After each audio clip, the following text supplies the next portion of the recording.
All right. I'm going to ask everyone to take their seat. The Subcommittee on Energy, Climate, Grid Security now come to order. Chair will recognize himself for 5 minutes for an opening statement. First off, thank you all for being here today. We're going to pause just a minute and remember the folks in Hawaii and California, Florida, Vermont, everywhere that's been affected, and ask that you keep them in your prayers. And so subcommittee today is on keeping the lights on, enhancing reliability and efficiency to power American homes. Our goal in the Energy and Commerce Committee is to enact policy that delivers affordable, reliable, and clean energy to all Americans. Unfortunately, energy policy coming out of the Biden administration prioritizes the green transition over security and reliability. This July, the North American Electric Reliability Corporation, or NERC, released a report that identified energy policy as one of the biggest threats to the reliability of the grid. The report specifically cites actions by policymakers to pursue renewable energy as a threat to grid security. There's a looming resource adequacy crisis. We all need to take this warning seriously and do more to ensure reliability and affordability of the energy system. FERC has allowed the distortion of market incentives, such as state and federal subsidies aimed at promoting the deployment of renewables, to interfere with electricity price formation. This has contributed to the early retirement of reliable generation assets like nuclear and natural gas. Other factors contributing to these early retirements are unrealistic environmental policies like the EPA's unlawful Clean Power Plan 2.0 and the agency's overarching power plant electricity generating unit strategy. NERC predicts power plants will have to comply with standards by limiting their hours of operation, taking more reliable generation off the grid. According to NERC, the vast majority of this country faces potential blackouts. These vulnerabilities are not a result of severe weather or lack of transmission capacity, but because of reliable, dispatchable, firm generation units are being retired at an alarming rate. Prices have skyrocketed and reliability has been compromised. Americans are paying more for less. We must focus on preserving resource adequacy. My bill, which we are reviewing today, the Guaranteeing Reliable Infrastructure Development, or GRID Act, would amend the Federal Power Act to require coordination between FERC and any federal agency promulgating a regulation that could threaten the reliability of the bulk power system. I hope all my colleagues on this committee will join me in this important effort. As we heard at our field hearing in Moore County, North Carolina back in June, the Biden administration is also pursuing energy efficiency standards that put reliability at risk, in particular their proposed distribution transformer standards. DOE already mandates distribution transformers be manufactured at an incredibly high efficiency standard. They're already at 99.53% efficient. This new rulemaking will increase the efficiency by only a fraction of a percentage point, but significantly disrupt the production of transformers, which utilities already have difficulty producing.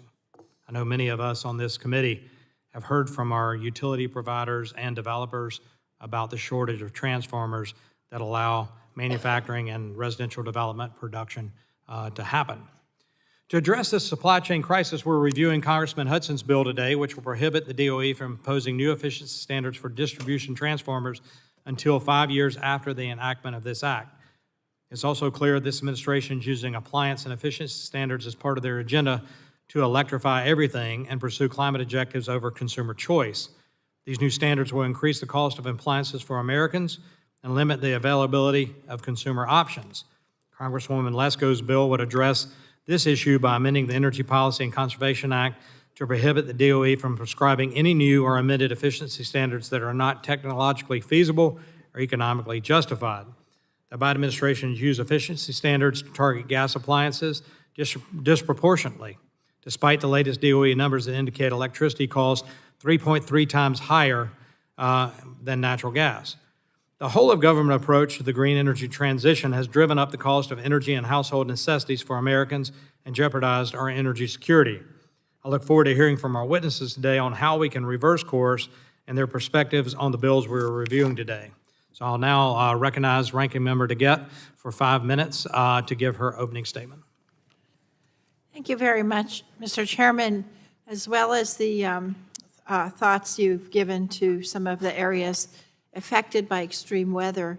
We just learned a few minutes ago that our dear colleague Mary Patolas husband, Gene, was killed in a plane crash last night. So let's please keep her and all of her family in our thoughts. Thank you for telling me that. You reminded me or told me about it when we first started, and I bet. failed, and I apologize. Yeah, Don't she's on her phone. apologize. That's great. Thanks. So, Mr. Chairman, reliable electricity is one of the most important facets of our lives, and I think that you would frankly be hard-pressed to find anybody in this room that disagrees with that. It's critical that the federal government work with stakeholders to ensure that Americans have access to the energy they need when they need it. When Americans flip a switch, they expect the lights to turn on, as they should, and that's why it's so critically important. And frankly, as we face down the worsening climate crisis, reliability is even more important than ever. This summer, as you know, we saw record-breaking heat gripping large parts of the United States. If electricity reliability were impacted in a serious way, this summer would not have just been deadly, it would have been catastrophic. In fact, a study published earlier this summer found that in a city like Phoenix, Arizona, a prolonged power outage during the summer could kill thousands and severely harm half of the city's population. It's clear a reliable source of electricity is paramount to our nation's health and well-being. I think that one of the ways to ensure we have reliable electricity is through energy efficiency. If we increase energy efficiency, we cut down on the energy we consume, and this allows us to get more out of our current energy supply, and in turn, promoting reliability. I also want to note that not only do energy efficiency measures and standards stretch our energy supply, but they also save consumers money in the long run. In fact, the congressionally mandated standards proposed by the Biden administration would collectively save Americans $570 billion over the next 30 years. So when I look at the bills that we're discussing today, I frankly don't see bills that are focused on reliability. Instead, what I see is bills that, in the name of reliability, would gut energy efficiency standards that are saving Americans money and that are cutting down on our energy use. I see bills that not only seek to uphold the status quo, but in some cases, sadly, to roll back progress we've made in slashing emissions, cleaning our air, and saving consumers money.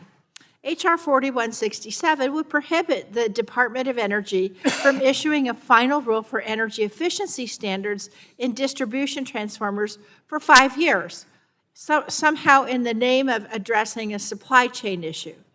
DOE has just proposed a rule. It has a process for incorporating feedback, and it will make changes to the final rule if they are necessary to ensure reliability. I agree, the supply chain must be addressed, but I struggle with the idea of delaying a rule before the DOE has finished its process and without addressing the root of the issue. The DOE Appliance and Equipment Standards Reform and Consumer Protection Act would create duplicative, burdensome requirements for energy efficiency standards, as well as set a disastrous precedent for rolling back standards that are already making a difference. This bill continues the disturbing trend against common sense standards that save money and protect consumers' health and well-being. Finally, the GRID Act would give FERC veto power over any regulation it claims would affect reliability.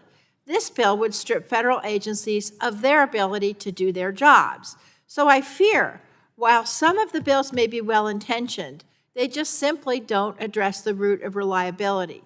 Instead, if we truly want to address reliability issues, let's find solutions that address the root causes, and let's start talking about one of the best ways to ensure reliability, and that is transmission. We want to talk about reliability, but there's no discussion of how to get more transmission online expeditiously. Increased transmission means more generating projects can get connected to the grid. Increased transmission will mean it can ensure energy gets to where it's needed, when it's needed, and in an emergency, it can come from elsewhere to ensure reliability. So, Mr. Chairman, I am looking forward to the hearing that I know you're planning on transmission. I think it'll be a great hearing, but I do look forward to the conversation today, and I yield back. Gentleman yields back. I now recognize the chair of the full committee, Chairman Rogers, for 5 minutes for opening statement. Thank you, Mr. Chairman. America's electrical grid is critical in every part of our lives. It keeps our hospitals, military bases, homes, and businesses powered. An unreliable grid threatens our safety, our health, and our economy. In addition, common household appliances are essential for feeding our families, washing our clothes and dishes, and heating our homes. We must ensure American families have the freedom of reliable, affordable, and efficient energy sources and home appliances. Right now, however, these vital American resources are being undermined. Regulatory restrictions by the Biden administration are forcing a rush to green agenda on people that's dangerous, expensive, and jeopardizing reliability. From shutting down baseload power sources that keep our electric grid reliable to banning appliances like gas stoves. I'm deeply concerned by the motivation behind these policies and the direction that they're taking our country, especially as people suffer paying more for everything. Nationwide, residential electric bills have increased 27% since President Biden took office. In California, the average residential electricity prices are nearly double the nationwide average, and they're continuing to skyrocket.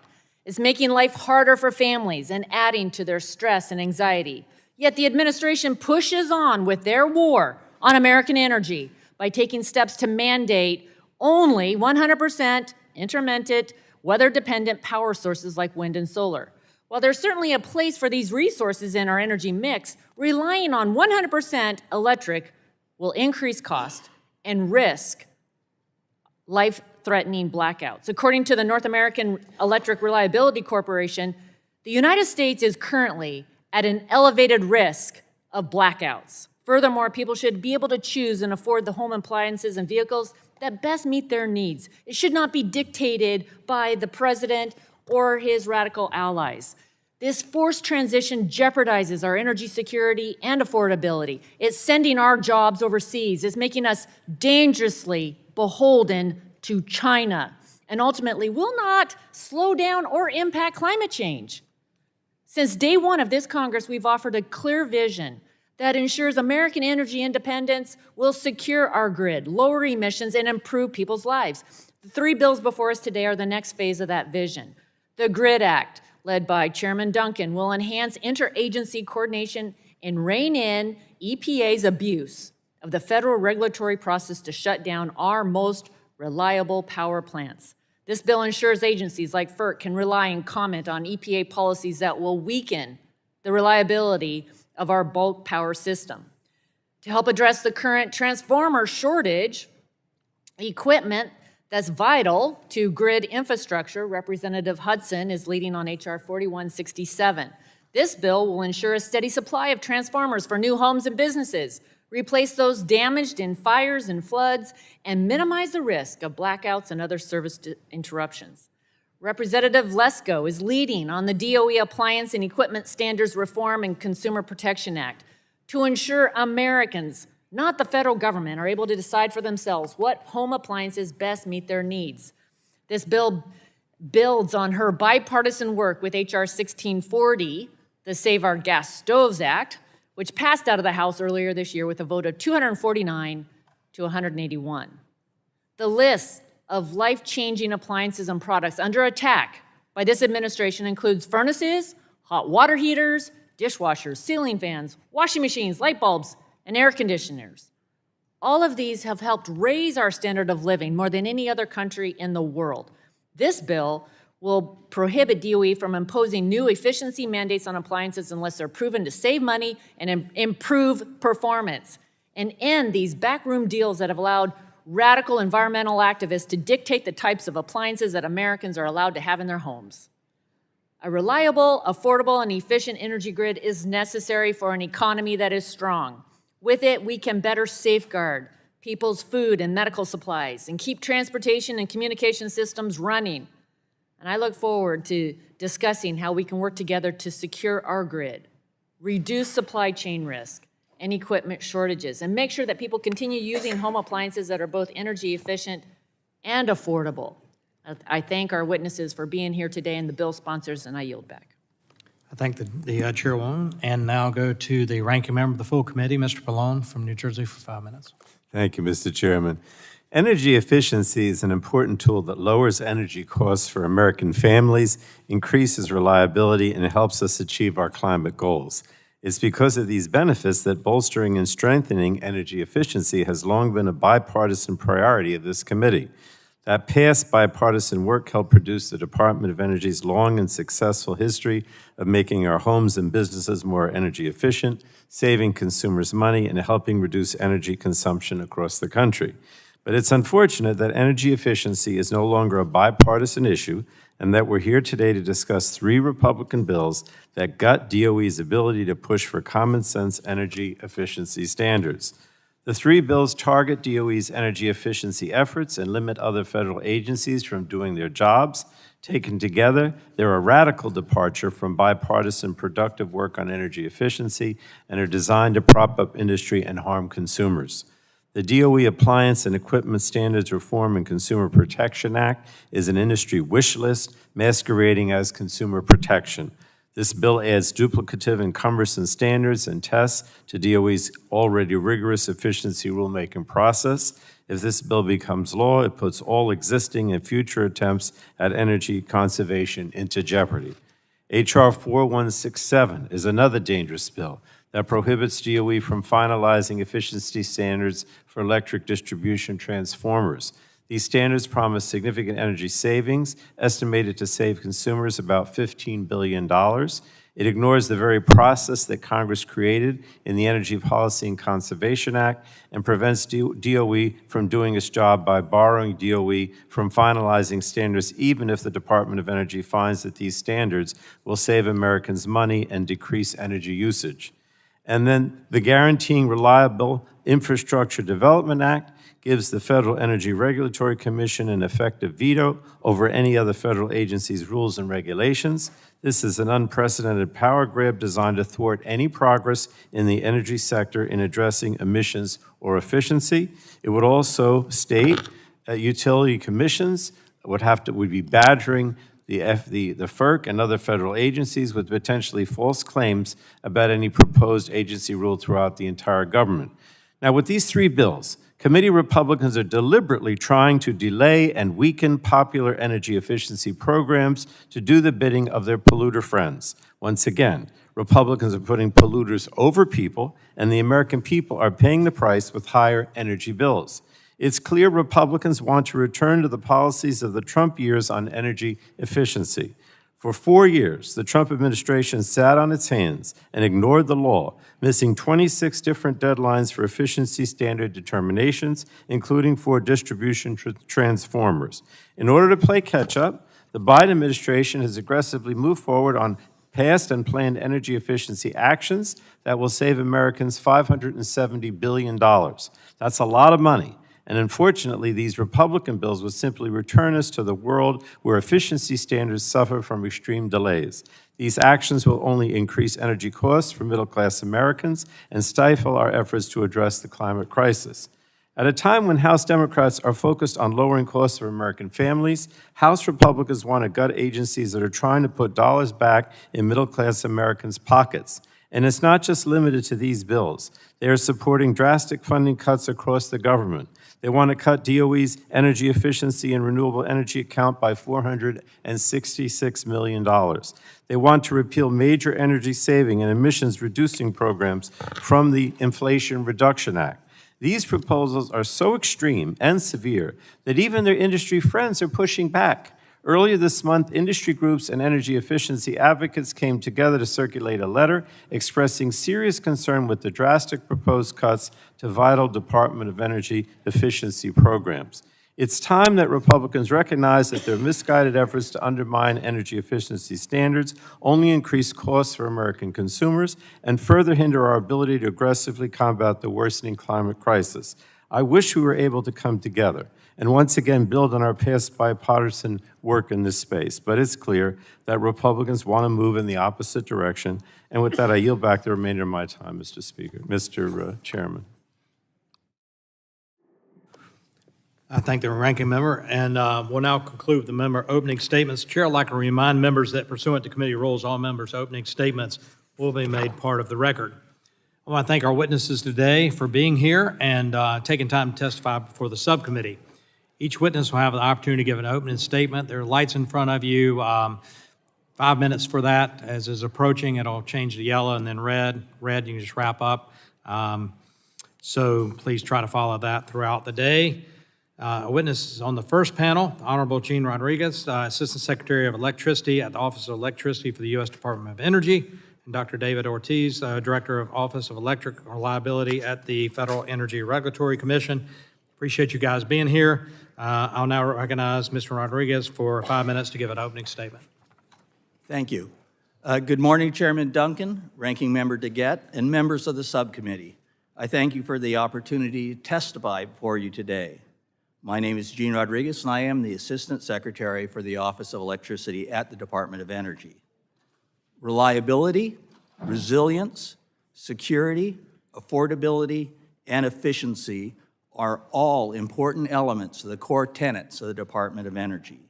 In my capacity as the Assistant Secretary, I oversee the vital work of my office and coordinate with other offices and partner with industry to support our shared mission of ensuring a reliable power grid for all the American people. There is nothing more important than keeping the lights on. Energy reliability is the backbone of our economy, and it is the foundation of our national security. Now, I recognize that concerns have been raised that recent proposals around efficiency standards could adversely affect those goals. Well, I'm here today to assure you that DOE views reliability as a critical part of our mission, and it informs decisions made throughout the department, including for efficiency standards.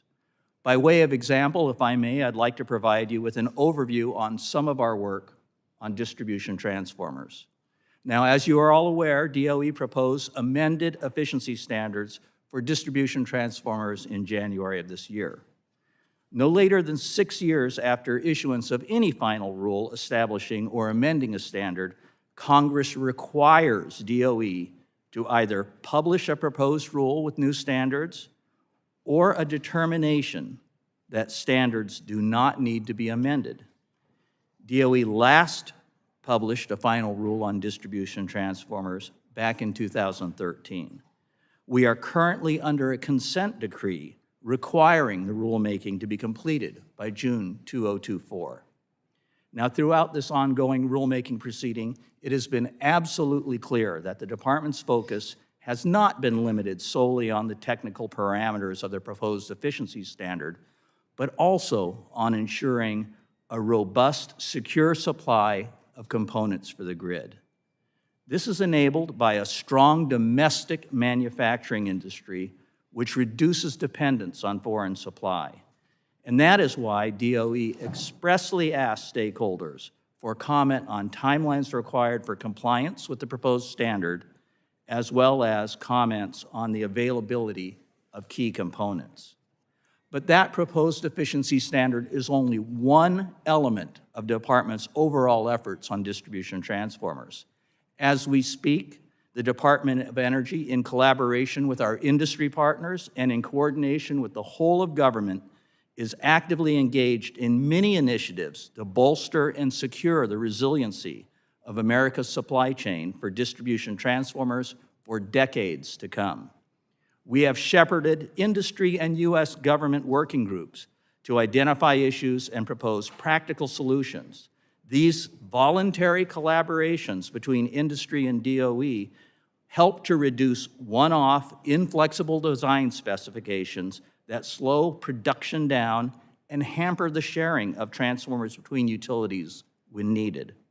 We have provided national projections of the long-term demand growth for distribution transformers to provide America's manufacturers with investment certainty that will help them to expand capacity.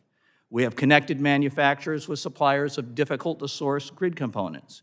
We have utilized legislation passed by this Congress to provide funds for distribution transformers, such as the $10 million in transformer rebates and $10 billion in 48C tax credits. These will play a critical role in increasing domestic production for energy products. President Biden included support for using the Defense Production Act to ensure robust supply chains for transformers, which would allow us to move forward if and when DPA appropriations are made to increase production capacity, support workforce training, among other efforts. And my own Office of Electricity is stewarding the research and development necessary to foster the next generation of American-made transformers that are flexible, adaptable, and rely less on insecure materials and supply chains. So thank you again for this opportunity to speak with you. I know that each and every one of us in this room, every one of us, share the same goal of ensuring the reliability of the power grid for the American people. With that in mind, I'm pleased to answer any questions that you may have that would assist you in your deliberations on the legislation at hand. Thank you. Secretary, thank you for that. And we'll now recognize Dr. Ortiz for 5 minutes. Chairman Duncan, Ranking Member DeGette, Chair Rogers, Ranking Member Pallone, and members of the subcommittee, thank you for the opportunity to testify today. My name is David Ortiz, and I am the Director of the Office of Electric Reliability of the Federal Energy Regulatory Commission. I'm here today as a Commission staff witness, and my remarks do not necessarily reflect the views of the Commission or any individual commissioner. My testimony summarizes the Commission's oversight of the reliability of the bulk power system and recent Commission activity implementing that authority. I then address draft legislation referred to as the Guaranteeing Reliable Infrastructure Development Act, or GRID Act. In the Energy Policy Act of 2005, Congress amended the Federal Power Act to add Section 215 pertaining to bulk power system reliability. Section 215 requires the Commission to select an electric reliability organization that is responsible for proposing, for Commission review and approval, reliability standards to help protect and improve the reliability of the nation's bulk power system. The Chairman's reliability priorities are protecting the grid from cyber and physical attacks, preparing for extreme weather, and ensuring reliability as the resource mix changes. I would like to highlight a number of FERC's recent activities in this area. Since 2008, FERC established and then improved upon the set of Critical Infrastructure Protection, or CIP, standards, which include a comprehensive baseline set of requirements for cyber and physical security. In January, we finalized a rule requiring NERC to develop enhanced cybersecurity standards regarding internal network security monitoring. There has been a mandatory physical security reliability standard since 2014. In December, FERC directed NERC to conduct a study evaluating the efficacy of that standard. NERC submitted the required study in April. FERC and NERC hosted a joint technical conference on physical security in August, and after receiving and reviewing post-conference comments, FERC will determine appropriate next steps. Since 2011, 7 major heat and cold weather events put stress on the bulk power system and resulted in some degree of load shedding. In August 2021, FERC approved modified reliability standards pertaining to cold weather preparedness for electric generators and requiring that system operators exchange information related to the generator's capability to operate under such conditions. In June, the Commission issued a final rule directing NERC to submit proposed new or modified reliability standards that require transmission providers to prepare for extreme heat and cold weather events. The changing resource mix has also presented a number of reliability challenges. In particular, the growth of inverter-based resources requires a rethinking of the way the interconnected electric grid has been planned and operated for more than a century. In a November notice of proposed rulemaking, FERC proposed to direct NERC develop new or modified reliability standards that address reliability gaps related to inverter-based resources, including data sharing, model validation, planning and operational studies, and performance requirements. Turning to the GRID Act, the GRID Act would establish a process that triggers mandatory FERC review and comment on certain covered agency actions. The proposal could pertain to a wide variety of proposed federal agency actions that potentially impact bulk power system operations. Therefore, it is difficult to anticipate the range of covered agency actions that could trigger FERC review and comment. As a general matter, FERC and the ERO, NERC, have the necessary expertise to understand and comment on the potential effect of proposed regulatory actions on the reliability of the bulk power system. However, fulfilling the goal of the GRID Act would require detailed interconnection-wide modeling and analysis beyond FERC's capabilities. Further, FERC may not have the underlying data or authority to obtain such data necessary to conduct a meaningful assessment of the proposed action's impact on the grid. Other organizations have these capabilities, resources, and data.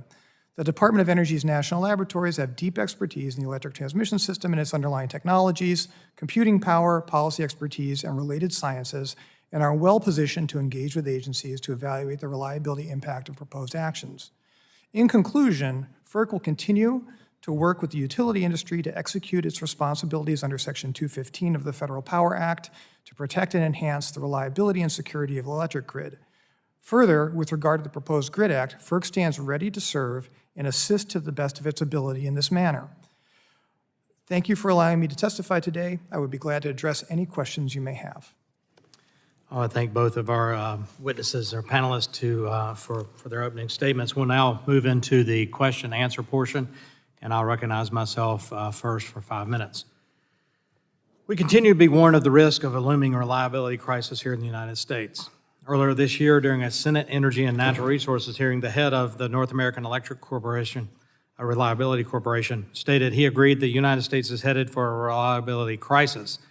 During the same hearing, the CEO of PJM stated he agrees there is an increasing risk of reliability crisis. This summer, the FERC commissioners testified in front of this subcommittee where the same concern was raised. Commissioner Danley went so far as to say there will be, in time, a catastrophic reliability event. Dr. Ortiz, NERC's reliability risk report released in July of this year reflected these concerns. It specifically identified energy policy as one of the biggest threats to reliability. NERC has clearly stated there is a problem. Do you concur with their findings, and is FERC obligated to take action on this looming threat? Thank you for the question, Chair Duncan. The Reliability Issues Steering Committee issues a periodic report, biannual report, that delineates key risks that the ERO, that NERC, then establishes a plan by which it will address. The Reliability Issues Steering Committee report issued included, as you noted, the risk of energy policy as a factor potentially affecting electric reliability. By energy policy, they meant that the changing resource mix could have impacts primarily on resource adequacy throughout the country. This is a matter of fact that has been established by several of the independent system operators that have also addressed this, that have also have expressed their concerns regarding resource adequacy as well. So I would agree that from the perspective of NERC's report, that energy policy, in so much as it affects resource adequacy, is a potential reliability concern. The NERC report cites several factors contributing to this looming resource adequacy crisis. Price distortion in the wholesale markets caused by subsidies and unrealistic environmental regulations contribute premature retirement of reliable generation assets. My bill, the GRID Act, would require coordination between FERC and the federal agency that proposes regulation that would threaten grid reliability. Do you think that there are federal regulations that threaten grid reliability?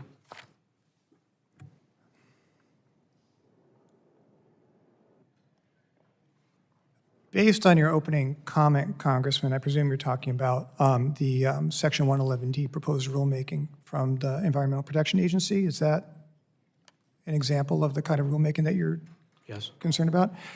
So for proposed rulemakings like that, it's for whenever there is a proposed rulemaking, the actual outcome is fundamentally uncertain.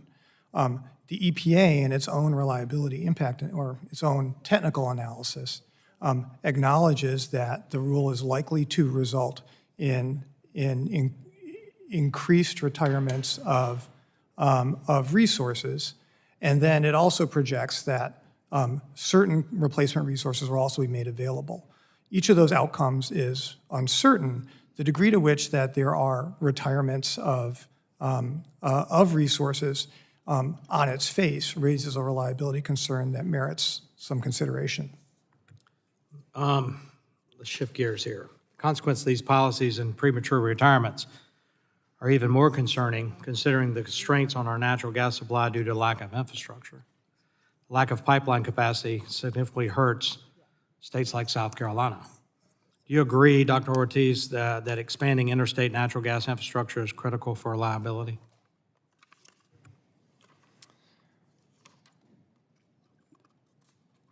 I will provide a brief answer, and then if it would please the chair, I'd be happy to take that question back, because the interactions between the gas system and the electric system are incredibly complex. The commission has hosted 2 New England gas electric forums. In New England, there is an acute interaction and dependence on the gas system. Obviously, there's a dependence on the gas system for electric reliability throughout the country, but New England is particularly acute.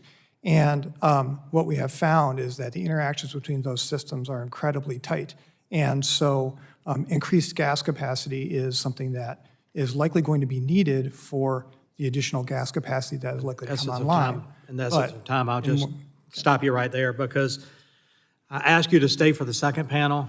We're going to delve into events like the December 24th event that happened in South Carolina all the way through the Ohio River Valley. We'll talk about Texas. We'll talk about the need for dispatchable energy and where some of the shortfalls were with the generation mix you mentioned earlier. So I'll conclude saying that there's no substitute for reliable, dispatchable generation. Hope we all can recognize that and work together. And with that, I'll recognize the ranking member, Dingell, for 5 minutes. Thank you very much, Mr. Chairman. Dr. Ortiz, you were just talking to the chairman about the 111D rule. That is a draft rule that has not been finalized. Is that correct? That's correct. And is the comment period still open for that? I believe the comment period is closed. Okay. But so what will happen now is the agency will take all of the comments and then come up with a final rule, which has not yet been released. Is that right? It has not yet been Yeah. released. But HR 4167 would stop all of that, because it would just simply delay everything for 5 years. Is that right? Which I'm not very good with these numbers. It's the 111D rule. It's the GRID Act. The GRID Act. Yeah, I don't need you to describe. Oh, okay. What I just need to say, it has a 5-year delay, right? No, I don't believe it does. That's not the one that has the 5-year No. delay? Okay. Mr. Rodrigues, President Biden invoked the Defense Production Act to increase the domestic production of distribution transformers. Is that right? That is correct. And that's because we're all concerned about the transformer supply chain issues. Is that right? That is correct. And we have, in the Bipartisan Infrastructure Law and Inflation Reduction Act, there are rebates and tax credits available that would aid investments in the electric grid components. Is that right? That is absolutely correct. Now, in your testimony, you mentioned that DOE is working with federal partners to find actions and resources to alleviate the problem. Can you talk very briefly about what actions and resources that DOE has identified? Yes, we're actually working on 2 paths. One, using the authorities and granted to us now, we're trying to see what creative and aggressive approaches we can take to do anything and everything that will assist in the manufacturing and delivery of distribution transformers. That includes, there's a whole host of things. Let me give you 2 quick examples. One is a convening of industry, which is the manufacturing sector, and the utilities to work together to find ways to take some of the choke points away. And the other are direct action by my sister office, MESC, which is doing stuff like helping to connect manufacturers with hard-to-source products, helping them to apply for the 48C grants, $10 billion of tax credits available, and $10 million of direct rebates for efficient transformers. So much more, but those are good examples. So do some of these efforts take additional money than the money that was that came out through the Infrastructure Law and Inflation Reduction Act? To be perfectly frank, the answer to that is yes. And so if Congress gave you additional funds that you needed to improve this situation, what additional steps or actions could you take? We have been working behind the scenes to be prepared if and to the extent Congress sees fit to give us additional appropriations under the Defense Appropriation Act. What we will be doing is working directly with American manufacturing industry and American labor to help them to increase their production capacity. That goes to three elements. Number one, helping them to get secure and retain the labor necessary to work. Number two, upgrading American manufacturing facilities to help them produce more product efficiently. Number three, the Defense Production Act appropriation would allow us to find ways to work to get not just the supply side, but the demand side. Utilities working together to find ways to, quite frankly, streamline the design process for transformers, which will increase throughput. So if we're able to fix these supply chain issues, then that's going to help increase reliability dramatically. Is that right? Absolutely. Dramatically might even be an understatement. Thank you. I yield back. Joan Lee yields back, and I'll now go to Dr. Burgess for 5 minutes. Thank you, and thanks to our witnesses for being here. Dr. Ortiz, thank you for referencing the Energy Policy Act of 2005, one of the first pieces of legislation on which I was able to work on this committee back in the day. And it's been an enduring piece of legislation. You referenced the reliability part. Of course, we were just coming off of the 2003 power outage in the Northeast, so it was on a lot of people's minds that would be important. So we do need to keep in mind that a lot of the policies that we make are enduring, and they do persist over time. So, Dr. Ortiz, back home in Texas, was in all the papers, but we've had a real hot summer. Not really a surprise, because Texas is supposed to be hot during the summertime, so the part of the blessing there is generated a lot of solar power with the intense rays of the sun coming down, so that was a good thing. At the same time, every afternoon, like clockwork, the sun would go down. And when the sun set, the power component from the solar panels dropped. And I mean, this is just physics. It's not a surprise. It shouldn't have alarmed anyone. But that's also the point at which people are getting home from work and realizing this house is hot as Hades, and I'm going to crank the AC down, which then put additional strain upon the grid. So there were several, probably 10 or 11 warnings that ERCOT, the Electric Reliability Council of Texas, issued because of getting dangerously close to that supply-demand part of the curve where I guess some bad things happen if the lines cross. So we saw that in one state, but are there concerns on the national level? More and more dependence upon renewables, wind and solar, sometimes not the highest degree of reliability, or sometimes predictable that there's going to be a drop-off after sunset. Is there any place where that has affected federal policy? And do we need to be concerned about the federal policy that's incentivized the industry to invest in renewables at the expense of more reliable generation?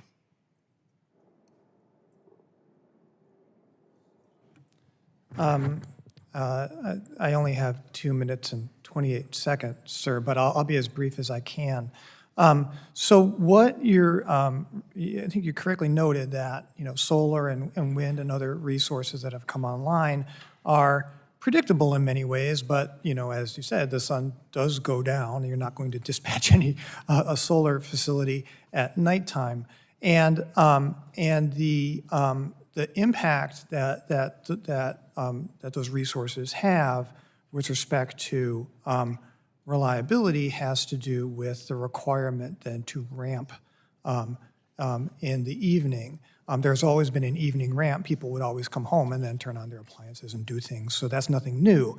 But the scope and scale of that ramp has become much more significant. This is most profound in California, where it's known affectionately as the duck curve. But PJM has noted that they're going to have a 70 gigawatt ramp sometime in the next I think in 2035 is their projection. As a point of reference, the total load in PJM last week on a couple of the hot days was about 140 gigawatts. So that's half of the load on a hot day coming up on in the course of several hours. That puts an incredible strain on primarily the flexible resources that are able to meet that, and that's natural gas capacity. That kind of ramping, and that's why I kind of hesitated on my response to the chairman's question, puts a different kind of strain on the pipeline and gas system than just having base load plants. It's much more. I'm going to run out of time, so I hate to interrupt you because I like where you're going with this, but we've done a lot as far as tax credits for wind and solar when they were in their infancy. But is it not now time? Those industries have matured. Is it not now time to withdraw or to dial back some of those subsidies in the tax code to allow for the production of more reliable forms of energy? So I can't speak to subsidies and items like that. I will say, though, that wherever you have a significant amount of this happening at the distribution level with consumer choice, you're going to see this. So it isn't just a federal set of issues. It very much goes down to state-level policies as well. So you propose eliminating consumer choice? Is that your answer? I didn't say that, actually. I said that wherever you have consumers making these choices, then you have this magnitude of items. You have the potential for this occurring. I'll submit some other questions already. Thank you, Mr. Chairman. I'll yield back. I thank the chairman from Texas, and now I'll go to the gentleman from California, Mr. Peters, 5 minutes. Thank you, Mr. Chairman, for hosting this hearing on electric reliability. Just to Mr. Burgess's point on subsidies, I actually do philosophically agree on subsidizing industries in their infancy. We should also look at the oil and gas industry and the subsidies that we give them, and I'm happy to start a conversation that includes all the mature energy industries if we want to go down that road. I do say, in terms of electric reliability, that we still aren't talking about, in terms of keeping the lights on or reliability, the important topic of electric transmission and building a modern, interconnected electric grid. A few months ago, we had the opportunity to improve the reliability of our electric grid by including transmission reforms, specifically our Big Wires Act, in the debt ceiling agreement. And I think in good faith, some of my colleagues said they weren't familiar enough with that issue and wanted to study it more, and that we would study it in this term in the Congress, in the committee. Even though there have been 6 recent studies showing that the need and benefits of interregional transmission, that's fine. Unfortunately, we don't seem to have that on the hearing schedule yet, and we're not considering legislation on expanding transmission, even as the risks continue to increase. Just last week, the Electric Reliability Council of Texas entered emergency operations due to a record-breaking heat wave. A study in July found that the heat wave, combined with a grid failure in Phoenix, I think Ms. DeGette mentioned this, could kill thousands of people and send half the people in the city to the emergency room. In early 2023, Winter Storm Elliott caused blackouts across North Carolina and Tennessee, which could have been avoided if available power in the Midwest was able to be diverted to the region. Since 2014, North America has built or is near building just 7 gigawatts of high-capacity interregional transmission lines, less than half of that in the United States. This comes as top reliability experts warn of insufficient transmission for large power transfers. By comparison, so North America at 7, we're the United States about 3. South America has built or is nearing building 22 gigawatts, Europe 44 gigawatts, and China 260 gigawatts worth of high-capacity interregional lines compared to our 3 or 4 in the United States. Between 2016 and 2018, China started and completed a single line over 2,000 miles long, capable of carrying 12 gigawatts, nearly twice the build of the entire North American continent over a period several times as long. We got to get our act together here. Our lack of interregional transmission infrastructure is a threat to our economic and national security, and it's imperative that this committee take it seriously. Mr. Ortiz, I want to ask you what your feelings are on how important a robust transmission network is to enhancing reliability and keeping the lights on for the American people. Thank you for the question, Congressman. Transmission is quite literally the backbone of the grid.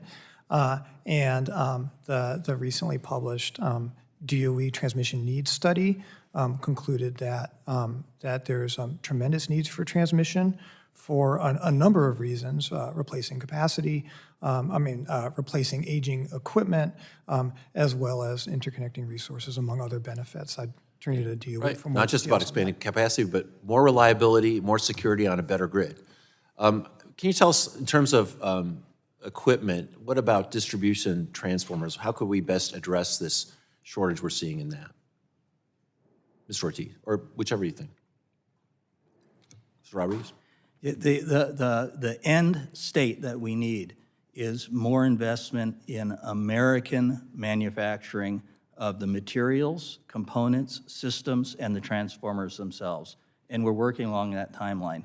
But in the near term, what we need to be doing is focusing on practical solutions that will reduce the strain on the supply chain. So that includes working with industry, as we are doing now, to have the power sector find ways to better share the supplies they have and to reduce the number of one-off type of designs, but also working with the manufacturing sector to help them to quite frankly, make investments for a 21st century manufacturing process in this country. Can we expect, and I hope we can, that the work you're doing will result in recommendations for Congress to take whatever action we need to support that effort? I cannot foresee whether it will wind up with recommendations to Congress specifically, but they are focused on practical solutions. My intent is to make sure that if Congress should be involved, it will be involved. Thanks. I hope you will let us know if there's something we could do. And Mr. Chairman, my time has expired. I yield back.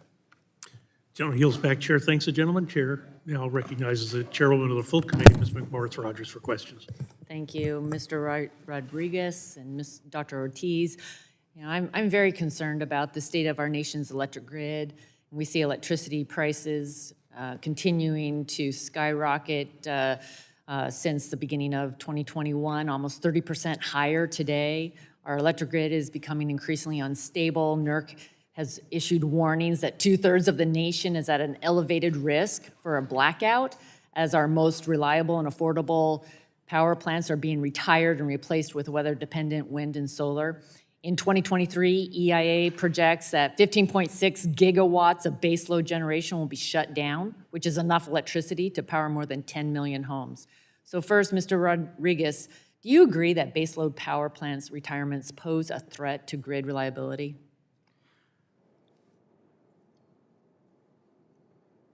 I apologize for the way I need to answer this, but in and of itself, retirement of power plants does not pose a threat. I believe the point of agreement between us is that if things aren't done in a thoughtful, deliberative fashion, you can cause reliability concerns around the ability to have power delivered at the time we need it. Right, well, it suggests that it's not being done in a thoughtful manner then, because it seems that we are shutting down baseload and reliability is absolutely being jeopardized. Mr. Ortiz, has FERC been asked to model the impact of baseload power plant closures on the electric grid? Not to my knowledge, no. Okay, and another question, Dr. Ortiz, are intermittent wind and solar generation reliability sources of electricity during extreme weather scenarios when demand, is there reliable sources of electricity during extreme weather scenarios when demand for power is spiking? I'm sorry, could you repeat the question? Are Congresswoman? intermittent wind and solar generation reliable sources of electricity during extreme weather scenarios? If I may, I'd prefer to take that back to be able to look more closely at the data. Okay. Mr. Rodrigues, I look forward to hearing back just what your analysis is as far as being dependent upon wind and solar when we have these extreme weather events. Okay, Mr. Rodrigues, under President Biden, DOE has been moving aggressively to regulate dozens of home appliances that we all rely on to cook for our families, wash dishes, heat our homes. And these regulations are really like a hidden tax. It's raising the cost of appliances Unfortunately, seeing some weakened performance, eliminating choices like natural gas stoves, for example. So yes or no, would you support an amendment to the law to prohibit energy standards that increase costs for consumers? The phrase "increased cost to consumers" is, quite frankly, a difficulty for me, because like any investment that you make that has a return year after year after year after year, if we look at a truncated what's the first cost, then there would probably no purchase that any American would make. I think the better view is to take a look at the life cycle costs, but the life cycle benefits as well, because that is what really helps Americans to reduce their energy bills. Okay, do you believe American consumers should pay more for a dishwasher, for example, to offset the social cost of carbon emissions or the global effects of climate change?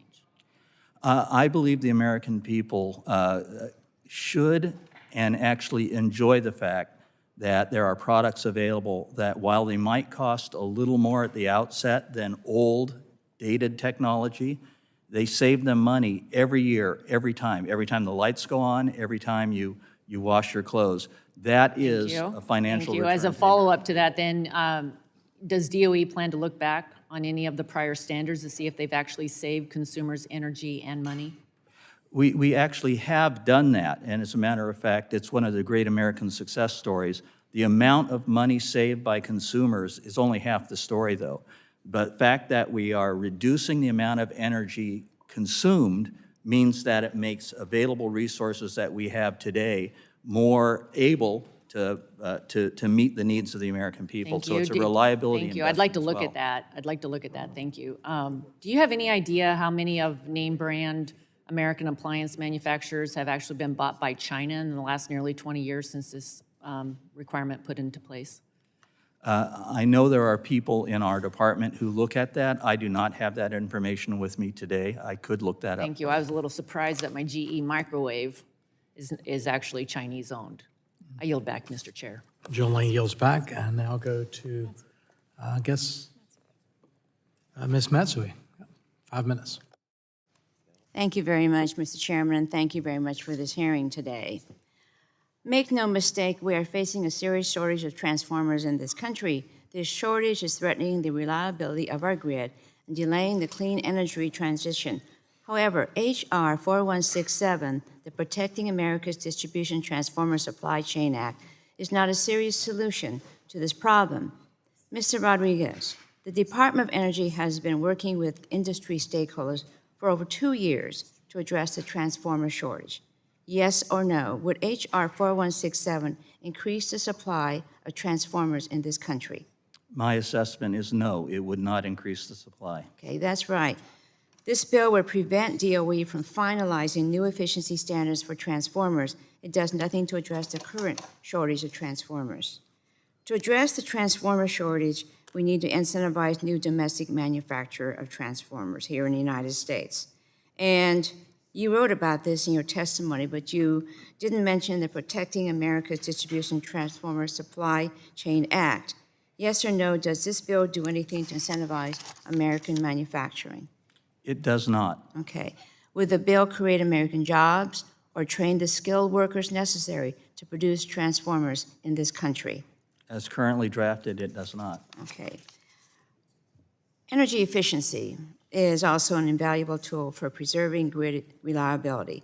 LEDs, for example, use 90% less energy than incandescent bulbs. This reduces peak energy demand and helps utilities to keep the lights on when electricity is most needed. Dr. Ortiz, yes or no, over the last 15 years, U.S. demand for electricity has been relatively flat, has it not?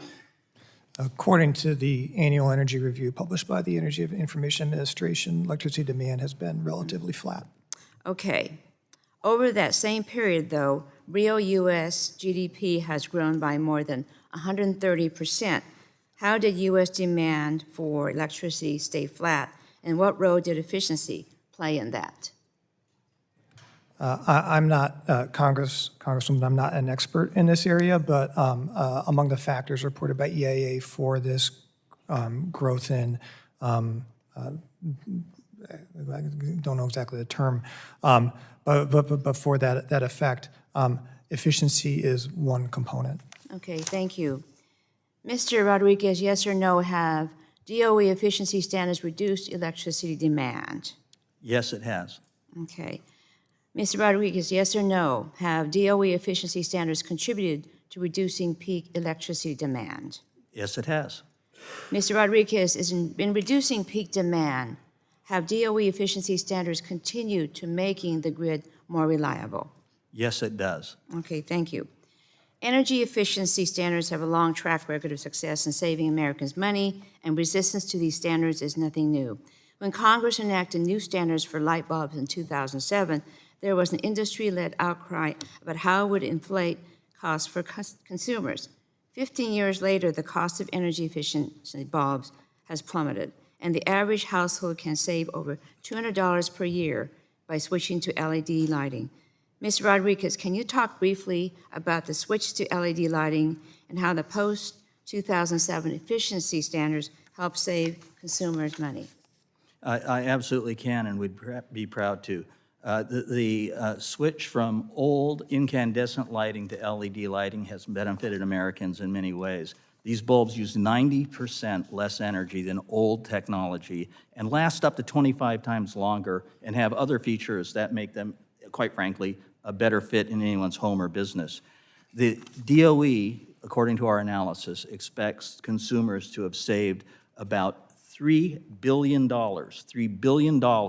in annual electricity bills over old technology. That breaks down to about $225 in energy cost reduction per year for every American home by using LED. Okay, thank you. The bills we're considering today are premised on the misguided idea that DOE efficiency standards are infeasible and unjustified. The Appliance and Equipment Standards Reform and Consumer Protection Act specifically prohibits DOE from issuing efficiency standards that are not technologically feasible and economically justified. That seems reasonable. However, Mr. Rodrigues, you point out in your testimony that DOE is already prohibited by law from prescribing standards that are not technologically feasible and economically justified. Is that correct? That is absolutely correct. Okay, thank you very much, and my time has expired. I yield back. Delays, time's expired. Now I'll go to Mr. Latta from Ohio, 5 minutes. Well, thank you, Mr. Chairman, and thanks for our witnesses for being with us today. As I've traveled across my district and met with electric utilities and cooperatives, a prime issue that has been raised in the supply chain crunch over the distribution of transformers. Since the COVID-19 pandemic, the lead time for procuring new transformers has only gotten worse. This means that, in the event of an emergency, utilities will have a harder time maintaining or restoring continuous power to their customers because they don't have an adequate supply of replacement transformers. Additionally, many utilities are second-guessing the agreements they have made with other localities that are in need of transformers due to their own fears of being impacted by this crunch. That's why it's baffling to me to see the Biden administration put out new efficiency standard that would make the supply chain crisis worse. This new standard would leave us with no domestic producer of electrical steel for EVs, no producer of electrical steel for power transformers, and a distribution transformer market reliant on one producer that doesn't have enough capacity to meet the current demand. Thankfully, we are considering legislation that would restore common sense to this process and delay the implementation of this new standard. I'm proud to be a co-sponsor of H.R. 4167. In listening to the testimony, before I get into my other questions, I'd like to ask this question I've asked before. With the administration looking at the year 2035 saying that the United States should be totally reliant on EVs in this country, by 2035, we're going to need more power or less power in this country? If I just get a yes or no answer from both of you. All projections that I've seen and read state that as we continue to move forward and advance in America, we are going to need more power. Okay, thank you. I concur. Thank you. So both agree we're going to need more power. Assistant Secretary Rodrigues, your office is tasked with ensuring the reliability of the nation's security grid. Given the challenges facing our country's electric grid, including the age of most of the grid's infrastructure, the ever-increasing demands and supply chain challenges, and distribution transformer lead times, why would DOE propose a new energy efficiency rule that put domestic steel manufacturers who are critical to ensuring an adequate supply of transformers out of business? There's a two-part response to that. Part one is we are mandated through legislation and a consent decree ordered by the court to take up the rule. The second part, which really gets to the heart of what you're asking, is this. What the DOE is doing is not just complying with these mandates, but actually putting signals in the market that give certainty to manufacturers so that they can make the investments necessary to develop the products and services right here at home using American labor to supply and meet America's needs. Well, just by coincidence, in the last several hours, I had some meetings with some power generators and distributors in the state of Ohio. And just by coincidence, one of them mentioned this, and it's a very interesting fact. This is, what they're looking at, of a 12 MVA substation transformer. In 2019, for the county that they needed to put in, it was $395,000. That same transformer today that they need to put in another county is $863,000. So in a 4-year inflation rate of 21.6%. So, again, when we're looking at these things, in Washington, these things come out, and it's just pretty easy when they write a regulation or a rule. But these are facts that actually affect people back home, because the next thing, who's going to pay for this? Well, it's going to end up, it's going to be the consumer out there, and it's going to make it harder for people to heat their homes, cool their homes in the summertime, and so I really worry about that. Dr. Ortiz, in my last about minute here, ever since the recent high-profile physical attacks on power substations across the country, I'm very concerned about the security and reliability of these assets, as bad actors at home and abroad seek to take advantage of the United States' vulnerable energy infrastructure. We must ensure that our grid is protected and we keep the lights on for Americans. What is FERC doing to specifically address direct threats to distribution substations? Thanks for the question, Congressman. I'll be quick. With respect to attacks on distribution substations, the Commission has an Office of Energy Infrastructure Security that engages directly with states regarding best practices for security. I do not direct that office, but would be happy to take questions back and work with my colleagues to provide a full response. I'd appreciate that, because this is something that the chairman of our subcommittee led down to North Carolina that we were at. We had a very good hearing down there. But this is a real threat to our infrastructure, but also making sure that electricity gets out to the public. So thank you very much to our witnesses. And Mr. Chairman, I yield back. Gentleman yields back. I'll now go to Mr. Conco for 5 minutes. Thank you, Mr. Chair. And thank you to the ranking member for hosting this hearing, and I thank both of our witnesses for their testimony. Secretary Rodrigues, I want to make certain I understand this connection between grid reliability and energy efficiency.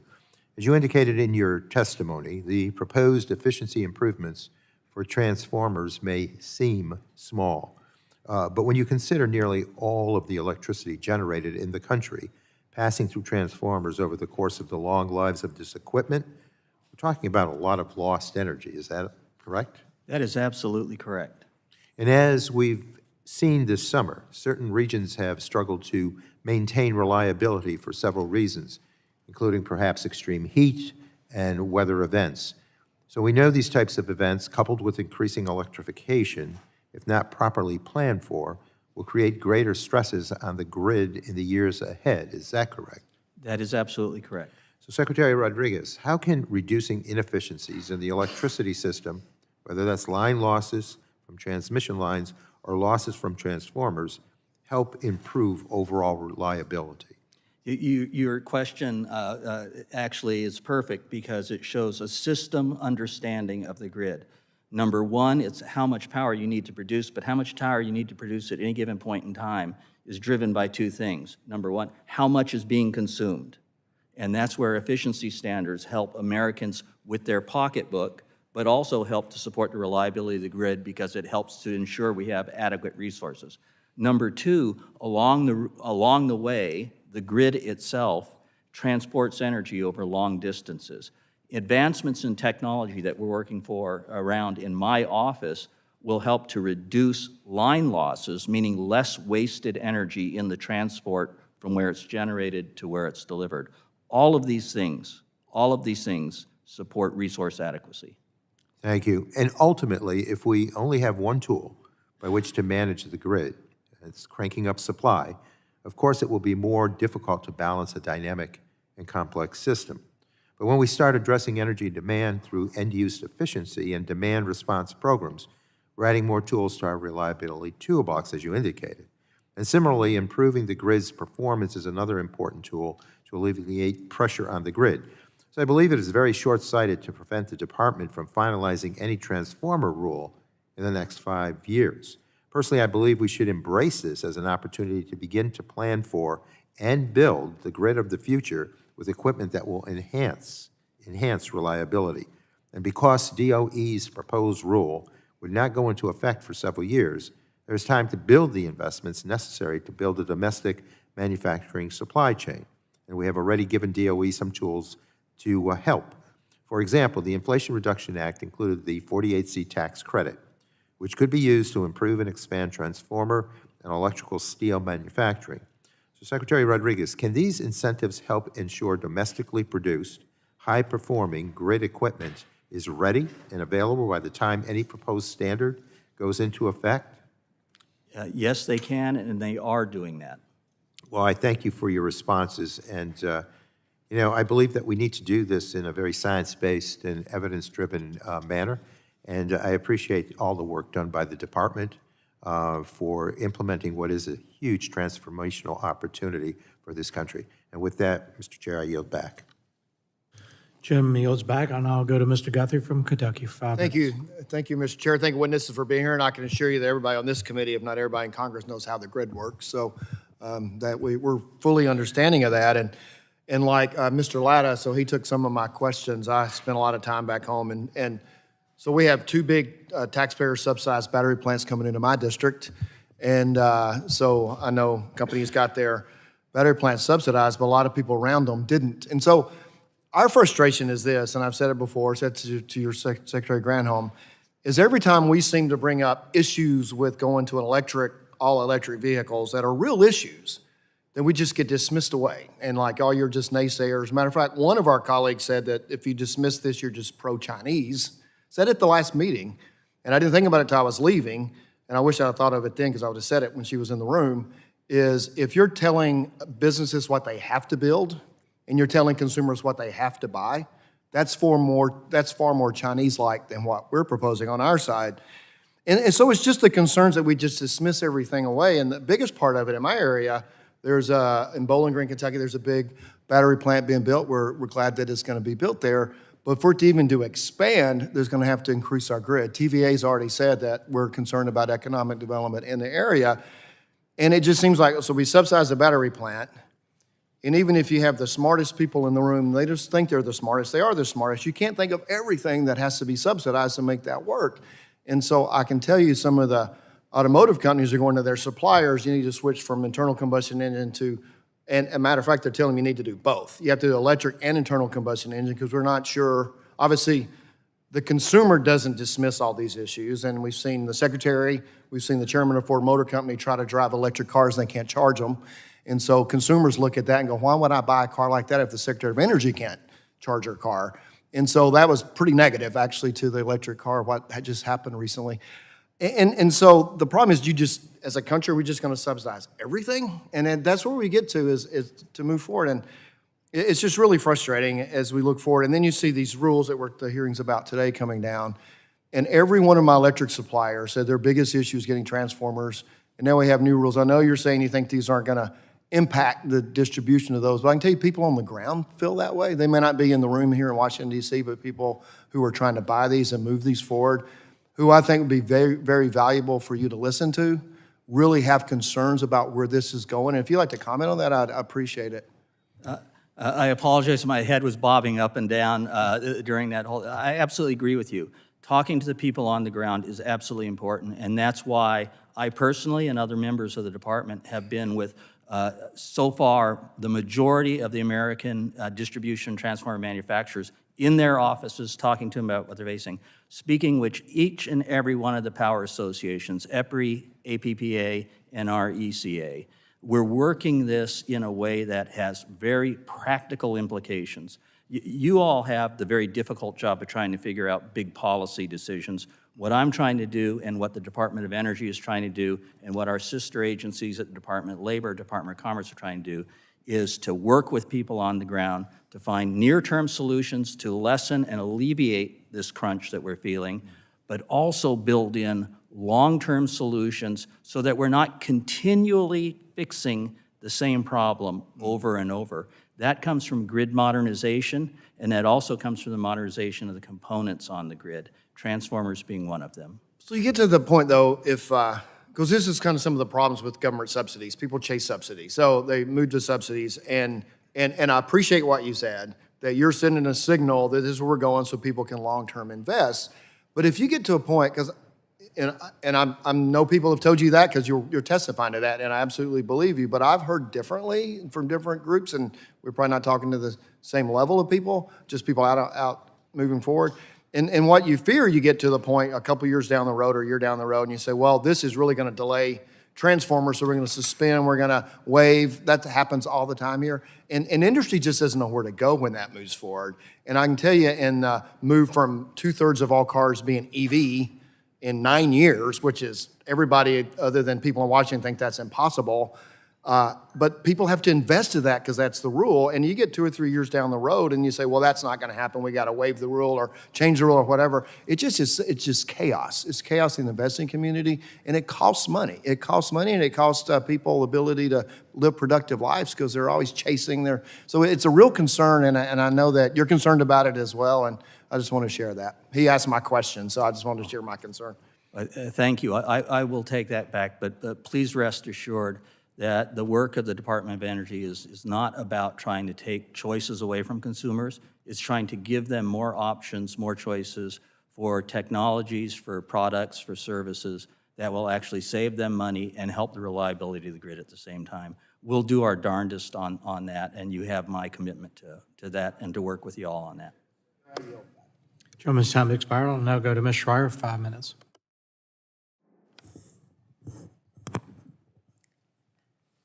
Thank you, Mr. Chairman, and thank you, witnesses. I would love to discuss the transformer shortage that every single utility in my district has experienced and is frustrated with. The transformer supply chain issues in consideration here today are having very real consequences for my constituents, power companies, businesses, all over my 10,000 square mile district. As we've heard from my colleagues on both sides of this room, lacking access to transformers has forced utilities to delay projects, cancel projects. Really, it's now hampering security and opportunities for economic growth. This includes residential and commercial pursuits, like new affordable housing or clean energy projects. It also makes existing infrastructure vulnerable in the case of storms and other emergency events like wildfires, which have become more prevalent and will continue to be even more prevalent given a change in climate. It even is impacting our ability to establish the network of EV charging stations, as Mr. Guthrie was just referring to, that we are going to need in order to support so many more electric vehicles on the road. And these utilities, they are hard at work. They are repairing and reusing what they can. They're refurbishing old transformers. They're just scraping to get by. And I want to give just a real-life example of the supply-demand mismatch. One public utility in my district described their current backlog of 50 kilovolt amp distribution in transformers. And while they have 28 transformers on hand, they have 208 transformer requests in the next 90 days alone, and they still have 490 units on back order with very unpredictable delivery times. And that's scary. In addition, transformers that the substations use to power whole blocks of the grid, the large power transformers, are and have been in critically low supply. These take years to build, cost, I believe, hundreds of thousands to millions of dollars to build, require custom designs. and are produced by only a handful of manufacturers. One utility in my district stated 5 years of lead time for one of these. And so, Assistant Secretary Rodrigues, I know that your office is very familiar with the supply chain issues surrounding large power transformers. Utilities have taken upon themselves to develop these solutions in the industry, like sharing spare equipment and lending crews in the midst of unexpected outages. At this time of, I would really call this a crisis, what is DOE doing to help facilitate initiatives like industry sharing, and what plans have you implemented to help us going forward? Thank you for that question. And as someone who's spent nearly a quarter of a century inside the utility, I share that ethic and that concern that keeping the lights on is the most important mission for the utility industry around this country. So as we work on this, I'm going to expand my answer a little bit, because it's not just my office, it's not just the Department of Energy working on this. We have the National Economic Council, the Department of Labor, Department of Commerce, including the National Institute for Standards and Technology, all of the power associations working with us, and DT manufacturers, and also the manufacturer of the one U.S. manufacturer of grain-oriented electrical steel. We're meeting, we're working together, and we're collaborating, not just coordinating, but collaborating on the solution sets. And I say solution sets because there's no one-size-fits-all answer for this issue. We're going to have to work through it. It's a roll-up-your-sleeves type effort. So one thing we're doing is trying to inform better manufacturer design specification. So right now, as we sit here in this room, one of the things that we uncovered as we were working with utilities around this, because utilities don't all talk to each other at the same time, there are some 80,000 different sets of design specs for distribution transformers. That doesn't make sense. And so the utilities are working with us as we speak. Their engineers are all working together to figure out what things we can bucket to try to allow more interoperability, interchangeability.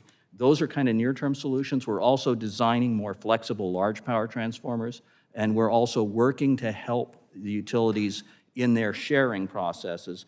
We're attacking it hammer and tongs every way we can. I have like 1 second left. I want to thank you for that and just mention the Defense Production Act, which may be something to call upon, especially once you get this all streamlined in terms of design and flexibility. Thank you. I yield back. Julie yields back. I'll now go to the chair of the Environmental Subcommittee, Mr. Johnson, for 5 minutes. Thank you, Mr. Chairman, and gentlemen, thank you for joining us on our panel today. Lots of important things to talk about. You know, by now, it's obvious that we're headed for a grid reliability crisis in our country. The RTOs are telling us this. The power generating companies are telling us this. I don't have time here today to go through it all, but I'm co-chair of the House Coal Caucus, and we published this 18-page report. And Mr. Chairman, if it's okay, I'd like to ask unanimous consent to enter this into the record. Without objection, to order. But it lays out warning after warning from the experts and lists the onslaught of federal regulation taking us to this point of reliability crisis. It's a simple math problem. We're retiring baseload dispatchable generation too fast with no adequate replacement. It's unfortunate, actually, that instead of preserving our coal fleet and expanding our gas and nuclear assets, we hear terms like efficiency standards and demand response. Now, my friends, these are code words for telling Americans they need to use less energy. And usually this means also decreasing their standard of living in order to do so. This just is not going to work. We are the greatest economy on the planet, and our economy demands energy security. We simply can't address the myriad of environmental challenges by burdening the American people by telling them to use less electricity. So, Mr. Rodrigues, would you agree that with EVs, data centers, and widespread electrification on multiple fronts, that electricity demand is going to go up significantly in the next 2 decades? I believe electricity demand is going to go up. Okay, great. So would it be accurate to say that even if we squeeze as much electricity efficiency as we can out of our country and economy, we would still have to build out new baseload power generating capacity to meet that increasing demand into the 2030s and well beyond? You and I are on exactly the same page. There's no one single bullet answer that fixes it. It can't just be efficiency. And that's why at the department, we're working on things like carbon capture. All right, so we're going to have to build out new capacity. Next, Mr. Ortiz, you're the director of the FERC Electric Reliability Office. And you've got your job cut out for you. Ensuring our nation's grid reliability is on your watch. I know you take that seriously, so I'll be entering into the record a letter that one of your commissioners at FERC, James Danley, wrote to the EPA saying that when EPA proposed its new source performance standards rule, I quote, the EPA did not consult the commission. This was in regards to electric reliability impacts from their proposed rule. Does it concern you, Mr. Ortiz, at all? Because you run the reliability office. Does it concern you that the EPA did not consult you and your commission on this proposed rulemaking? Congressman, as you know, I don't know if you know, but there is an interagency review process. Well, I know, but are you concerned that one of your commissioners said that they did not consult FERC? Oh, no, I'm not concerned that. You're not concerned that FERC didn't weigh in? You have the reliability office, so I would think that you would be concerned. Are you Is it true that FERC wasn't able to adequately weigh in before the rule was proposed? Agencies do not typically get into the business of developing rules in collaboration with other agencies. Oh, well, that's earth-shattering. Because when a FERC commissioner says here that he wasn't consulted, nor his fellow commissioners, that seems to me to be a breakdown. I mean, how are you supposed to ensure grid reliability, which is your job? How are you supposed to do that if you aren't consulted about rules that are going to affect grid reliability? Are you willing to let the EPA claim that they have your seal of approval amidst all this confusion? I don't believe that the EPA has made that claim, sir. You don't think they've made that claim? They said they've consulted with you, and your commissioners say that they haven't. I would have to look more closely at their All right, well, please do preamble, that and get back to us, because I think we need an answer from you, because you're responsible for grid reliability. I'd like to hear back from you. Mr. Chairman, I yield back. Chairman yields back. I'll now go to the ranking member, Mr. Pallone, for 5 minutes. Thank you, Mr. Chairman. Director Ortiz, I want to ask some questions about how FERC could implement the GRID Act. This bill allows for FERC to review proposed federal actions that are likely to have a significant impact on the bulk power system. It also allows for a state public utility commission to initiate a process that would require agencies to turn over detailed information on decisions to FERC and for FERC to issue detailed comments to an agency on their proposed action. Now, you know there are 50 different state public utility commissions, and it's easy to imagine that one of them finds something it doesn't like in nearly any federal rule or regulation from basically any agency. So does FERC currently have the staffing capability to make judgments on the impact of every federal regulation or determination on the bulk power system? And if a state PUC were to object to every federal rule, does FERC have the capacity to provide detailed comments on each rule back to these agencies? Thank you for the question, Congressman. Let me take up a response through a couple of ways, and I think a more detailed response regarding how the commission may implement this legislation would probably be best for technical assistance.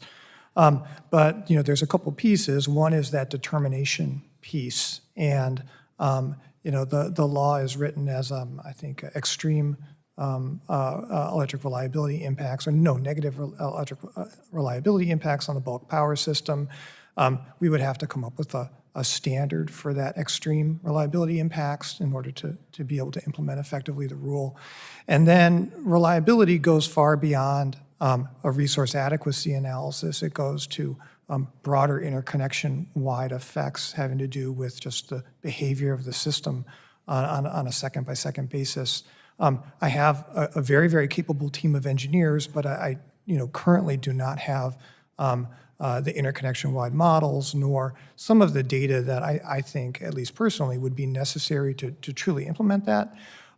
It's not to say that we couldn't build that capacity or engage with others to get it. So, I mean, I think there's a number of technical implementation details, but I think from the standpoint of the commission, if we were to be able to work those out, it would be feasible to implement the rule.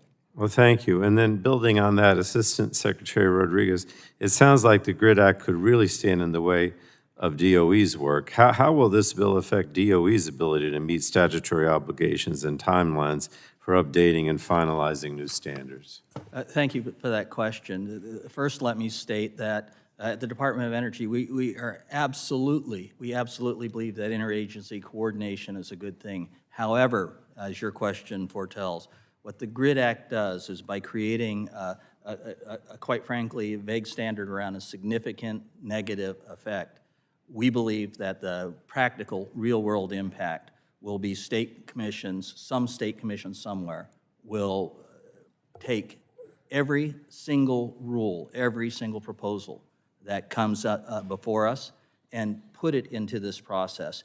That will slow down and probably make it impossible for us to meet our legislative and court-ordered mandates in terms of timing for the standards that we have on the list now. But more importantly, I think what it does is it delays improvements that actually help the American people by making the grid more reliable. I appreciate that. Now, let me ask you again, can you detail DOE's process for efficiency standards rulemaking? How does DOE engage with stakeholders and what is already factored into proposed rules? Isn't DOE already required to ensure rules are technologically feasible and economically justified? Absolutely, that is the case. So technologically feasible and economically justified are, in fact, we are legislatively mandated to go through that. But I think the most important part for every member here to understand is that we have not just a rigorous process, but a very deliberative process in which at every step of the way, DOE reveals its assumptions, its modeling, everything that goes into our consideration, and that's revealed to all participants, all stakeholders in the process, so that they can inform us, their perspectives, their contrary analysis, et cetera. The process grinds slow, but it ensures that every voice is heard, every perspective is weighed, and in a deliberative fashion so that the end result of a rule, whether a rule is propounded, amended, or decided that we don't have to make a change, it is done on the basis of not just DOE analysis, but everyone else's stakeholder analysis as well. Thank you. Thank you, Mr. Chairman. Thank the ranking member. I'll now go to Indiana's Dr. Bouchon for 5 minutes. Thank you, Mr. Chairman, and thanks for the witnesses. I just want to say the administration's energy policies are not practical and frankly not doable, and everybody knows it. Secretary Granholm kind of proved that herself by trying to take an electric car across America, and you saw the result of that. Without any infrastructure in place, even after months of planning. Imagine a citizen in Sullivan County, Indiana, without the benefit of a whole cadre of staffers planning their trip to try to travel to grandma's house in a nearby state with the current infrastructure in place. So it's just, it's ridiculous. I have to say this hearing is timely for my constituents. Increasing electrical bills are starting to create some real concerns within communities across the Hoosier State and at drawing attention to the media. Just in the last week, I've read several articles in state publications discussing rising costs, real-world concerns. While the cost of electricity has risen 19% nationwide since 2012, it's risen 35% in Indiana. And part of that is we depend on coal in Indiana. The short-term answer is that producers have been forced to move away from that, an affordable and locally available source of energy, to alternative sources when there isn't yet the proper infrastructure in place to do so. I'm not going to argue the merits of coal versus other sources of energy. Every energy source, as we know, has pros and cons, which I'm very familiar, and I believe in an all-of-the-above approach. In fact, last week I spent touring and learning about some of the energy production sites across my district, from a coal mine to a hydropowered dam on the Ohio River. We discussed wind, solar, natural gas. I heard firsthand from the industry that a rush to green agenda is coming with an unsustainable price tag, which means higher bills for my constituents. I support diversification of energy supplies, but we cannot put policy before practicality. Affordable energy and reliable energy is the key. What I can't seem to figure out is the disconnect between the administration's Department of Energy priorities and the actual real-world experiences of everyday Americans, particularly in my district. Over and over again, you put out rules that fail to consider practical realities. For example, implementing standards on coal-fired power plants with unrealistic deadlines that force closures within a few short years. I understand that people want to get rid of coal, but we have to have other infrastructure in place to replace it. We don't. For all these reasons, I'm pleased to see that the GRID Act would ensure that federal agencies cannot finalize regulations that are likely to have a significant negative impact on the reliability of our bulk power system without considering and responding to input from FERC and the relevant electrical reliability organization on such reliability impacts. Mr. Rodrigues, I'm going to change subjects here, but I'm a little bit. I was recently in North Carolina where they had for a field hearing where they had a shutdown because transformers were attacked by what is considered, I think, domestic terrorism. So what can you give me real specific, and then I was subsequently, let me just say this, I was at CenterPoint Energy in Houston, and we're talking with them about their large transformers and what would happen if something went down to one of their ones that roughly 2 million people would lose power. And they said it would take 2 years to replace it with the current supply chain situation we're in. So are there any real specific examples of what DOE is doing to strengthen and diversify the supply chain for distribution transformers, since we only have one company left producing electrical steel in the United States? Are there things we're doing actively to support this?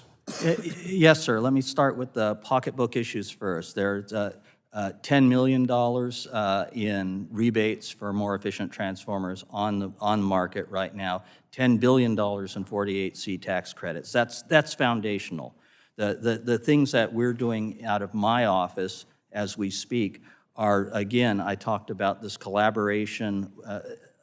It's probably been done before, but I do not know of a collaboration that has been more congenial and more focused than the one we have right now with the power sector, to try to find ways to ensure that we can improve the ability of the manufacturer's existing capacity to meet the needs of the utilities today. And some of that means changing standards, et cetera. Sure. The other part of that is the longer-term view, as I referenced earlier. We can't just keep treading water and fixing this problem over and over again. So we're working on design solutions that use more readily available products and materials that can be sourced right here in America to build transformers of the future. May I say one last word? Yeah, I'm out of time, but. Oh, I'm sorry. Go right ahead. Yeah, I just wanted to get this in. I mean, for example, the city of Washington, Indiana, in my district, shared how the supply chain issues have delayed or even prohibited new housing developments, infrastructure upgrades, and the community's overall growth because of this issue, transformers and the supply chain issues. So I'm happy to hear that you're working collaboratively with the industry to solve this problem. And now you yield back, Mr. Chairman. Gentlemen, Thank you time's very much. expired. I'll now go to Texas, Mr. Vesey for 5 minutes. Thank you, Mr. Chairman. Y'all know that Texas has a very rapidly growing population, and with that accompanying in load growth coupled with extreme weather events and driving increased utility demand, it comes along with all of that growth that we have. We like the growth, but we have a lot of things that we have to manage because of it. And the constituents that I represent know too well that Texas has a major electric reliability challenge, especially during the summer when we were warned repeatedly that ERCOT and our grid could not meet all of the demand. Just last week, ERCOT filed a request for emergency order under Section 202C of the Federal Power Act to ensure reliability of the bulk power system due to the extreme heat that we were experiencing. In its request, ERCOT noted that it's concerned that a post-contingency overload could occur on a transmission line. And so what that means is that ERCOT is worried that a transmission line that runs power from South Texas to the rest of the state could overload with electricity, and that would put the transmission line itself at risk of essentially frying. Rather than risk the line tripping or breaking down, ERCOT cut the flow of power running over the system right when people needed it most. And worse yet, ERCOT has known about this congestion for a while now. And I want to be clear, transmission is reliability. And I'm disappointed that none of the bills before us today do anything to enhance grid reliability. It's time that we fix the grid, and I'm a proud co-sponsor of the FASTER Act that would align incentives to improve the sitting, planning, and permitting process for interregional transmission lines. And I have a question for Dr. Ortiz. I understand that ERCOT is in a bit of a unique situation, but how would creating a minimum transfer requirement between regional transmission organizations increase reliability in the United States grid? Thanks for the question, Congressman. Indeed, interregional transfer capacity through a number of extreme events has been shown to be particularly effective. For example, during Winter Storm Uri, the PJM interconnection was able to transfer significant amounts of energy to MISO and then to SPP, which helped to maintain the stability of their systems. This was less so the case during Winter Storm Elliott because of the nature of that event. Texas, as you know, suffered significantly during Winter Storm Uri, in part because of lack of connections, but I think that was a minor concern given some of the other factors. So there is demonstration of the need and opportunity for this on a very real level. And so the commission last December held a technical conference that delved into detail on this and is continuing to work through that record. And then further, Congress has directed NERC to perform a study of interregional transfer capacity and the benefits, to submit that study within 18 months, and then for the commission to review that and then to make recommendations in a report to Congress. So we're looking forward to working through both the NERC study as well as our own proceeding to come to resolve and answer some of these questions. Let me also ask you, because you mentioned in your testimony that you don't believe FERC has the capacity to successfully implement the GRID Act being discussed today. Do you believe that the current processes at FERC allow for adequate input in the regulatory process, or does Congress need to give this more attention? The commission operates through a robust notice and comment process for all of its proceedings, including the ones that my office helps the commission to implement regarding reliability standards. We have a team that's built to do that. What the GRID Act could require us to do, if Congress were to choose, would be to perform somewhat more in-depth, in detail electric reliability analyses that we currently don't perform, that other aspects of the government, as I noted in my testimony, do. It's not to say that it would be an impossibility to build that capacity, but it's not necessarily part of the regulatory process at this stage. Yeah, no, thank you very much. Mr. Chairman, I yield back. Chairman Mills back. I now go to Mr. Walberg for Michigan for 5 minutes. Thank you, Mr. Chairman, and thanks to the panel for being here. Energy reliability has become a major concern in the last few years. We no longer worry about just losing electricity when an ice storm hits Michigan and knocks down power lines and the windstorm takes place. We also have to consider the possibility on hot days in the summer when our grid might not be able to handle everyone running their air conditioner or charging up their EVs. This is a serious problem. I believe it's self-inflicted to many degrees, worsening by the ongoing supply chain issues, problems with coordination and regulations coming out of the Biden administration that are decreasing electricity generation with impunity while increasing demand. I'm glad to see that some are awakening. Some of my friends in the utility industry as well as auto manufacturers are now at least talking behind closed doors about the problems of going as rapidly the direction that we're being asked to go. And government is pushing and mandating. I'm glad to read a report just last week from 1,600 scientists talking about the fact that there is no climate emergency. They weren't saying there was no climate change, but the emergency that is causing us to do things so rapidly that's diminishing our quotient for success in this country and moving forward and having things that we never experienced before. While the rest of the world goes around doing the same stuff, I'm glad to see some finally standing up and speaking out against what we're doing. Secretary Rodrigues and Dr. Ortiz, I'm concerned by what appears to be a lack of coordination within DOE and across government when it comes to grid reliability. The transformer supply chain, as we've talked about, that crisis is the perfect example.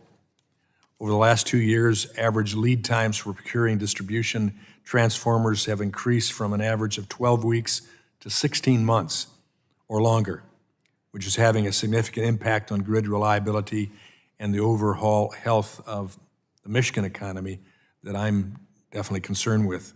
Secretary Rodrigues, as the Assistant Secretary for the Office of Electricity, did you consult with your colleague, the Director of the Office of Energy Efficiency and Renewable Energy, prior to that office proposing stringent new efficiency standards that would limit the supply of transformers?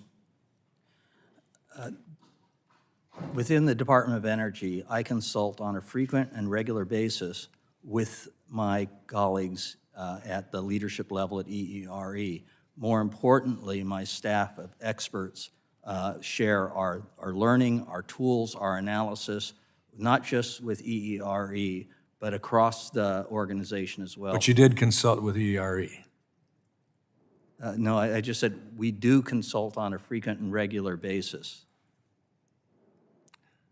But prior to proposing stringent new efficiency standards that would limit the supply of transformers? That was the thrust of my question. Yeah, the efficiency standard first doesn't limit the supply of transformers. It's a proposal for, in the future, increasing the efficiency of distribution transformers. But the answer to your question is my staff, my team of experts with our tools and our resources, in fact, do consult with EERE on a regular basis. Well, let me move on from there because the result seems to be actual limiting, but nonetheless, did you consult with FERC on the impact of the transformer shortage?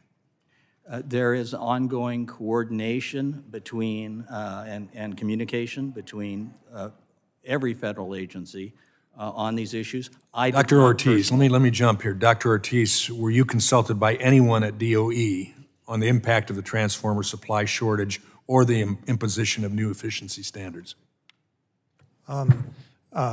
Personally, regarding the new efficiency standards for distribution transformers, the answer is no.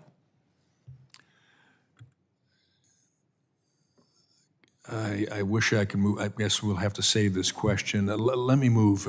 Secretary Rodrigues, the DOE and EPA entered into an MOU last spring that provides a framework for interagency cooperation and consultation on electric sector resource adequacy and operational reliability. It includes FERC consultation. How is this MOU being implemented, and what have you learned so far? Yes, thank you for that question. I think that was an important move on the part of both agencies. There has always been ongoing collaboration and communication between EPA and DOE, but what this did is to formalize that process. So thus far, there have been not one, but so far 2 formal meetings between our agencies and, quite frankly, 3 of the experts from my own organization working with EPA. What we do is we provide them with the insights from our research and development, our tools, our analysis, et cetera, so that they may use that to make better informed decisions. Thank you. I look forward to the outcome, and I yield back.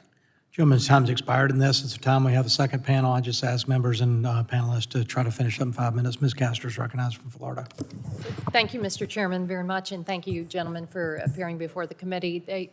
Reliability and affordability in how we power our lives is very important to my constituents back home in Florida. And we were reminded recently with a powerful Category 3 hurricane. In Florida, we lost about 250,000 Floridians lost power, and I want to thank all the line workers and everyone who worked to get the power back on as quickly as possible.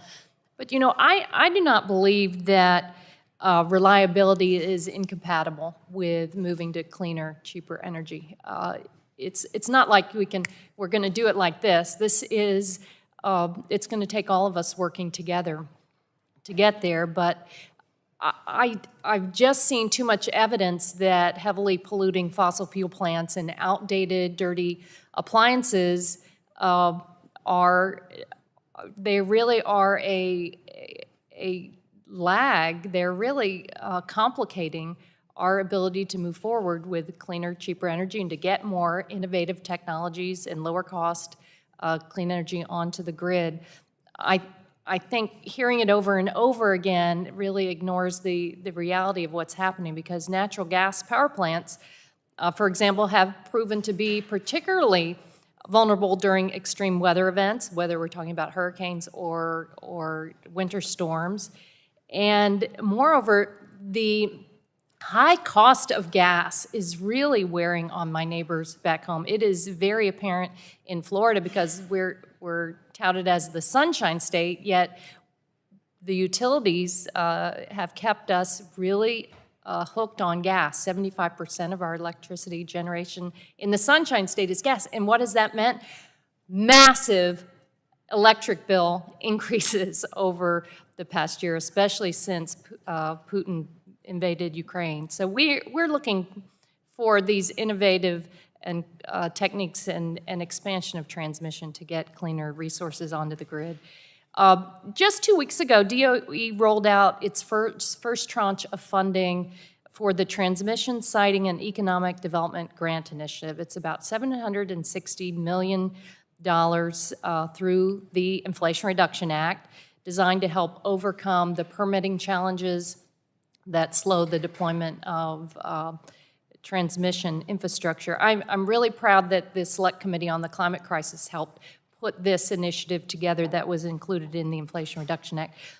Assistant Secretary Rodrigues, can you discuss why the rapid build-out of new transmission lines is essential for grid reliability, and how is that pre-planning initiative, this new Transmission, Siting, and Economic Development Grant Initiative, how is that going, and what do you need from stakeholders moving forward to make it work? Thank you very much, and I want to jump on the one word you used in there that is the most essential thing that I want every member to think about, pre-planning. The idea here that we're trying to do from the Department of Energy is to help to modernize Americans' grid by working with industry, by working with folks like yourself, so that we can take the steps today that will ensure that as we move into the future, where there's going to be more demand and more innovation, that the grid remains as reliable, as resilient, as secure and affordable as it is today. Two things around transmission, if I may. Number one, yes, it is absolutely necessary that we start working on and thinking about today everything from the permitting process, et cetera, for new transmission, for more interconnectivity. America needs a grid where we all can share in the work of reliability. But may I add one thing that I hope, as you all work together on reliability, that you consider as well. There are advanced grid technologies available today that can and should be used to enhance the throughput and the reliability and the safety of existing transmission corridors. We're working on both of those in the Department of Energy. We're working with industry to help prove those out. And quite frankly, we're working with utilities and grid planners to help them get the confidence they need to make these investments today. I hope that you all look at that as well. So how is the pre-planning effort going, the new Transmission, Siting, and Economic Development initiative. And then I hear you on the grid enhancing technologies. Are you able to work with stakeholders to bring in the grid enhancing technologies as part of this pre-planning initiative? Yes, we're working on it as a roll-up-your-sleeves initiative. Every person in my office knows that I only talk about reliability and resilience with the word affordability, and that's part of the answer. So far, it is going pretty darn well. I am so proud of the sister agency, not agency, sister office and the grid deployment office and the work that they're doing.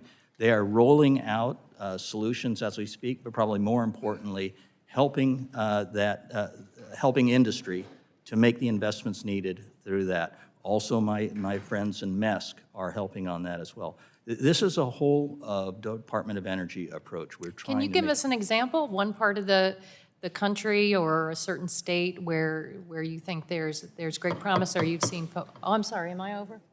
Yeah. Oh, I'm sorry, I'll yield back, thank you. Thank you. That gentlelady's time's expired now. Ms. Lesko from Arizona is recognized. Thank you, Mr. Chair, and thank you to both of you for being here to testify.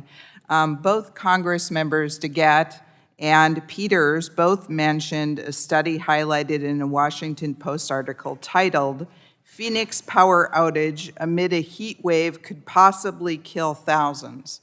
Well, that's exactly why we need Chairman Duncan's grid reliability bill, in my estimation. And in fact, that article also said Phoenix, which I represent part of Phoenix, Arizona, has a reliable grid. Well, part of the reason that Phoenix has a reliable grid is we have a diversity in energy sources. In fact, in Arizona in 2022, natural gas powered 42% of our electricity, nuclear 29%, coal 12%, solar 10%, hydro 5%, and wind 1%.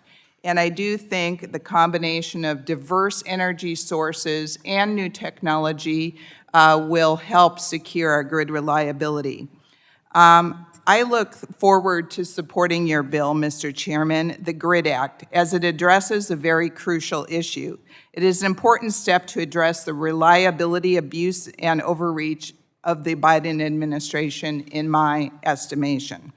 Another area I think this committee must fix is the broken market system in the ISOs and RTOs have developed, which does not prioritize or incentivize grid reliability at times. James Robb, CEO of NERC, the North American Electric Reliability Corporation, stated in recent Senate testimony, quote, "Unless reliability and resilience are appropriately prioritized, current trends indicate the potential for more frequent and more serious long-duration reliability disruptions, including the possibility of national consequence events," unquote. To me, this is the clearest warning imaginable, and this must be addressed. These blackouts that have occurred, in my estimation, are caused by a lack of the right kind of generation to power the grid. This is primarily a result of poor policy choices. Mr. Ortiz, these reliability issues are well documented, dating back as far as 2014, when DOE issued a warning concerning the bomb cyclone, which nearly crashed the entire national electricity grid.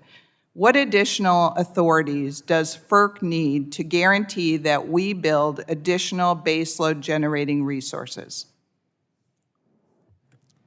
Thanks for the question, Congressman. The FERC has jurisdiction over the electric transmission system as well as the reliability of the electric transmission system. We also, through our regulated markets, the regulated markets have the responsibility for implementing reliability standards within their footprint, as well as managing on behalf of the states that they are that are members, resource adequacy, and of course that differs in quite a bit. FERC's role there is to ensure just and reasonable rates. It isn't to make choices regarding either resource adequacy or the kinds of resources that are constructed. FERC is a fuel neutral, all of the above agency that is, and that's been stated on the record by the chairman and the commissioners, and therefore, I don't have a response regarding additional FERC authorities. Do you have any specific actions that FERC could take with your authorities that would address grid reliability? I can highlight a number of actions that we have taken, in particular to address reliability concerns associated with the changing resource mix. We first directed NERC to identify and register inverter-based resources, which are largely solar and wind resources, could also be batteries as well, so that they are required to comply with reliability rules. And then we also in the process of completing a proceeding to direct NERC to update its reliability rules to take into account the behavior of those resources to ensure that the planning is adequate to ensure reliability as they're being integrated. Furthermore, in our recent final rule regarding interconnection, two components of that rule place a requirement for interconnecting non-synchronous resources, inverter-based resources in particular, to provide accurate validated models as a condition of interconnection, as well as to be able to have certain ride-through capabilities during disturbances, which NERC has identified as a key reliability risk. So we have very much taken up the mantle of making sure that we improve reliability right now. Thank you, and my time has expired. I yield back. John Lee yields back, and I'll go to Mr. Sarbanes for 5 minutes.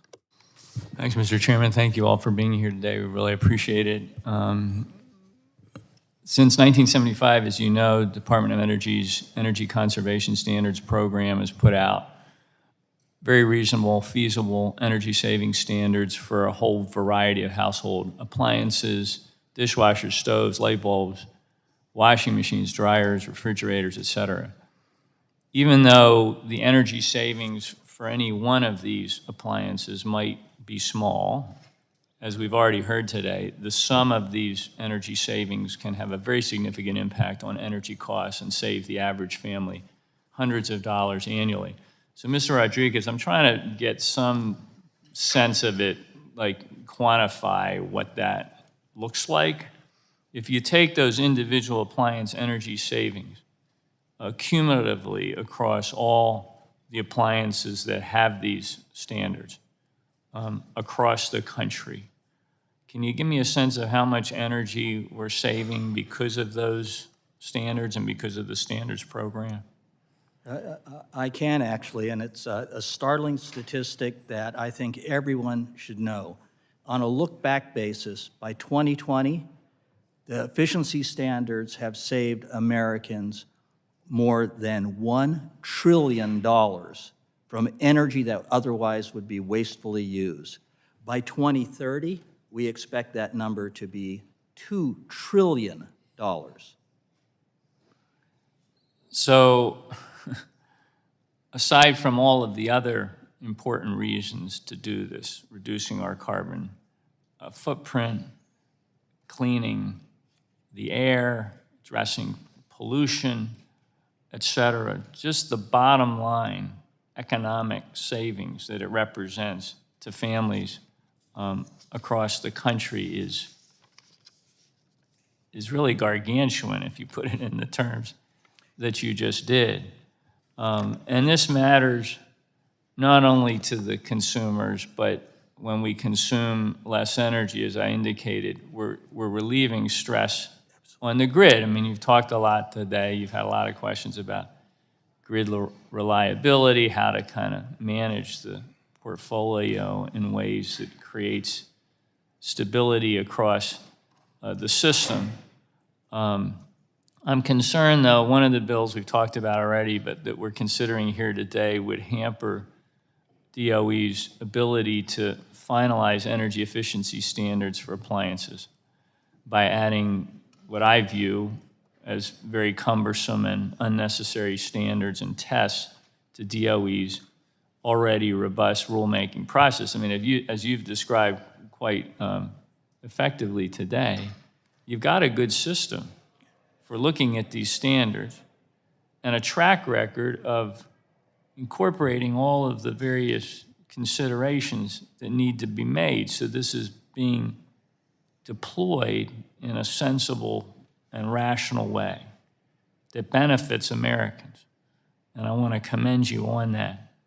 But tell me, if by legislation we're talking about today, or in other ways, if the Department of Energy's ability to finalize appliance energy efficiency standards is hobbled or compromised, how would the resulting loss of energy savings impact the demand on the electricity grid and its reliability? I assume it would put more pressure that we don't need to have there, correct? Absolutely the case. It puts more pressure on the grid because what will happen is it delays efficiency in the consumption of energy.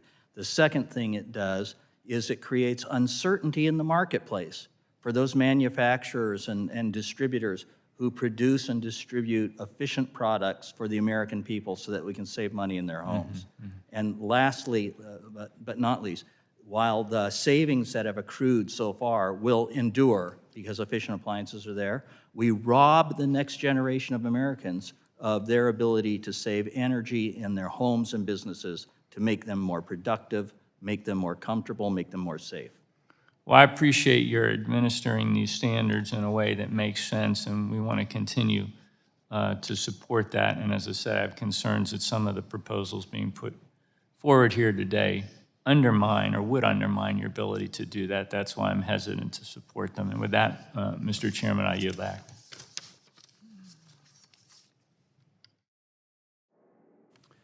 Gentleman yields back. Now recognize the gentleman from Texas, Mr. Weber, for his 5 minutes of questioning.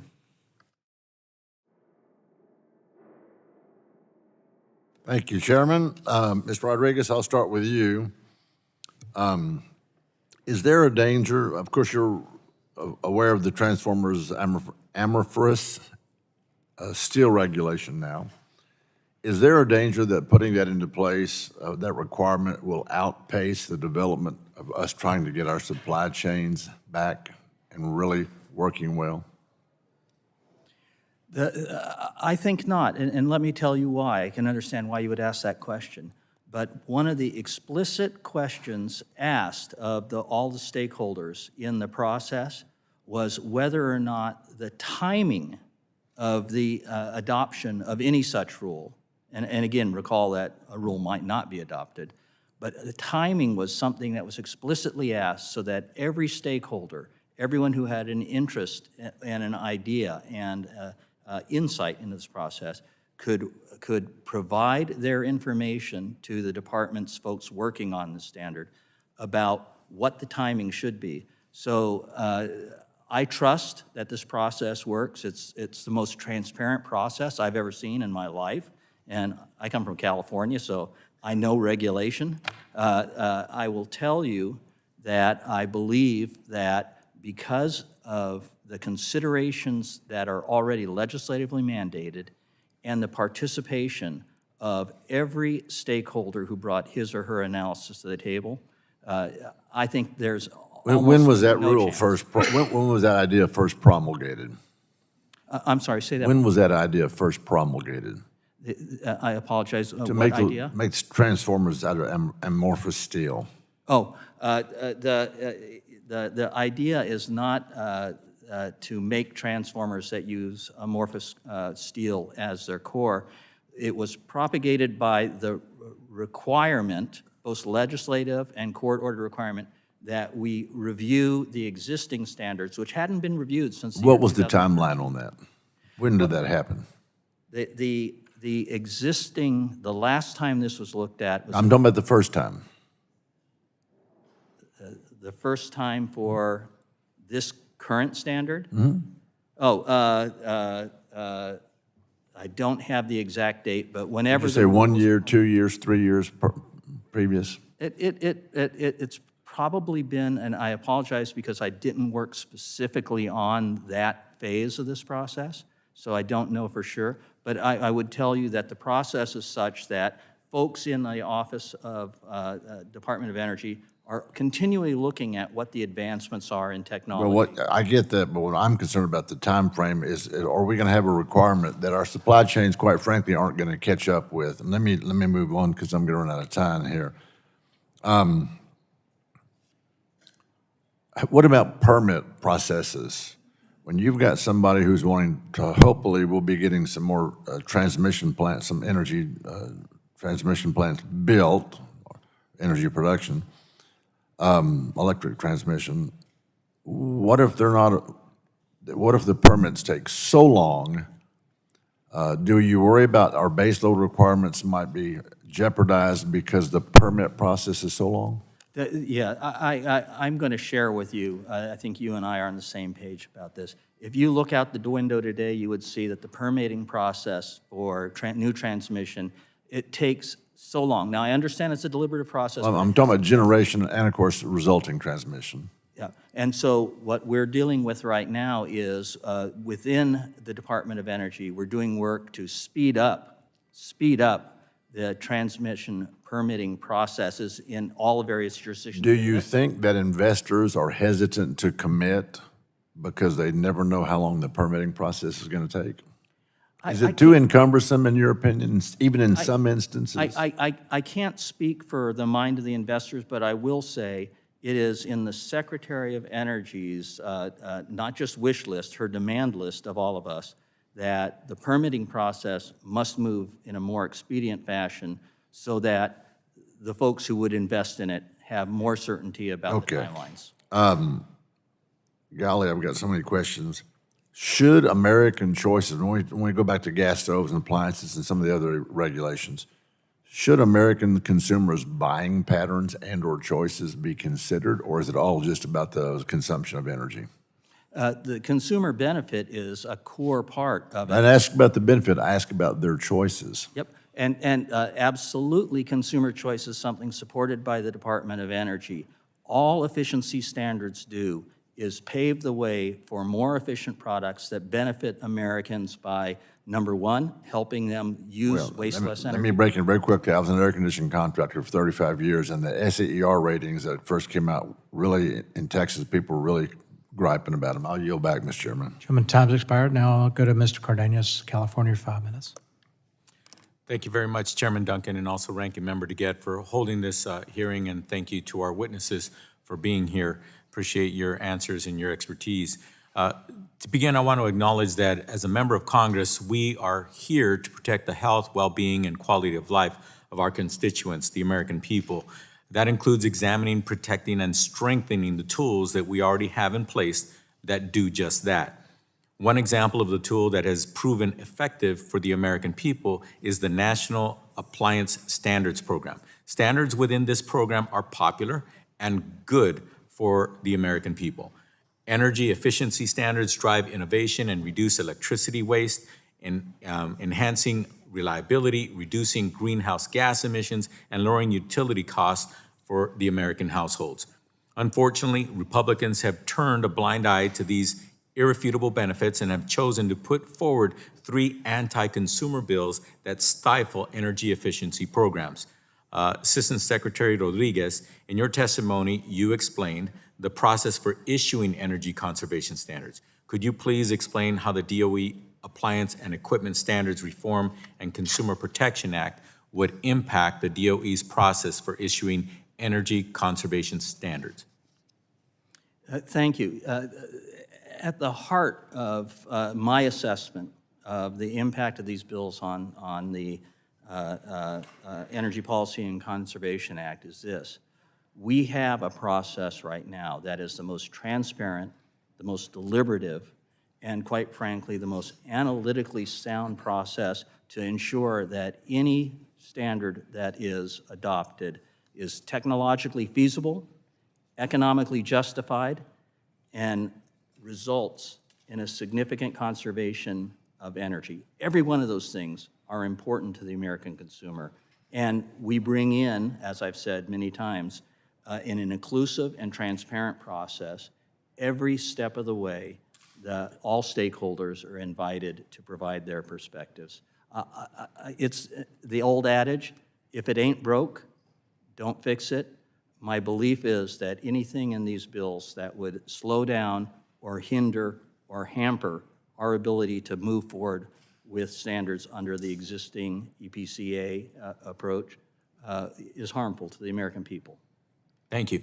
One of the proposed bills states that in determining whether imposition of an energy conservation standard is economically justified, the Secretary may not consider estimates of the social costs or social benefits associated with incremental greenhouse gas emissions. What would be lost if DOE can no longer evaluate greenhouse gas reduction in its rulemaking? I see it like this. The American people deserve deliberative processes that look at all the costs and all the benefits. I think it's quite frankly arbitrary to say we will not consider some of the benefits or we will not consider some of the costs. I believe the process that we have today considers each and every element that should be considered in terms of cost-benefit analysis, and the American people deserve to have that kind of rigorous analysis in place. I think it makes sense that in anything that we do, looking at the short-term and long-term cause and effects and benefits definitely should be done, especially in a transparent process as we have today. Thank you. You've been in the industry for years. What happens when we ignore GHG emissions and their climate impacts? For those who are listening, that's greenhouse gas. I've been, as you point out, I've been in the industry and around the industry for over 3 decades now. Every utility CEO I know is cognizant of the fact that utility emissions are part of the pollution problem, part of the greenhouse gas solution. We want to have a DOE that helps the utility industry to move along and find its way to, quite frankly, that next level of service to the American people. Thank you. I also have concerns about the Guaranteeing Reliable Infrastructure Development Act, which would effectively give FERC veto power over agency action. In your testimony, you explained that there are opportunities for stakeholder and public comment during the standards rulemaking process, which is tremendously transparent. As it stands, can FERC participate in the comment period during the rulemaking process as it is today? I'll defer to you for that answer since it's a question about your jurisdictional authority. Yeah, I suppose, Congressman, that you're directing that to me? Sure. Okay. FERC has the capability to comment on rulemakings. Nothing, I don't believe, bars that. It's general practice not to. And often, if there is a reliability concern in a rulemaking, we will hear that from our industry stakeholders. But FERC can communicate in one way or another. Yes. They're not limited. No. Okay, thank you. Commissioner Danley did it himself. Okay, if this bill were enacted and veto power was afforded to FERC, how would that disrupt the balance of fairly considering other stakeholders' comments? I don't know if I have a good answer for that question other than to acknowledge that the Administrative Procedures Act requires agencies to fully consider actions if the commission provides comments that are more particularly robust than perhaps other comments on electric reliability. That any other agency, any covered agency would have to respond per the legislation. Thank you. My time having expired, I yield back. Chairman yields back. I now go to the Chair of the Oversight and Investigation Subcommittee, Mr. Griffith, for 5 minutes. Thank you very much, and I apologize that I've been upstairs doing an Oversight and Investigations hearing, but that has now concluded. And I know that you all have talked some about grid reliability, but I'm going to ask a couple questions in that direction. I don't think these have been asked. So, Director Ortiz, according to the Energy Information Administration, more than 220 coal-powered plants have closed since 2014. While a good bit of this capacity was replaced with natural gas plants, some was replaced with non-dispatchable generation like wind and solar. Does FERC take the rate of retirement and wait for dispatchable generation into account when they promulgate new reliability standards? The reliability standards are developed through a process that occurs primarily first at NERC and industry, and they're developed by industry and then submitted to the Commission for approval. Within the deliberations at NERC that our team monitors, they consider these are utility representatives that take into account a wide range of both technical as well as kind of environmental meaning the state of the utility industry when working through options for what those standards look like. So,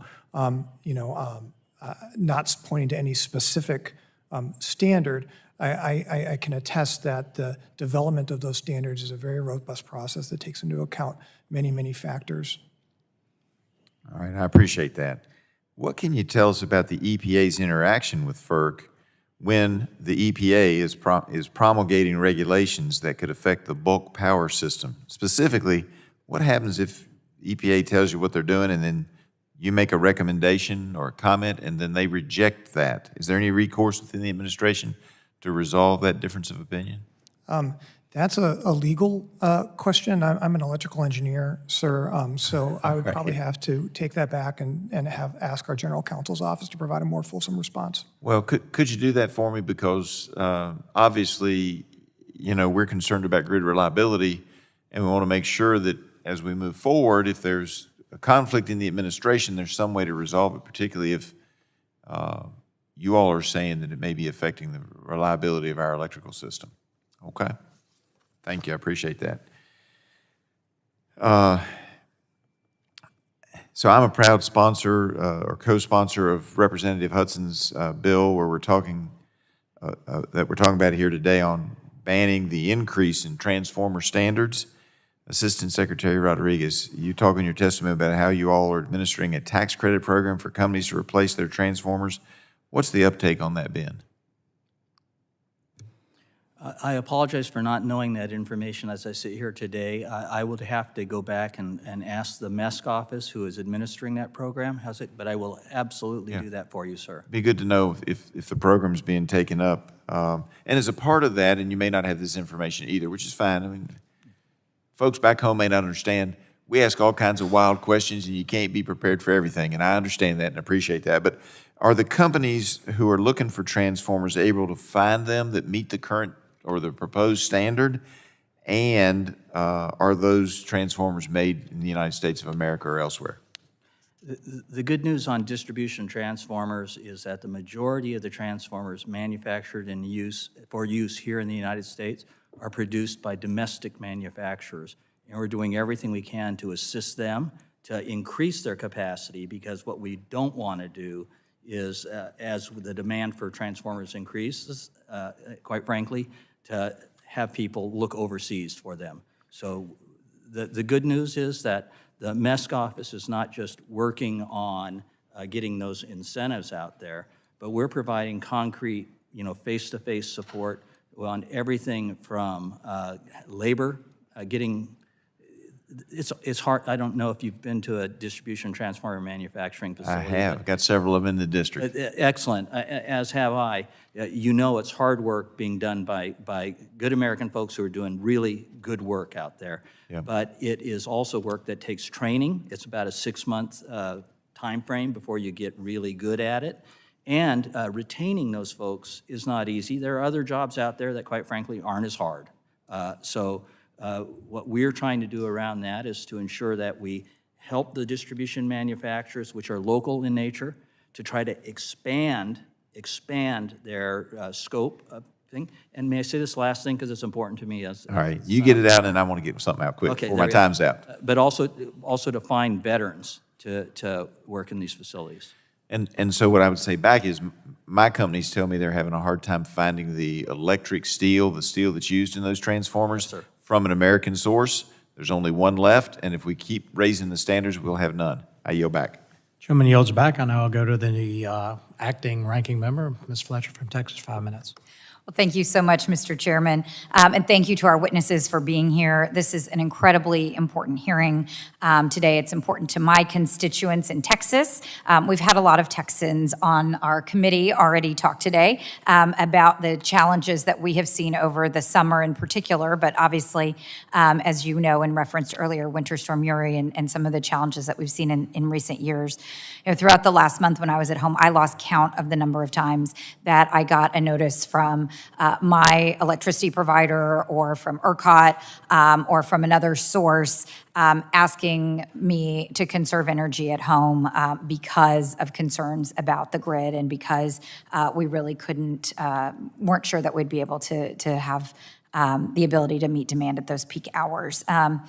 And, you know, as we discussed, and you all have already said, losing power isn't something that's theoretical for us. This isn't a concern that we imagine, but this is something that we are very much still living with from Winter Storm Uri. People in my hometown in Houston and across the state of Texas are carrying with them the memories of that storm and are deeply concerned about reliability and resiliency of our grid. And I think it's important to just to remember that storm led to the death of more than 200 Texans, and it threatened the health and safety of more than 4.3 million people who lost power, many for several days, including me at home. And then, of course, we had to boil our water and deal with all the other concerns that come from a long power outage. And unfortunately, several years later, we've seen very little action from ERCOT, which is the state's power grid operator, as you all know. And just last week, after this extreme heat in Texas all summer, ERCOT issued its second highest alert for the first time since Winter Storm Uri. And we narrowly averted rolling blackouts in Texas last week. So, we were able to do this by asking people to conserve and to reduce our energy consumption, everything from, turning up the thermostat to not running your appliances. And I think it's really important in this hearing today, where we're talking about energy efficiency, that is part of the solution that we're asked to do as individuals and collectively. So I'm a little bit disappointed that the legislation that we're taking up today undermines the ability of DOE and EPA to finalize regulations that are related to energy efficiency. And I want to spend the time that we have first touching on something you mentioned in your testimony, Dr. Ortiz, just about the work that FERC has done to improve the ability of the grid to withstand these extreme weather events. And could you just talk a little bit about the role that efficiency plays in shaving off peak demand and in avoiding grid stress in these kinds of moments? Thanks for the question, Congressman. Energy efficiency at the consumer level is not part of the jurisdiction of the agency. To the degree that efficiency measures reduce peak demand, they obviously put a downward pressure on resource adequacy in the planning context, and then also on required reserves in the operating context. Okay, thank you. And I want to take the minute and a half I have left to touch on one other topic. It's something that we've talked around a little bit today, but I do think it's really important that one of the things we've talked about for years and that we're talking about in this hearing is kind of that nexus of gas and electric reliability. And could you just talk a little bit, again, Dr. Ortiz, about the importance of natural gas reliability to the reliability of the bulk power sector, and a little bit about some of the gaps and the laws and regulations around gas reliability? Oh, great. It looks like I have 50 minutes to go on, so I'm happy. So natural gas system reliability is fundamentally crucial to electric reliability, and it's only grown more so. To the degree that I think we're coming to a situation where the interactions between those systems are so tight and so linked that there's a real rethinking that needs to occur. And the Commission has explored this in its New England Gas Electric forums. And then in addition, as a result of a lot of the gas failures that occurred during Winter Storm Uri, at the request of the Commission, the North American Electric Standards Board issued a recent report recommending a number of changes to gas system planning and operations to help better support reliability. Those are very complex. I'm not a gas expert, so I can't quite go too far, but just to say that, to reiterate your point, that the reliability of the natural gas system is fundamentally critical to the reliability of the electric system. Well, thank you so much for that. I know I've gone over my time, so I appreciate it, Mr. Chairman. Appreciate both of you and your testimony today. Thank you so much. You're the ranking member. I'll give you some lenience. Now I'll go to Mr. Balderson, I believe, for 5 minutes. Thank you, Mr. Chairman, and thank you both for being here today. My first question is for Dr. Ortiz. Dr. Ortiz, I'd like to follow up on a point that Chairman Johnson raised earlier. In the EPA's proposed rule, New Source Performance Standards for Greenhouse Gas Emissions, the EPA states that it elevated the reliability implications of the proposal and consulted with the Department of Energy and FERC in the development of these proposals.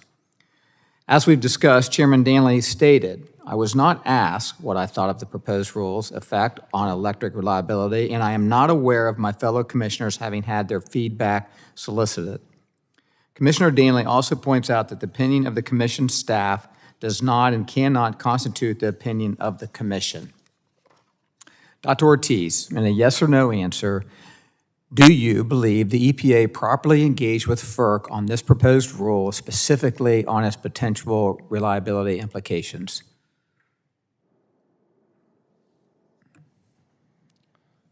The EPA executed its responsibilities under through the Office of Management and Budget to seek FERC input on the rule. FERC provided comments on the rule that the EPA largely implemented.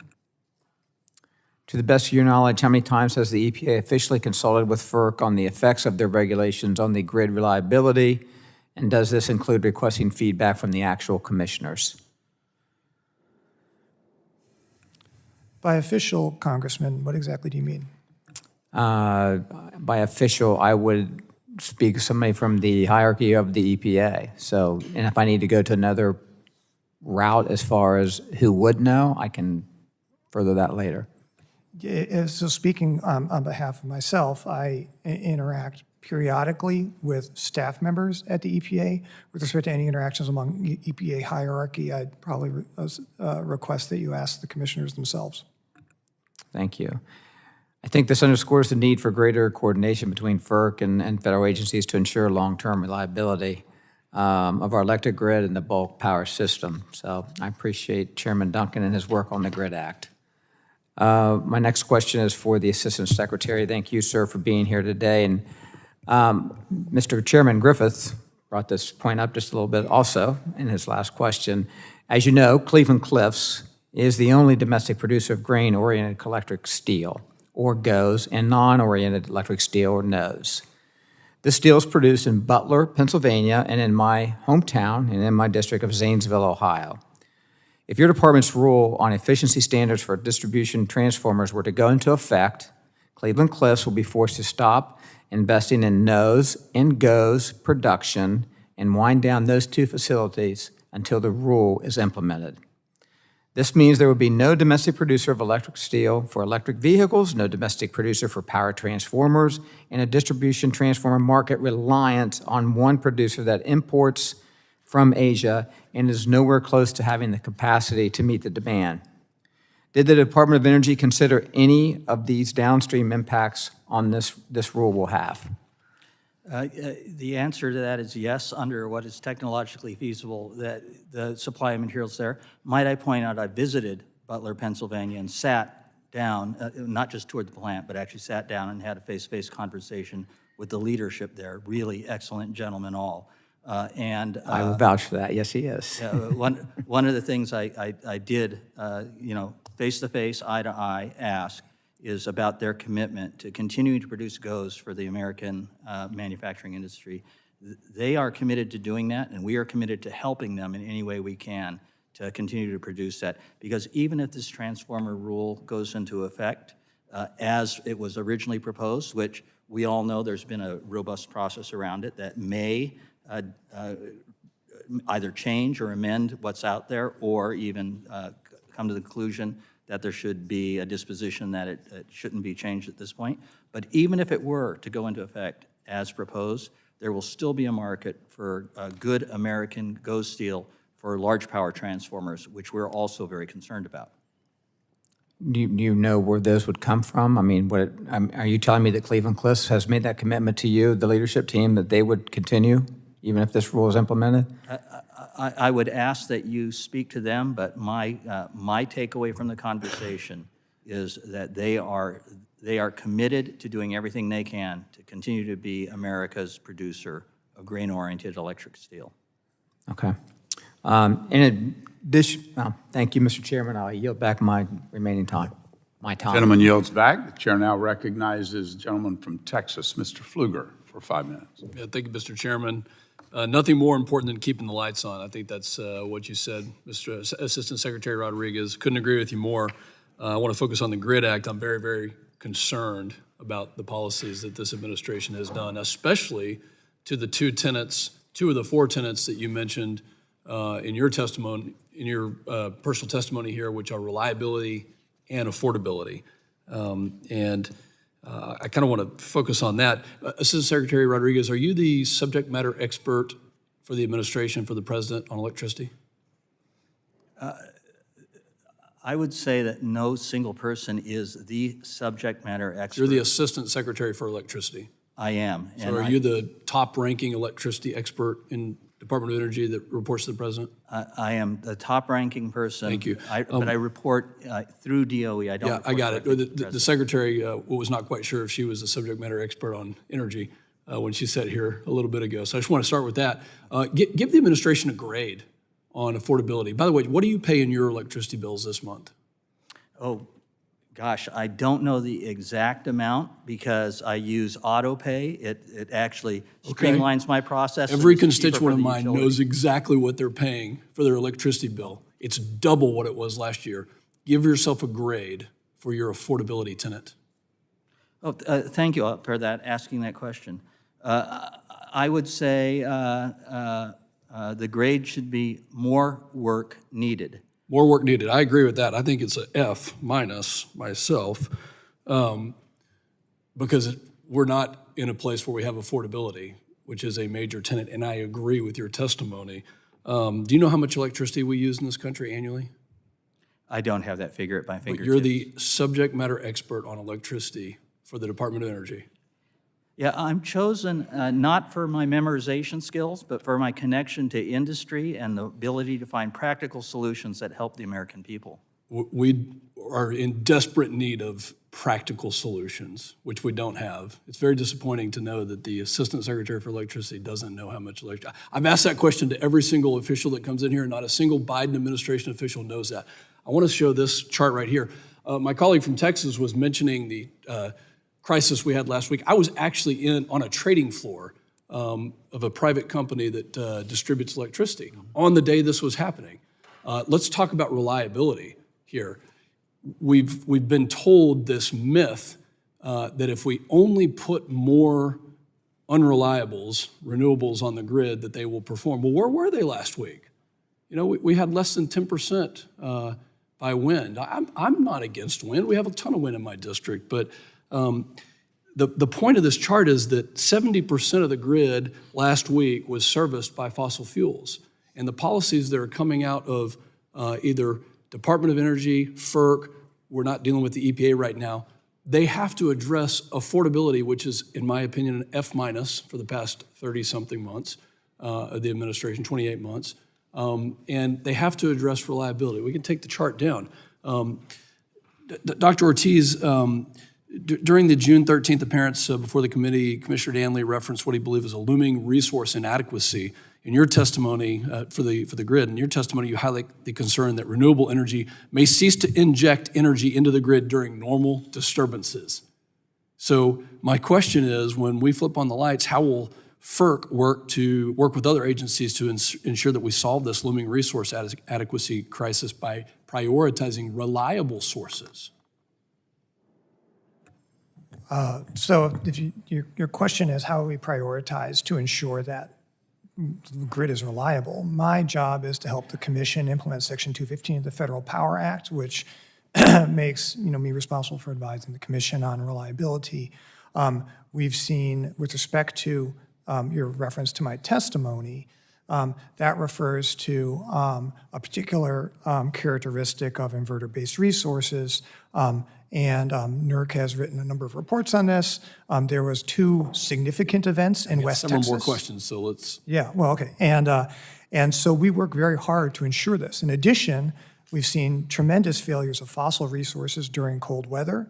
And we have I'm going to keep going. We have implemented standards. I want to enter a letter into the record, Mr. Chairman.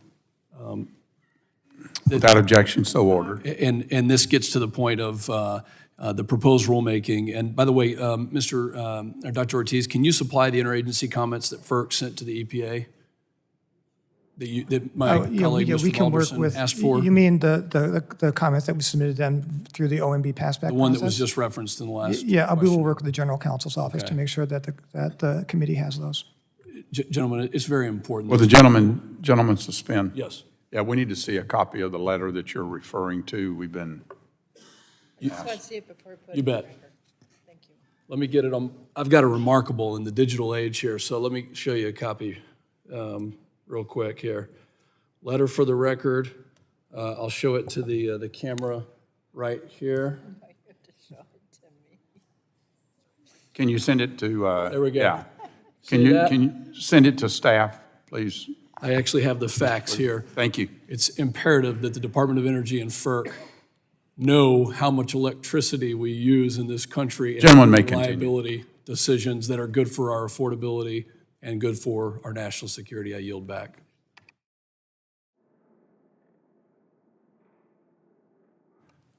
Gentleman yields. Now the chair recognizes the gentleman from North Dakota, Mr. Armstrong, for 5 minutes. Before I get into my questioning, I just want to address a couple things that were mentioned earlier. And regardless of the different debates, I think it's important to recognize that products that use marginally less energy are never going to be a substitute for generation. And earlier there were talks about PJM exporting power to MISO and SPP during significant weather events. That only works if the donor RTO has the sufficient generation.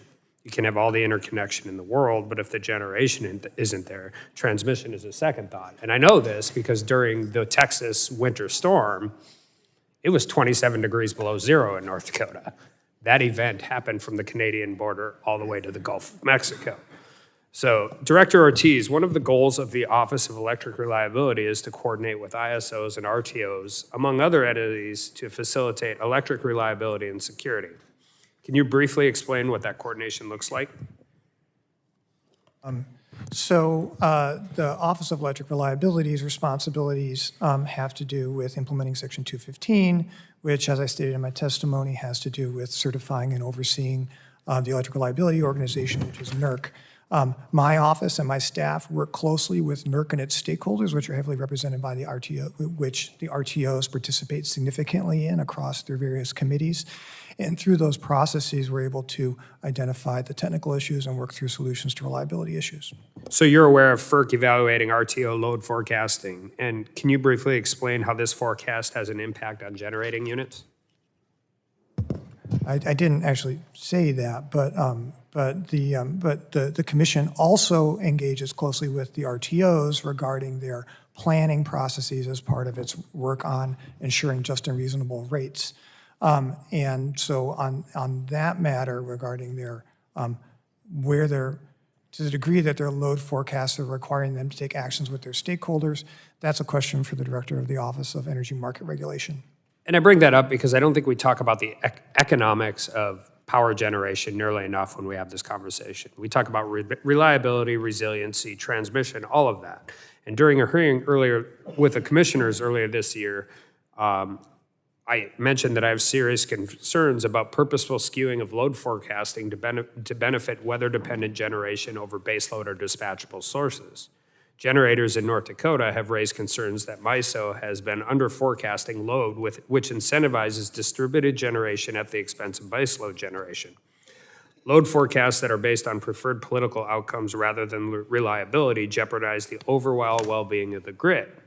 And we know that the Sierra Club and the NRDC have evaluated influencing PJM forecasting because these organizations claim that PJM is muting price signals that are essential to attracting, their words, the right kind of resources, also known as renewables. Meanwhile, the North American Electric Reliability Corporation has noted that RTOs, like MISO, can face challenges in meeting above normal peak demand if wind generator energy output is lower than expected. So the Sierra Club and the NRDC want RTOs to have a lower load forecast to support the development of wind, but at the same time, the nation's chief reliability evaluator says that this can make the grid more unreliable. In its after-action report of the 2022 winter storm, SPP explicitly mentioned that the importance of fuel assurance and resource adequacy are essential parts of responding to future reliability events. So shouldn't resource adequacy be the foundational to this conversation? NERC has made it clear throughout its history that resource adequacy and operating reliability are the two tenets of reliable operations. Mr. Rodrigues? Yeah, absolutely. Resource adequacy is one critical component in reliability overall. Do you think the oversight, or do you think there should be more oversight or more independent auditing over the auction process? I honestly don't have an opinion about that. My expertise and the focus of my office and my work is really on ensuring reliability through making an American grid that's up to 21st century standards. The market mechanisms is not something I work on. The problem with the market mechanisms, if they're underselling it, we're still going to need the power. And if we're under forecasting it, we're still going to end up needing the power. And they have to figure out how to keep the lights on for the other 360 days a year. So the 5 days a year when it's 35 below in North Dakota when we really need it, that they can actually supply the power we need when the sun's not shining and the wind's not blowing. And with that, I yield back. Gentleman yields back. I now go to Mr. Carter from Georgia for 5 minutes. Thank you, Mr. Chairman, and thank both of you for being here today. You know, I'm waving on to this committee. I serve on the Energy and Commerce Committee, but I'm not on this subcommittee. But I wanted to be here because I find it astonishing that in 2023, we are facing a reliable energy crisis in this country. I just find that to be astonishing. But we've heard about it. We've heard about blackouts. We've heard about brownouts. We've had about the rolling brownouts. And again, I just find it to be unbelievable. But it seems that the current administration has pushed for policies that exasperate the situation. The Department of Energy and EPA signed a joint MOU, and you've talked about that, and I've got some questions about it. But yet, you signed that MOU, and then the EPA immediately issues rules to take generation off of the grid. You know, I think you've heard it from the committee members that we're in favor of wind and solar. We want to see it. But before you start subtracting reliable forms of energy, we got to make sure that we can replace it there. In fact, in May, FERC Commissioner Mark Christie talked about electricity reliability, and he said, the problem generally is not the addition of intermittent resources, primarily wind and solar, but the far too rapid subtraction of dispatchable resources, especially gas and coal. We had Commissioner James Danley, who testified before this committee, and he said he believes it's a looming resource adequacy crisis that we're going to be facing here. We want our country to grow. We want it to thrive. But we got to have the lights on in order to do it. Mr. Ortiz, I want to ask you, earlier my colleague was talking about the MOU, the interagency comments that FERC sent to EPA dealing on the EPA rule that affected power plants. You said that the EPA largely implemented the terms of this. What did they ignore? Can you define what largely? Yes, I can. So with respect to we had a number of, it wasn't a long list of comments, but a number of comments. And regarding reliability, we noted that EPA had claimed it had made a reliability analysis based upon a forward-looking resource adequacy assessment. And we I don't have any, it's their modeling regarding resource adequacy, but the point that we made to them was that resource adequacy is only one piece of the puzzle, and looking at this at the kind of level that they did might have not revealed certain reliability I got to be, I'm sorry to interrupt, but I got to be quite honest with you. I'm not getting a warm, fuzzy feeling that y'all are communicating well. Should I? We communicate through the official channels, through the OMB passback process. Is that a yes or no? Are y'all communicating well? I'm not here to make a judgment on it. I'm here to execute the laws and the requirements. Okay, all right. Throughout this hearing here today, a number of my colleagues have commented about the lack of coordination between EPA, Department of Energy, and FERC. And I I echo those concerns. FERC's mission is to assist consumers in obtaining reliable, safe, secure, and economically efficient energy services at a reasonable cost. Let's talk about a reasonable cost. With the cost of energy continually rising for almost every American, and I have certainly seen it in South Georgia, it's been a hot summer. It's been almost unbearable. And my constituents have been calling. They need help with their electric bills. I mean, and look, we got good, reliable energy in Georgia. We got great providers. But the price is just, it's just unaffordable for a lot of people. Can you tell me what input FERC has to provide to ensure these rules result in economically efficient energy at a reasonable cost? As you noted by citing FERC's charge, we're here to ensure just and reasonable rates for electricity. Regarding those impacts on other rules, unfortunately, I'd have to take that back. As I mentioned before, I'm an electrical engineer, not an economist, nor an expert in markets. So with your permission, I'd be happy to work with my colleagues to provide a robust answer to your question. And I appreciate that very much, and I look forward to getting that. Mr. Chairman, thank you again for allowing me to wave on, and I yield back. I thank the gentleman for waving on, and that concludes the first panel. I want to thank the witnesses for being here. There will be some follow-up questions. You heard some members that had run out of time and wanted to send. We ask that you'll submit answers to those within 10 business days.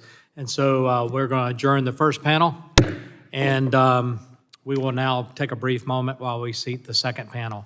So bear with us. As they said in the military, smoke them if you got them.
Bob, you don't need a name tag. All right, I'm going to call the next panel into order. We want to thank our witnesses for being here today and taking time to testify before the subcommittee. Again, you'll have an opportunity for opening statement. Try to stay within 5 minutes. We're going to try to stay on time. We do have votes about 1:30, so we're going to try to get as far as we can. So having said that, our second panel is in place. I'll introduce him, Mr. Kevin Messner, Executive Vice President, Chief Policy Office at the Association of Home Appliance Manufacturers. And I'm going to skip the next one. I'll come back to it. Mr. Andrew deLaski is Executive Director at the Appliance Standards Awareness Project. Mr. Ben Lieberman, Senior Fellow for the Center of Energy and Environment at Competitive Enterprise Institute. And then a friend of mine, Bob Pauling, he's President and CEO of Mid-Carolina Electric Cooperative, and he's here on behalf of the National Rural Electric Cooperative Association. Just a side note, he's also a fellow Clemson football player, held some records for PATs as a kicker there, was on the national championship team in '81, and go Tigers. So, having said that, we'll recognize Mr. Messner for 5 minutes. All right, thanks. Man, I'm not a football kicker, so. Thank you. Good afternoon, Chairman Duncan, Ranking Member DeGette, and members of the subcommittee. I'm Kevin Messner. I'm the Executive Vice President and Chief Policy Officer of the Association of Home Appliance Manufacturers.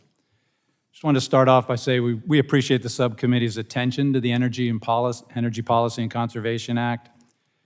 EPCA is not a law that people generally sit around the dining room table and discuss around the country, but it does impact people's lives every single day. From the time we wake up in the morning and put on clean clothes, pull orange juice out of the refrigerator, cook breakfast, and then when we come home at night and prepare dinner and then load the dishwasher, we're impacted by home appliances. Home appliances make our lives easier, safer, and healthier. The essence of EPCA has not been changed since the end of the Cold War. Since EPCA was signed into law by President Reagan, the Berlin Wall has fallen, we've got internet, email, and we have smartphones. Just imagine this law was written when we were still using typewriters and when people were using corded phones. Today, appliances are connected to your smartphone. In 1987, when EPCA's appliance program was written, microwave ovens were surging in popularity. Today, we have all kinds of new connected features. AHAM and our members have supported a system of federal standards that improve energy and water conservation. A national program benefits consumers by preventing inefficient and costly conflicting state requirements.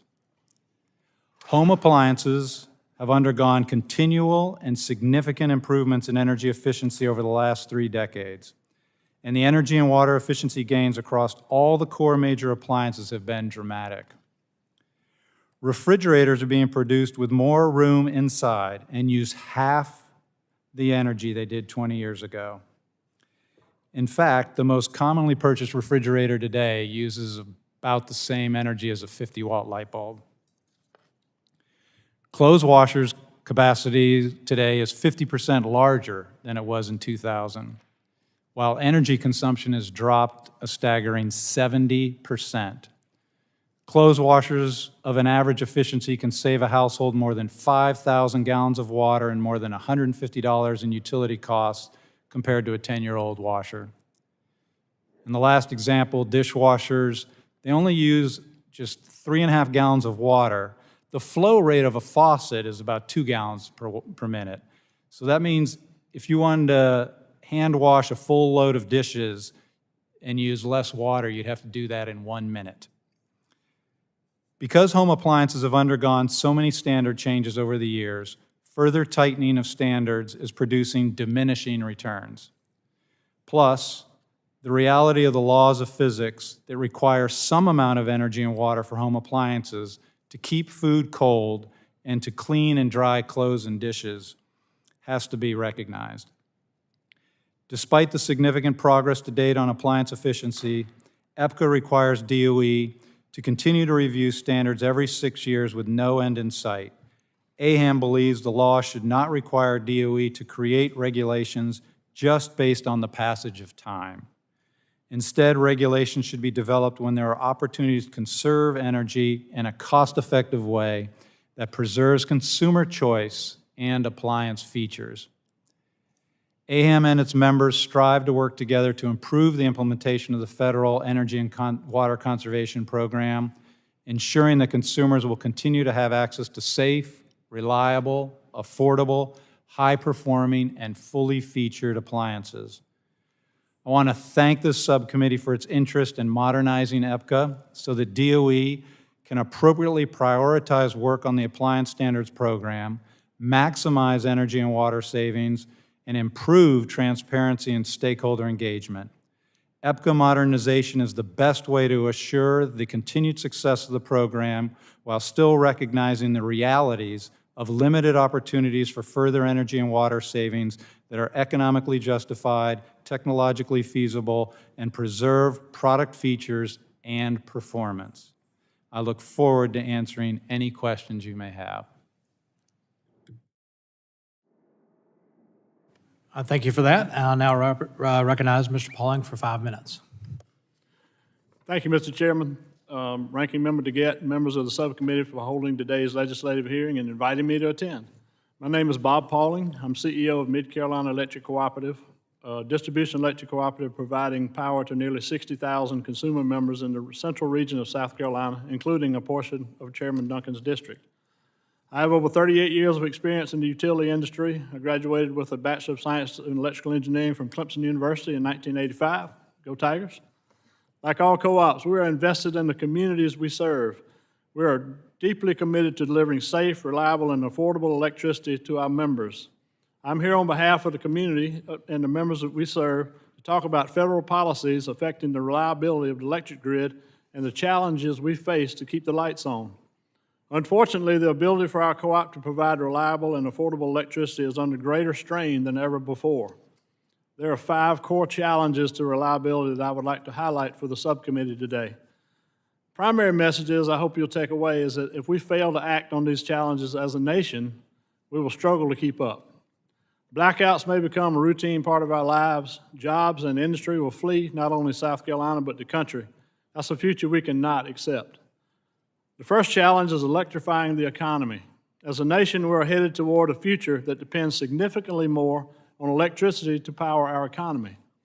South Carolina has been a leader of electrification, recruiting a parade of economic development projects in recent years tied to the production of electric vehicles and the components that power them, their batteries. We must prepare for this rapid rise in demand for electricity. We must act soon to expand power generation, preserve existing resources, reduce the red tape and regulations that stand between us and our prosperous future. The second and third challenges I'd like to bring forth is the disorderly retirement of existing generation and the availability of natural gas. Last December's power supply crisis on Christmas weekend is a perfect example of these combined threats to reliability. Unseasonably low temperatures dried up the supply of natural gas available for power generation, while also driving the demand for electricity to record highs. The grid could not rely on other baseload power sources for generation, resulting in rolling blackouts. Fortunately for our members, we did not have to shut off their power with temperatures outside hovering in the low teens. But we cannot be content on having weathered this near miss, nor can we choose to be complacent. We have to build new generation and add capacity without prematurely shutting down existing power plants, which is not the direction EPA is headed with their recent power plant rules.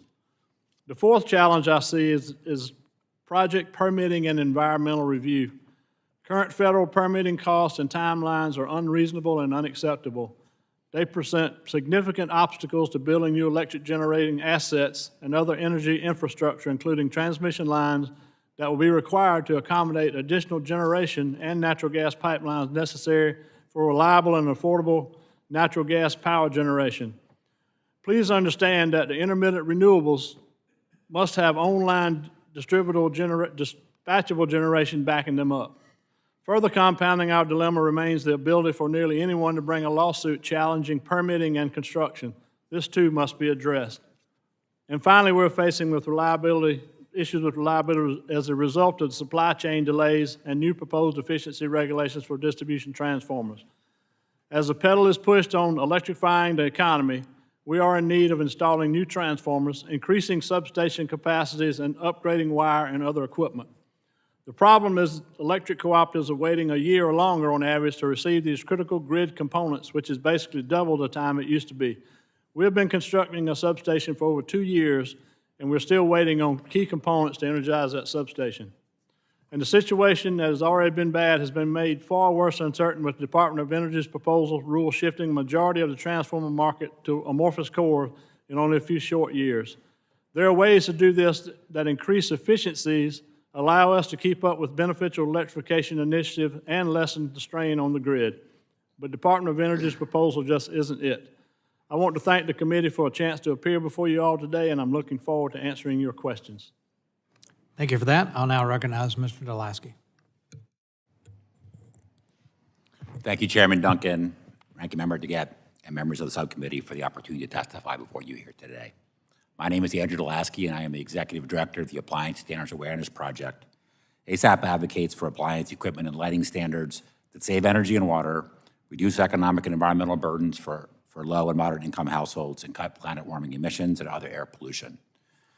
ASAP's steering committee includes representatives from environmental and efficiency nonprofits, consumer groups, the utility sector, and state government. ASAP is housed within the American Council for an Energy Efficient Economy, a nonprofit 501c3 organization focused on leading and advancing energy efficiency policies, programs, and technologies across the nation. The hearing here today focuses on the critical issues of reliability and efficiency of our power system is very timely.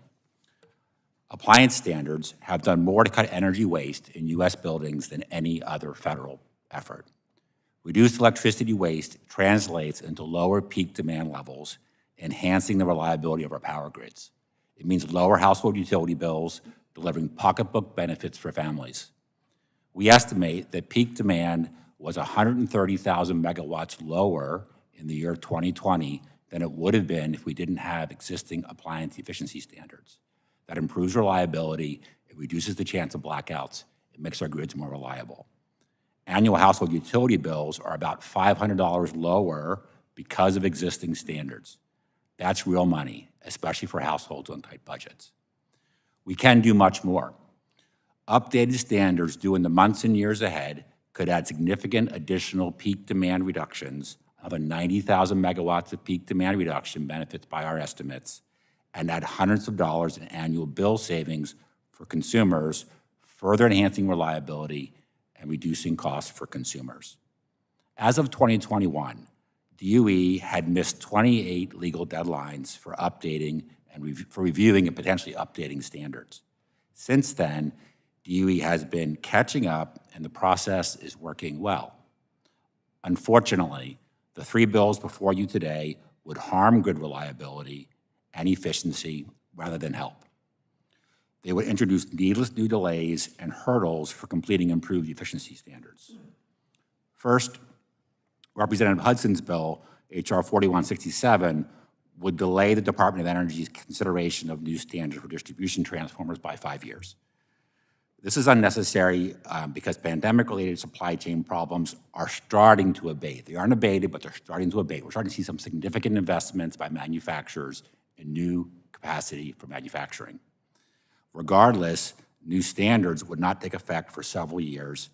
Meanwhile, the Department of Commerce report reports that U.S. dependence on imports from Asia for high-quality electrical steel have been rising. This is the steel used in transformer cores. That underscores the need to create a clear market incentive for U.S. production for the supply chain of transformers. Kicking the can down the road on the efficiency standard decision would be worse than counterproductive. It would force manufacturers of both electrical steel and transformers to either defer investments to upgrade their manufacturing or hedge their investment bets because they don't know where the rules are headed. Ongoing regulatory uncertainty is the enemy of innovation. DOE has built a strong and thorough record in the current rulemaking process and has received robust input from a range of affected industries, including transformer manufacturers, electrical steel producers, and utilities. They've gotten a lot of input. Now is the time for decision-making. Second, the so-called EPCA reform bill is a wolf in sheep's clothing. While some language in this bill may seem reasonable at first glance, it would gut the National Efficiency Standards Program. It would mean that every new standard could not likely increase upfront product costs, have any effect on product characteristics such as cycle or charging time, or make any one manufacturer or distributor make it harder for them to compete, among many other requirements, regardless of the utility bill savings or the grid benefits achieved by improved standards. Any existing standard on the books today could now be revoked. Again, creating regulatory on-again, off-again regulations isn't helping anybody. Taking a belt and suspenders approach to stop new standards, the bill would set unreasonably high minimum savings and low maximum payback periods. If this bill had been the law since the late 1970s, none of the benefits that consumers have gotten from efficiency standards today, none of the benefits we have for the grid would have ever been achieved. We would have no efficiency standards. Finally, the Grid Act would grant extraordinary and unheard of power to the FERC, and to some degree, each of the state regulatory commissions to override federal regulatory decisions made by DOE, the EPA, the Department of the Interior, Department of Commerce, Department of Defense, you name it, and every other federal agency. This would not only delay the agency rulemaking process, it would make FERC the final decision maker on a range of topics that are outside its expertise. These bills would take us backwards. We urge the committee to reject them. So in summary, I want to say that appliance efficiency standards have been an effective policy for cutting costly energy waste, for enhancing grid reliability, and saving consumers money. DOE's process for catching up on what's been a very big backlog of legal reviews for considering updates is working well, and the three bills before the committee today would undermine that process. I'm going to need you to wrap up. Door up. to revocation of existing standards. We urge the committee to reject these bills. Thank you. Mr. Lieberman, recognized for 5 minutes. Chair Duncan, Ranking Member DeGette, and members of this subcommittee, thank you for the opportunity to testify today. My name is Ben Lieberman, and I'm a senior fellow at the Competitive Enterprise Institute, a nonpartisan public policy organization that concentrates on regulatory issues from a free market perspective. I work in CEI's Energy and Environment Department, where I cover a number of regulatory programs, including Department of Energy appliance efficiency standards. Prior to joining CEI in 2018, I was a staff member on this committee, where I also worked on DOE appliance regulations as well as other issues. When I was here, the problem of appliance overregulation was already serious enough that we held hearings like this and considered some measures to reform it. However, over the last 2 years, and especially thus far in 2023, things have really gone too far. As we all recall, the year began with the commissioner on the Consumer Product Safety Commission telling the media that a ban on gas stoves was a real possibility, followed up by strenuous denials from the Biden administration that any such ban was in the works. But within weeks of those denials, the administration launched a second regulatory attack on stoves, this time from DOE. The pending stove efficiency standards join other DOE proposals impacting furnaces, dishwashers, clothes washers, refrigerators, ceiling fans, and most recently, water heaters. CEI has filed comments critical of several of these proposed rules and are party to litigation regarding another. Each of these regulations is a bad deal for consumers in its own way. I'd like to highlight a few of the worst ones now. For example, the proposed rule for dishwashers is especially counterproductive because dishwashers have already been badly overregulated. The past four rounds of successively tighter standards for energy and water use have increased the time it takes to do a normal cycle of dishes from about 1 hour to 2 or more. Cleaning performance has also been compromised, but now the agency is proposing a 5th round of even tougher limits. The best interests of consumers would be better served if the agency were working to fix the problems with existing dishwasher regulations, which one of the bills would help facilitate. Do that rather than doubling down with new ones. I'd also like to mention quickly air conditioners. They suffer at the hands of not one but 2 agencies, DOE and EPA. DOE efficiency standards for central air conditioners took effect this year and led to a noticeable jump in equipment costs. At the same time, EPA regulations target the refrigerants that are used in these systems. If I were to guess what the next big consumer backlash to appliance regulations would be, like stoves were in 2023, my guess would be air conditioners, and maybe as soon as next summer. And lastly, I'm sure the subcommittee has heard enough about the relative merits of gas versus electric stoves, and I'll spare you the details, except to reiterate again that I always think the choice should lie with the consumer. But I'd like to note that stoves have gotten caught up in the larger war on natural gas. Stoves, as well as furnaces and water heaters, which are also subject to pending rulemakings, come in both natural gas and electric versions. And the Biden administration has, as part of the climate agenda, targeted the residential use of natural gas in favor of electrifying everything. And it is using DOE efficiency standards to give electric appliances an advantage over gas versions, despite gas being the preference of many homeowners. The use of appliance standards to skew the market away from gas versions and toward full electrification is not just bad news for consumer choice, but also has implications for the grid. Consider that currently nearly half of homes are heated with natural gas. That's a lot of BTUs being supplied by gas. But if the electrification agenda is successful and many of these gas heaters are replaced by electric, that would add significantly to electric demand, especially on the coldest winter days. At the same time, there is documented and growing risk to electric reliability across the nation, especially as baseload generation sources like coal and natural gas are being retired and replaced by wind and other intermittent renewable sources. In other words, the same Biden administration climate agenda that favors electric stoves and furnaces and water heaters over gas is also making dependence on them increasingly risky. We are putting more of our eggs in one basket, and at the same time, we're making that basket flimsier.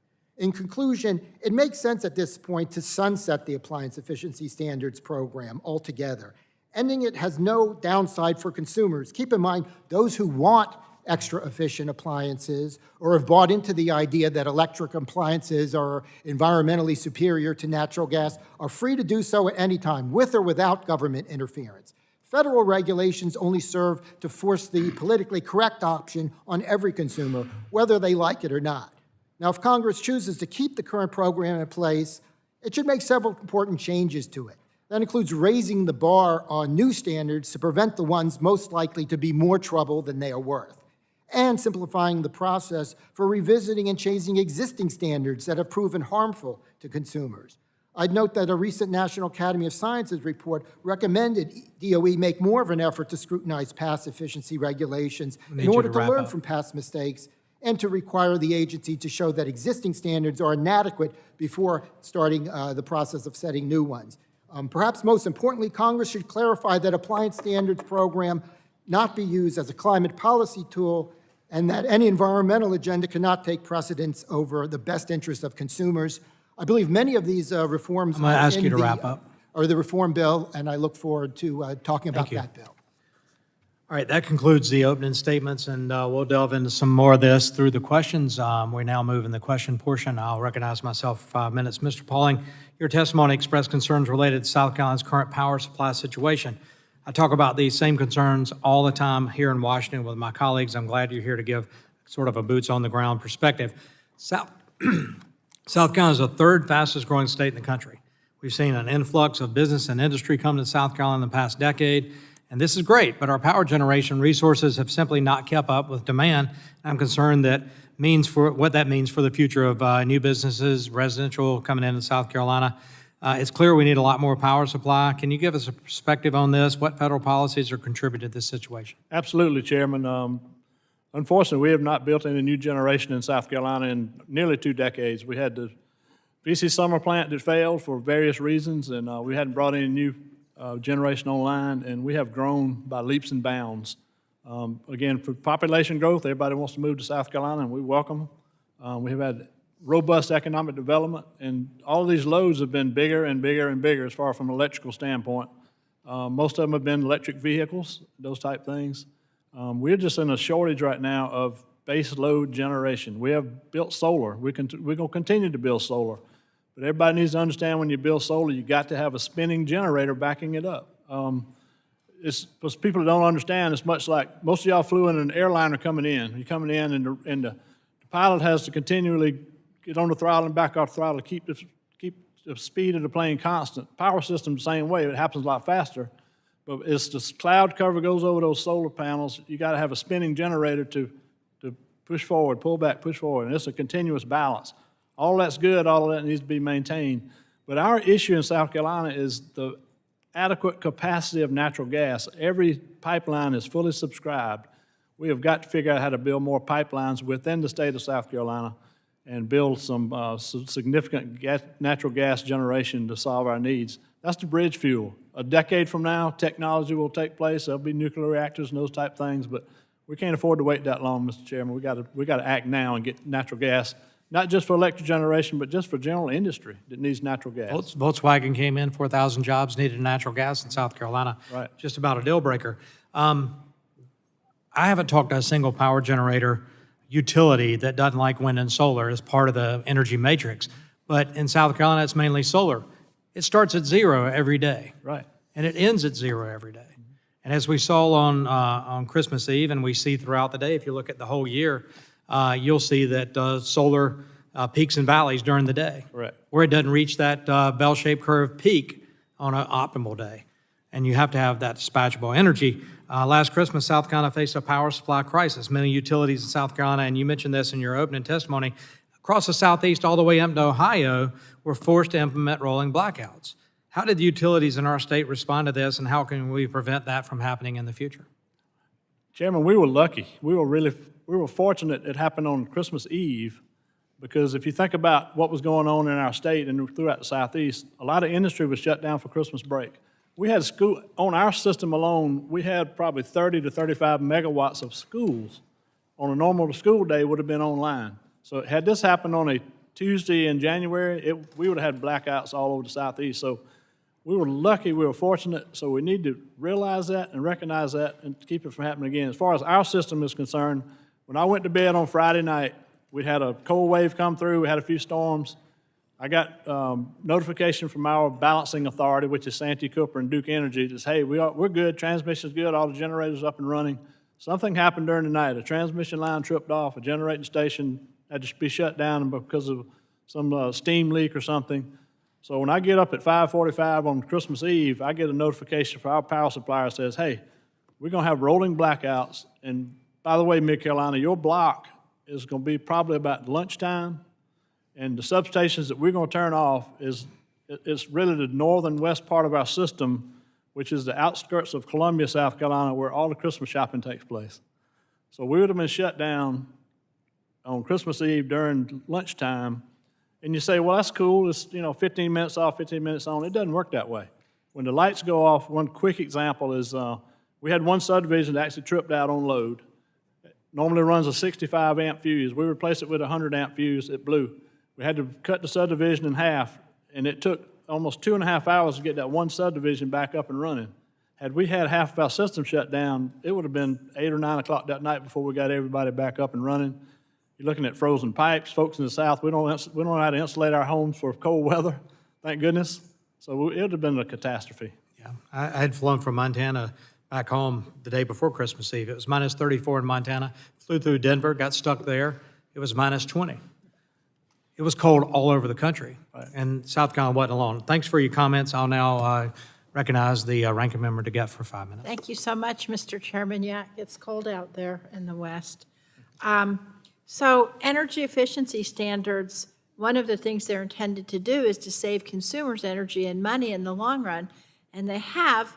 And also, they're not implemented without just cause. So, Mr. deLaski, I want to ask you a couple questions. DOE has a process for determining whether standards are economically justified, technologically feasible, or would result in significant energy savings. Is that right? That is correct. And DOE would modify a standard if one of the standards they promulgated didn't meet those criteria. Is that right? That is correct. DOE has to consider that as they working on an updated standard. Right. They're not going to just willy-nilly do these standards if they don't meet the criteria. That's correct. Now, in your testimony, you mentioned the benefit of energy efficiency standards for low and moderate income households. Can you expand upon that a little bit? Yes. If you think about it, energy efficiency innovation often shows up in the most expensive products first. What the standards do is ensure that energy efficiency innovation show up in the full range of choices available to consumers, including the value-priced products at the entry point of the market, where the most price-conscious consumers are going to be shopping. Also, low-income households are disproportionately renters. Right. And landlords have no incentive to buy a more expensive appliance, even $1 more expensive, to save their tenant more money. So it's really important for low-income households, especially tenants, that we increase the efficiency standards to save them money and reduce their bills. Right. Now, I want to talk for a few minutes about transformers and transmission. Mr. Pauling, I have particular affection for you because I'm also a Tiger, a Colorado College Tiger, though, but still. All right, good for you. You know. Go Tigers. Go Tigers. And also, I have a really wonderful working relationship with my rural electric co-ops, too, in Colorado. And you guys face a lot of different challenges. One way to alleviate some of the challenges that you face is if we have additional federal investments in the distribution transformers supply chain. Is that right? That is correct. Can I give you a brief history of amorphous transformers in the state of South Carolina and transformers in general? Yeah, go ahead. I got into the industry in the 80s. Prior to that, a transformer was simply a commodity item. You just bought it on low cost. Low bid gets low bid, low bid, low bid. In the 80s, we started really understanding energy efficiency and losses and those type things. So we changed the narrative and started evaluating transformers for total ownership cost, the life of the transformer. How much is the cost up front? There's two types of losses in transformers. One is no load loss. In other words, if the transformer's sitting there just energized, it takes energy to keep it humming. And then as the transformer uses, as the consumer uses the transformer is loaded, the more inefficient the transformer is, the more losses. So you look at so we went through that. I heard earlier that there's 80,000 different transformer designs. In South Carolina, there's about 6. Because our engineering association with the co-ops, we developed it over the years and we streamlined it. And we went through a period of time in 1993 to 1997 where we bought amorphous core transformers from General Electric. General Electric had a plant in Hickory, North Carolina. And we bought them, and we had a number of issues with them, and mainly the size. The amorphous core transformer has to have a rectangular winding versus a circular winding, so they have to just be larger in physical size. So instead of having a 300-pound transformer, you have a 600-pound transformer trying to put it on a little small pole out there. So we actually had to change our system design to use larger poles and do different things. So we've been through the amorphous transformer, but I contend that the transformer today is many, many, many, many times more efficient than it was even 15 years ago. So the standard to build a transformer more efficiently, I'm all for, but don't push us into another type of design that's really unproven. But federal investment really helped. I can't speak to that because I don't know how the federal investment really feeds into that process, but. Well, let me ask you this. If you could get some new transmission lines to help address reliability, that'd probably help too. Transmission lines? Yeah. We're all in need. Every utility, their systems are interconnected. The more robust those interconnections are, the better we all are. Thank you very much. I'll yield back. Okay. Thank you for that. And I now go to Mr. Johnson for 5 minutes. Thank you, Mr. Chairman, and thanks to our panelists for being here. Some really important things that we're talking about today. If my colleagues and the panelists will indulge me for a quick history moment here. I know a few of us in this room, but certainly none of our staff may be old enough to remember, but the 1973 oil crisis was launched by Saudi Arabia and others, leading to an oil embargo against the United States and other countries who supported Israel in the Yom Kippur War. Some of us with gray hair, I won't mention any names, might actually remember that. It was a crisis. Gasoline prices skyrocketed. American families suffered, and lawmakers were scared across the spectrum.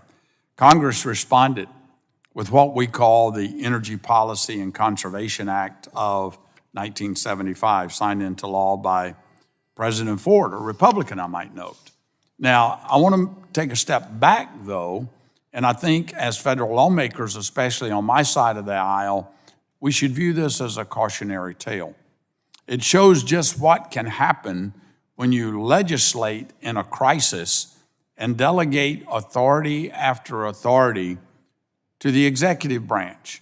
Now, almost 50 years into the law's existence, with several changes having been made since then, you now can go to the DOE website to see where, and I quote, the U.S. Department of Energy has the authority to regulate the energy efficiency level of ceiling fans.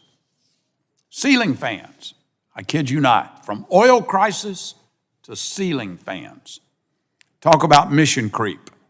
We started with addressing a major foreign policy and economic crisis and ended up with bureaucrats in Washington telling my constituents, all of your constituents, the maximum flow for their shower and how their ceiling fans should operate. And the list goes on and on. Whether it's gas stoves, thermostats, or water heaters, how did we ever end up where the federal government can tell you which kind of device and appliance to buy for your home? And now this administration is taking this a step further to use those standards as a way to shoehorn in their goals of societal electrification, regardless of true efficiency, the availability of proven technology, convenience, or cost. So, Mr. Lieberman, let me start with you. I know Congress established the authority for these appliance standards decades ago, long before I got here, but is it time to repeal or significantly curtail them, especially with so many examples of abuse of this authority to drive an agenda? Incidentally, there's not just regulations for ceiling fans, but separate regulations for ceiling fan lights that are, as well. I think that it's high time to sunset the program. As I've said, consumers who want to buy ultra-efficient appliances are free to do so. Manufacturers make, for just about every appliance, models that go well beyond the efficiency standards for those for whom it makes sense. But for many, it doesn't make sense. Okay. The problem with EPCA is it had some reasonable limitations. For example, that said you can't set a standard unless it saves a significant amount of energy. Right. But it didn't define significance, so that's been defined downward, so the agency says anything significant if they want to regulate it. So a lot of the reforms aren't really changing EPCA, but just strengthening some of the vague language in it. Let me continue with you. Can you outline how these standards have now morphed into pursuing unrelated electrification and climate goals instead of purely conserving resources and saving consumers money? You kind of alluded to it in your answer, but well, you want to expand on that? All of the proposed rules this year, clothes washers, dishwashers, refrigerators, ceiling fans, water heaters, stoves, they all include climate benefits as part of the overall benefits. That's just taking the eye off the ball in terms of what's best for consumers. You're now saying that consumers don't necessarily come first. I got one more final question for you. I represent a rural working class Appalachian district. Could these rules, as we just talked about, as they become more onerous, could they constitute a public health concern in your view? As costs go up and Americans can't afford the water heaters, the new stoves, rewiring their homes for these appliances, could this constitute a health crisis? Just about all of these standards will raise the upfront cost of the appliance, and for some low-income homeowners, that could be prohibitive. Yeah. For those who aspire to own a home, almost every appliance in the house is going to be more expensive. If nothing more, a mental health crisis as that stress increases. Mr. Chairman, I yield back. I thank the gentleman. Lay of the land, we're going to get to Mr. Tonko, then Ms. Lesko. We're going to take a break, go vote, and come back, so we'll reconvene afterwards. Mr. Tonko, recognized 5 minutes. Thank you, Mr. Chair. Mr. deLaski, I'm hoping that you can help make this very clear for everyone. Can you explain the role efficiency improvements can play in reducing energy demand and therefore enhancing the reliability of the grid? Absolutely.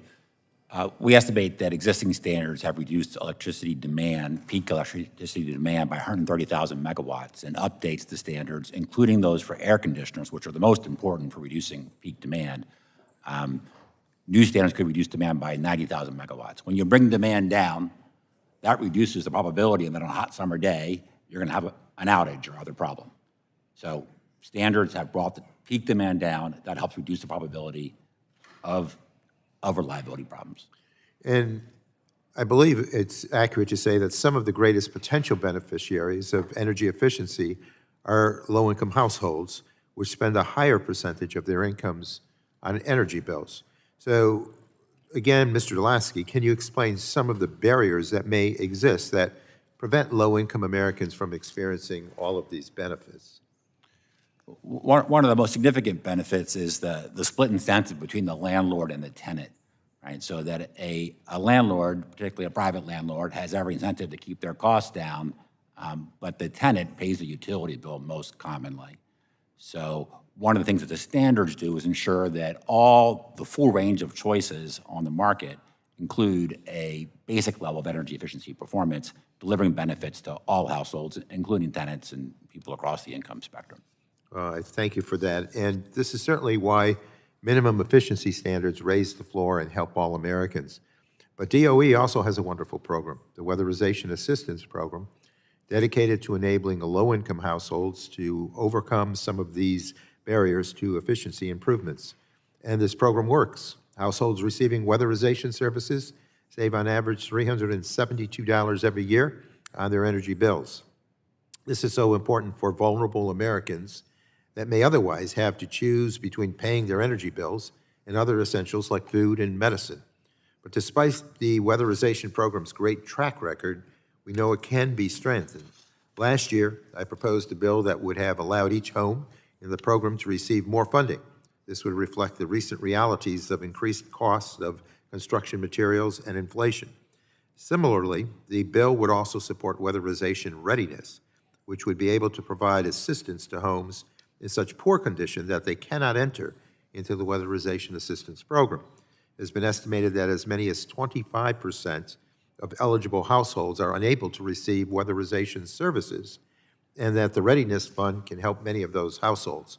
So, Mr. deLaski, I know you are here to discuss the standards program, but I hope you might be able to offer a reaction to some of the reforms that I just outlined on the Weatherization Assistance Program.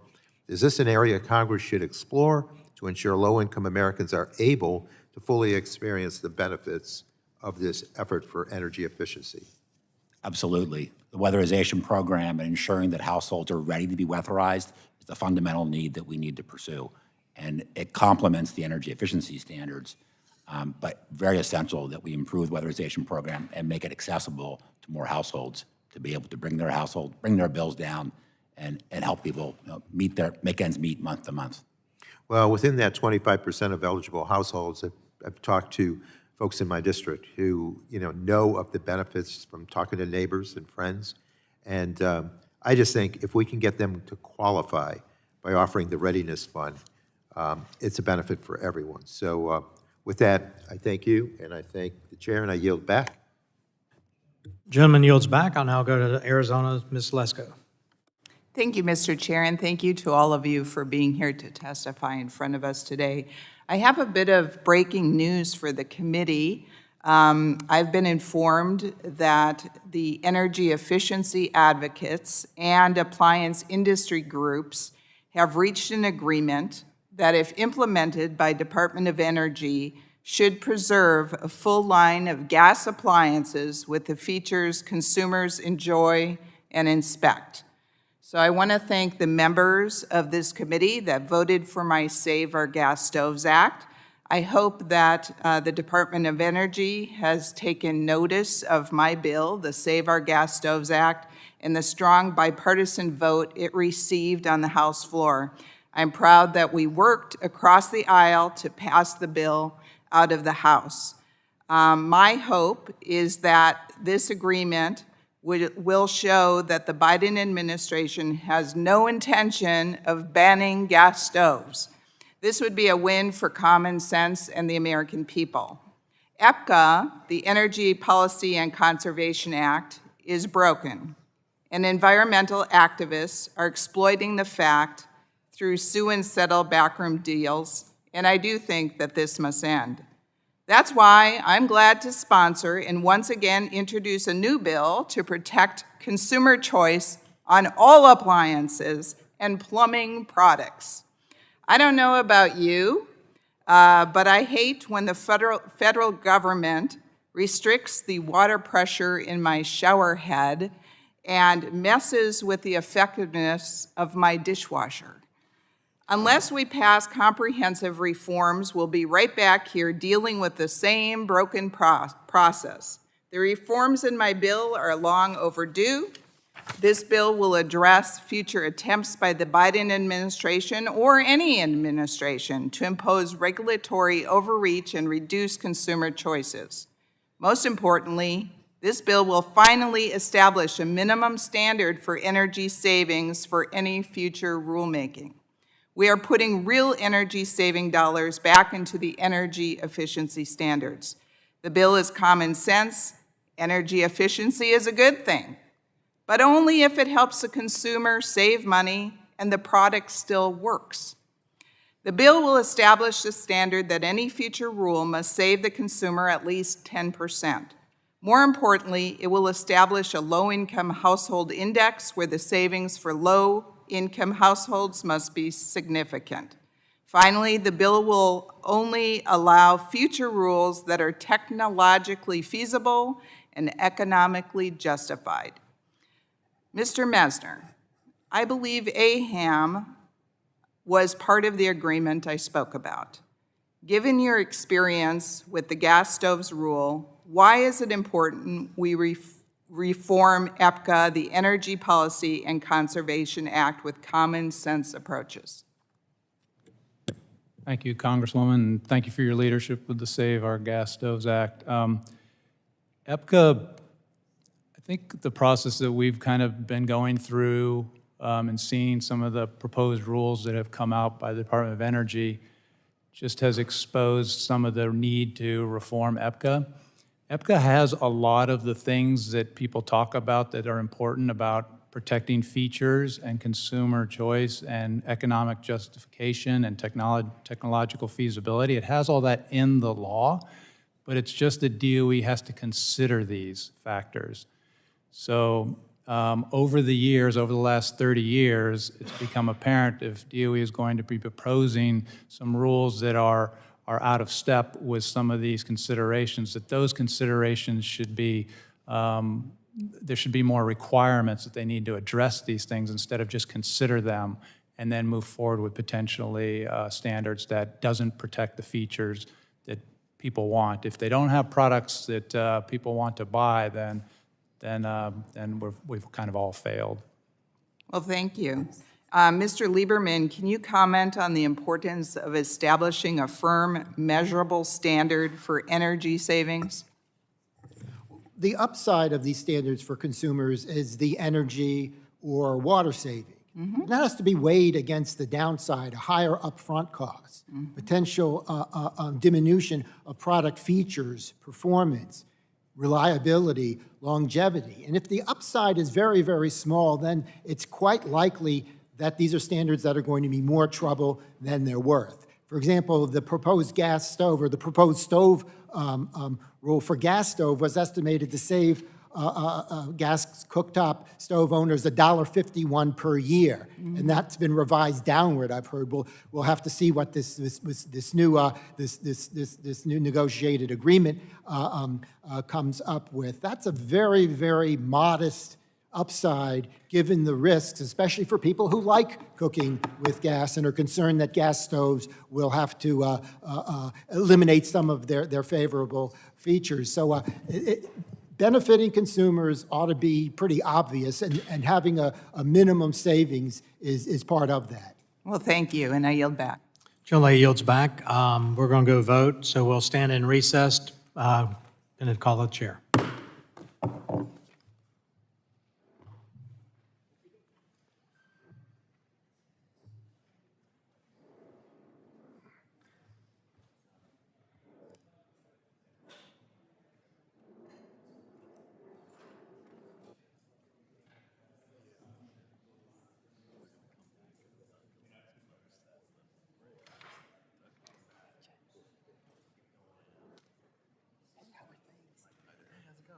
It continues. What's the next committee that we're going to be on?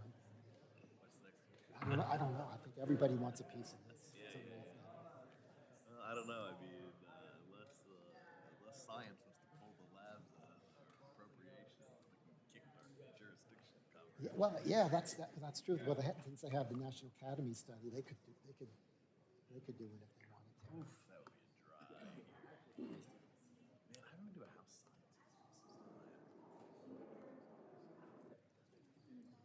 Yeah, that's something. What fun can there be being part of a committee that has no? They can't. There is no next step. They don't have subject matter just that. All they can do is talk. Well, they always like to imagine that they could have a piece of this committee's jurisdiction. Nobody who ever worked for John Dingell is near pieces.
It's nice to see you in 3 dimensions. It's nice to meet you.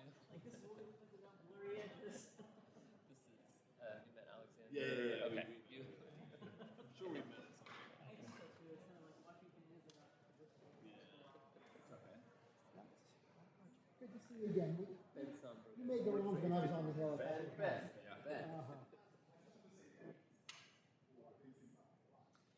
You're all, are they still on Farragut Square? Yeah, no, we're at First East and a tremendous food restaurant. So you gotta bring your own. Okay. It's near Franklin Square, which is. Okay. You feel like you're not in the. How often you going in? Oh, I'm going maybe 4 days a week.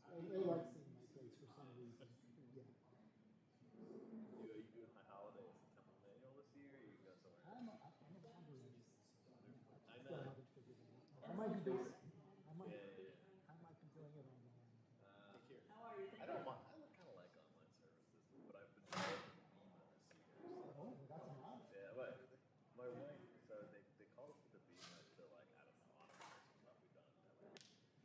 My wife just got the instructions for us to go to the Beamer. She's like, wait, we have to do stuff. I was like, what did you think going to the Beamer was? She's like, I thought it was like a little you like sit like it's a bench. I was like, are you kidding me? It's like parallel bars for gymnastics. Well, a little beam. Go up Canada. It's a beam. Jesus. France, the beam. Okay. I know you'd said that you. No, I've been. Did you get something? So I'm sorry, I am a mom. Did you get something to eat? Are you good? We went down during the last Q&A during. Mr. deLaski. I don't do We've well. all been there, like when you turn your mic on and your stomach goes. Yeah, how strictly are the You know, I've never seen. I've I've never. been drinking Coke the whole time. So. I mean, they try to manage spills and mess. I've never seen anyone ask, but I also have never seen anyone like unwrap the burger or like just top of so that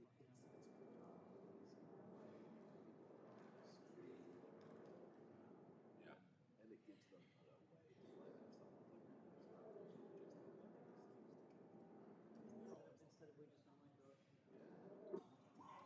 So you were on staff. You were on staff here. You've been on. I was chief economist during the 112th, I think it was. So yeah. For this committee. I had, so I was just here for a couple of years. I'm a regulatory and head, so I'm a former OIRA, so I've served 4 presidents, because OIRA is just like, you just keep turning away whoever's in the White House. Yeah, right. So 2D2R presidents with the portfolio over energy. Oh, really? Yeah, a long time ago, California Park Ranger, who just like, why is everything so silly? And so I ended up got a degree in economics, ended up falling into environmental policy, and I really enjoy it in one sense, but it's also really frustrating in the other because trade-offs are painful, and it's all about trade-offs. So, yeah, I was dealing earlier on with more things like that. So it's just surprised me as much as anyone who And did you do appliances? Yeah, and I'm fairly, at OIRA I didn't. I was the clean air aspect. I was basically Title I clean air. And then also I work private sector, so I go back and forth to some consulting. I joined Daycon about 4 months ago. So I was doing a lot of work with it, trying to improve auto efficiency and transportation safety, using the sensors and vehicle to infrastructure and the self-driving cars that run for your lives. They're coming down your street. Kinds of drama. They're not. But there's a really interesting thing. Sorry, a little excursion because it doesn't get well reported. When after the economic downturn, like 2008 or so, interest rates plummeted, right? Because they're trying to get the economy going, and so investors, people with cash, were not getting very good returns. So they were like looking around, like, where do we get a return? So they started throwing money in ventures, and so money went flowing into some things that were really would not normally attract funding, including our self-driving cars. So all of a sudden, there was like millions of dollars going into self-driving car startups, and everybody's like, it must be a good idea, it's attracting money. I'm like, no, it's and so there was this like problem when like everybody's like, they're coming, within a year, you're not gonna have to drive. And I was like, no. Meanwhile, the folks, the innovators and the CEOs are like, between you and me, the computing power doesn't exist. But they had to say it. They were disingenuous. They were publicly saying like, you know, we're going to be forward. We're going to be. Because they had to do it to justify the funding. Right, and so everybody was lying in public. I'm going to say that word on behalf of me, not on behalf of any organization right now, but they were lying publicly, privately, knowing like, oh my God, can this ever be done? And you know, so there was this because they were seeking funding. And then as markets have normalized and cash started flowing, other opportunities, you know, they're consolidating, they're going into business, and it's calming down, and you're no longer reading headlines that self-driving cars are coming down your street. And so it's been a really. I've always wondered how would they ever figure out So it's not. So I mean, they don't see in California right now. So I have a lot of friends and colleagues who are in this. What do you think either did or is about to prohibit commercial trucks for autonomous in California roads, even though they were the first to have a framework for registering testing of manned vehicles that were doing Yes, I'm random. Because I was just thinking, like, you know, if you have a self-driving car, and it just drives itself, and you know, somebody, the owner of the car is not going to take responsibility for it as a manufacturer. So that's come up in, I think it's being litigated now through the case, but the thing I think is even more strange, and this shows you that I'm a bad person and I have different personalities. If you have, let's say that, let's say my daughter hops in a self-driving car after dinner with friends or something. Other people want to kind of test the limits of technology. It's very normal when you want to push the button and see what happens. So because they're generally coded with claims to not catch into things, that means you can hurt it if you are doing like a sheep or a cow. You can like basically get a car in front and to the side and kind of build it off the side of the road and get to stop and you now have a prisoner. Right? That's something where a human would kind of go like, wait, I see some suspicious behavior here. I'm going to drive aggressively, break laws to get out of a situation that's potentially life-threatening. So those are the kinds of things where are there situations in which you need to code a self-driving car to break the law, or how do you identify, how do you train AI? And I think the answer is we don't know to identify suspicious and potentially hostile human behavior to prevent these kinds of abuses. So I was saying to my wife the other day, how long is it if you put AI in a custodial position of humans, how long is it going to take it to figure out the best way to protect humans is to just not have humans, and then his job is very simple. We're going to kill all these ones right now, and then we don't have to figure out how to keep them safe anymore. Job done. it is. It's really. It raises so many interesting questions. And I was at NHTSA working on these things, and so everybody's like, yeah, you know, Heidi solved the problems. I'm like, but it's not. There was a lot of pressure, like do something now, regulate. I mean, but they don't. They're not. They're so not ready to even exist. We don't usually regulate things that may or may not happen 30 years from now, you know. But there was that whole thing in the press where it was like, Right, you're right. I spend most of my time watching the cold water tank come down. There's nothing. We spent some time being concerned about one of the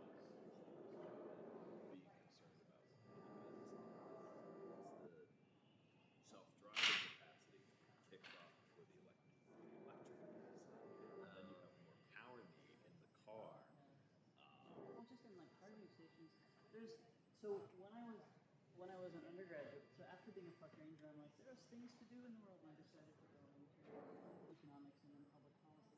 So when I was at UC Irvine, one of the faculty there was doing a lot of work for the state of California on grid compatibility and plugging in electrics, and they were finding that there's a structural deficit, I guess, at the point where the power supply goes into the neighborhood, of being able to charge more than 2 or 3 cars at a time if you don't have like the sensors to pace it out. And so that was something they were working on still then. And for years, I thought, like, guys, is somebody fixing this? Hello, is the funding? How do we fix that? And last I heard, it was still an issue. They did a test a few years ago using UC Irvine faculty housing because it's a very limited scope thing.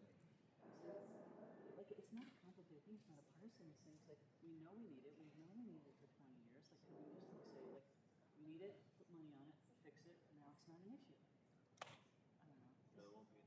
the money to build all that. Is it me? It won't be until somebody screams about it, and then like they feel like It's one of those things. It's like, look, it's not even that expensive, especially if you roll out in the places that, for instance, are buying electric cars, right? Because we know that not everyone is buying them. You don't need to roll it out really quickly. California needs time the rollout of investment to match increased demand. I worry about it. It's not, I don't get your house. It's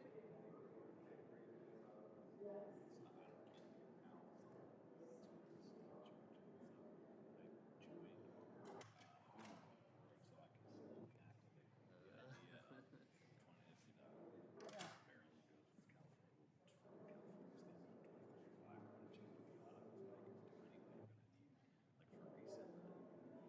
I'm a condo board president too, trying to figure out where and all the other priorities do we put installing grid. It's like, I'm trying to make aggressive for 2 we're gonna have to have an answer for this next decade.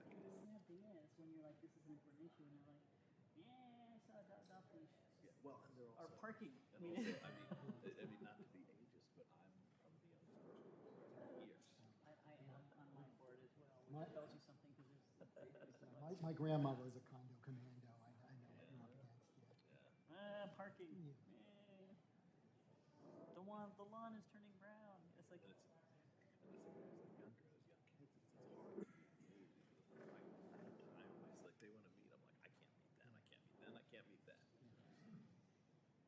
It's funny because I think of it as like a little test of does democracy work? It's like, wow, there are just 108 homes trying to live together and they have that much trouble. How do we do it across 330 million people? Like institutions I don't want to matter think too hard so about much. the answer to that question. But institutions, right? Like institutions and adherence, like rule of law, open communication, bring an open heart, like they're principles.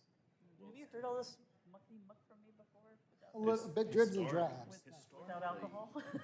Historically speaking, like if you look at societies throughout human history, like prosperity and stability is less like their ideology is, their democratic or democratic. It's do they have strong institutions? Right. Yes. And if they have a strong Ollie institution, North, didn't you get, I don't know, did you get a Nobel Prize for that? He was an economist who wrote on it. I mean, I'm from Oliver North. That's a different.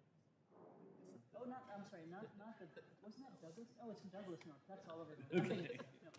It's gotta be a different I guy. like the speechlessness. Douglas North, I think, is the economist. Oliver North is that guy. Oh, there's some hot water. Didn't know he was also an economist. Yeah, it was also Well, so who wins on the 100 whatever member condo board? Is there a good democratic vote, or is it the people who have the time and the inclination to show up and somehow push and get what they want? Because I'm a governmenty person, I'm irritating everybody by insisting that we stay to compliance with rules and law and process and transparency. So like every 2 weeks I send out notes to everybody who actually opens their email, what's happening, what are the points of discussion. Early has like published a year of condo board meetings, like here, hold these dates so that people, so it's, I'm focusing on that.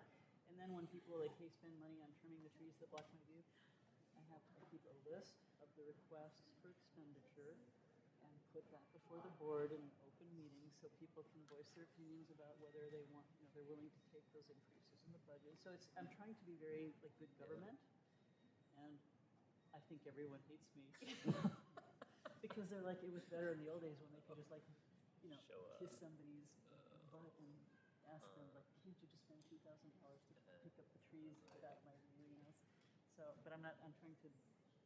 So it's kind of an experiment, and it's not comfortable.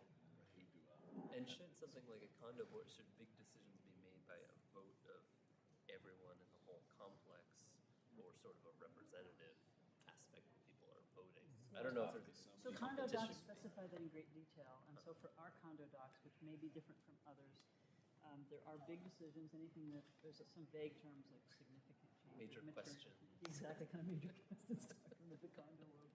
That has to go before a quorum, which is a majority of owners, but we haven't been able to get quorum since 2000.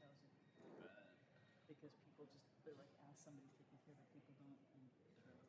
But a lot of the operating decisions, like budget, like paint, you can paint the building the same color, but changing the color, we think that would need a full membership. But just the operating things, the board. Getting like homeowners engaged is so difficult. Yeah, I mean, and it's unpleasant, so I don't blame them. And then they get mad at us. It's like, we're volunteers. I'm like, you know, people, hey, Like, I'm not paid to be. I moved here because I had a view, and now you're not trimming the trees, and I'm losing my view. I'm going to move. I'm like, well, we've made it easy for people to move by being transparent and putting all our condo docs on the website. What development are you? I'm in Manor Village. What street is that on? It's Brecken, Georgia. Okay, I know. Yeah. It's like, I don't know if you know Manor Country Club, but it's like the townhouses that are like adjacent to Manor Country Club, but we have our own homeowners association structure. I Okay, went to. and when the time comes, it's not too far to move to Leisure World. That's right. Leisure World's right there. That's right. I went to your Lottie the other weekend. Oh yeah. I didn't run into that, but I thought. Where'd the bosses go? I don't know. Over under here. Actually, I need to. I gotta send a message to someone because I'm gonna miss my coffee. Oh yeah. What? I don't know what I'm missing. I said a 3 o'clock coffee, and I was like, it's gonna be touch and go. Depending on. I wish they just called it. They're not gonna have it. I thought they were going to adjourn. It's ridiculous. I thought they were going to adjourn. I thought they were just trying to get through to deLaski, which they did. Yeah. So I don't know who's is maybe Burgess gonna come because I saw him, but I don't.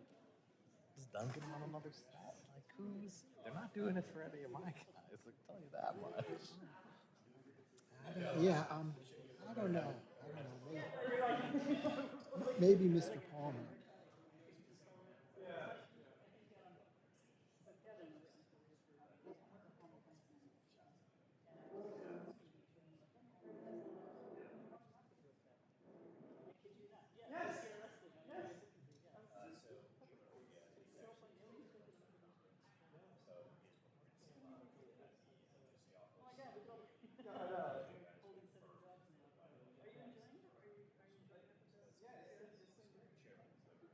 So I've also been enjoying your publications because I had not worked in compliance. So your work helped get me up to speed. Oh, great. You know Ben? I don't know. You know, Martin Moffett is here. He's writing the excellent pieces on energy efficiency. Ben and I both served the committee back in the day. Okay, great. Okay, nice to meet you. It's a long one. I sat down at 10 for Yeah, this is. I was thinking they would adjourn. I thought that was. Yeah. Here's me. Great. Okay. Are you still here, or are you in New York part-time, or what are you? So I do move a lot, don't I? So I'm here enough to get the work done. So I had a house on Capitol Hill, and after January 6th, I did not like the guns and bombs, and I figured that it was going to continue happening for a while, so I decided not to live there anymore. So I sold, and now I, have like a little getaway place and a little apartment in Alexandria, so I can go back and forth. Alexandria's nice. Yeah, it's And quiet. Gets better too. It's just quiet, Yeah. Yeah, and I hadn't seen Ben in years and years and years, and then, gas stoves happened. I have an online thing about that, about gas stoves. What did you say? I have an online, it's not a report, it only lives online, but I did one of gas stoves. Martin was at OIRA back in the day. He had been a regulator at NRC. He had, if I remember, like EPA, but nuclear. Wait, so you nuclear at EPA. So Yeah. you weren't at NRC, but I remember you wrote regulations that related to nuclear. Oh, So yeah, it's yeah, associated- totally. so We were so I was always doing this with them. So I'm at OIRA and we're like criticizing regulations, and I'm like, oh my God, he actually wrote them when we first met. So yeah.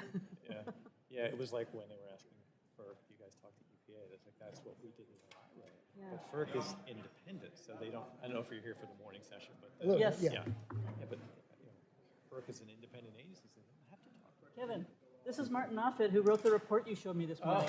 He's at great. CRS. Oh, that's wonderful. I like the graph. What was the report on?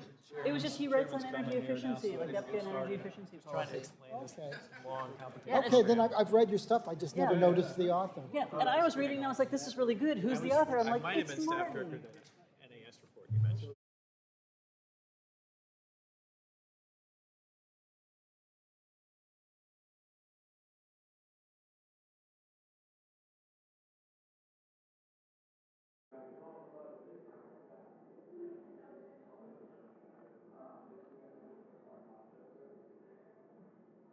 It was a good report, though. Guys, I'm sorry.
All right, we'll call the Energy Subcommittee back to order, and I'll recognize Mr. Cardenas, our new ranking member here, for 5 minutes.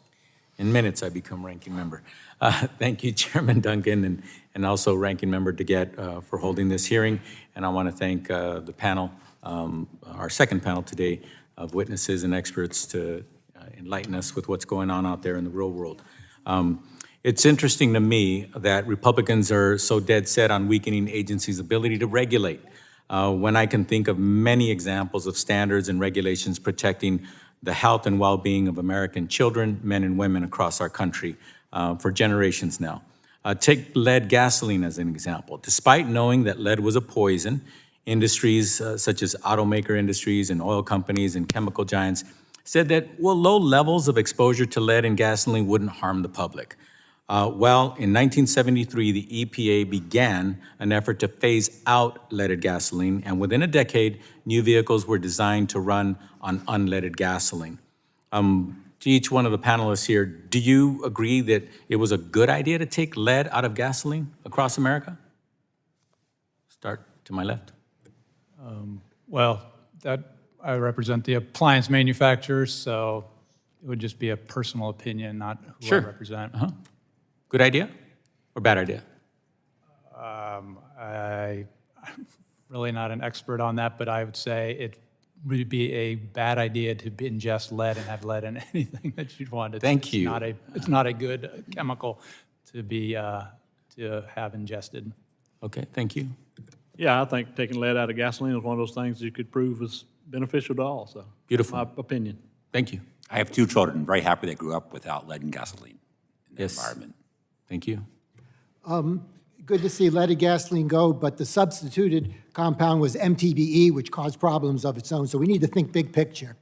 Absolutely. I couldn't agree with you more about we need to think big picture, especially when it comes to the health and well-being of the American people. Imagine if Congress meddled with the EPA's process, rendering them unable to do their job. So getting the lead out would have not happened had they not been allowed to do so. While banning lead and gas is different than energy efficiency standards, it's a reminder that when we allow experts like the DOE or EPA to regulate and to do their job, when we prioritize the health and safety of consumers is a good benefit for all. Allowing the DOE to do its job will protect the health of consumers by cutting down emissions. It will also save consumers money. As many of us recognize, enhancing energy efficiency directly contributes to the affordability of the grid.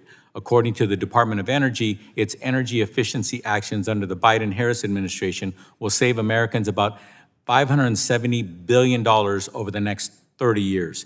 That's good money for Americans to be able to keep in their own pockets. Those utility savings are significant for families, particularly those that are low and moderate income families in all of our districts. Mr. deLaski, in your testimony, you discussed the impact that energy efficiency standards have on American families. For constituents at home who may be struggling to wrap their heads around the relationship between federal efficiency standards and utility bills, can you break down how strong energy efficiency standards translate to lower utility bills for households, particularly those that are low and moderate families?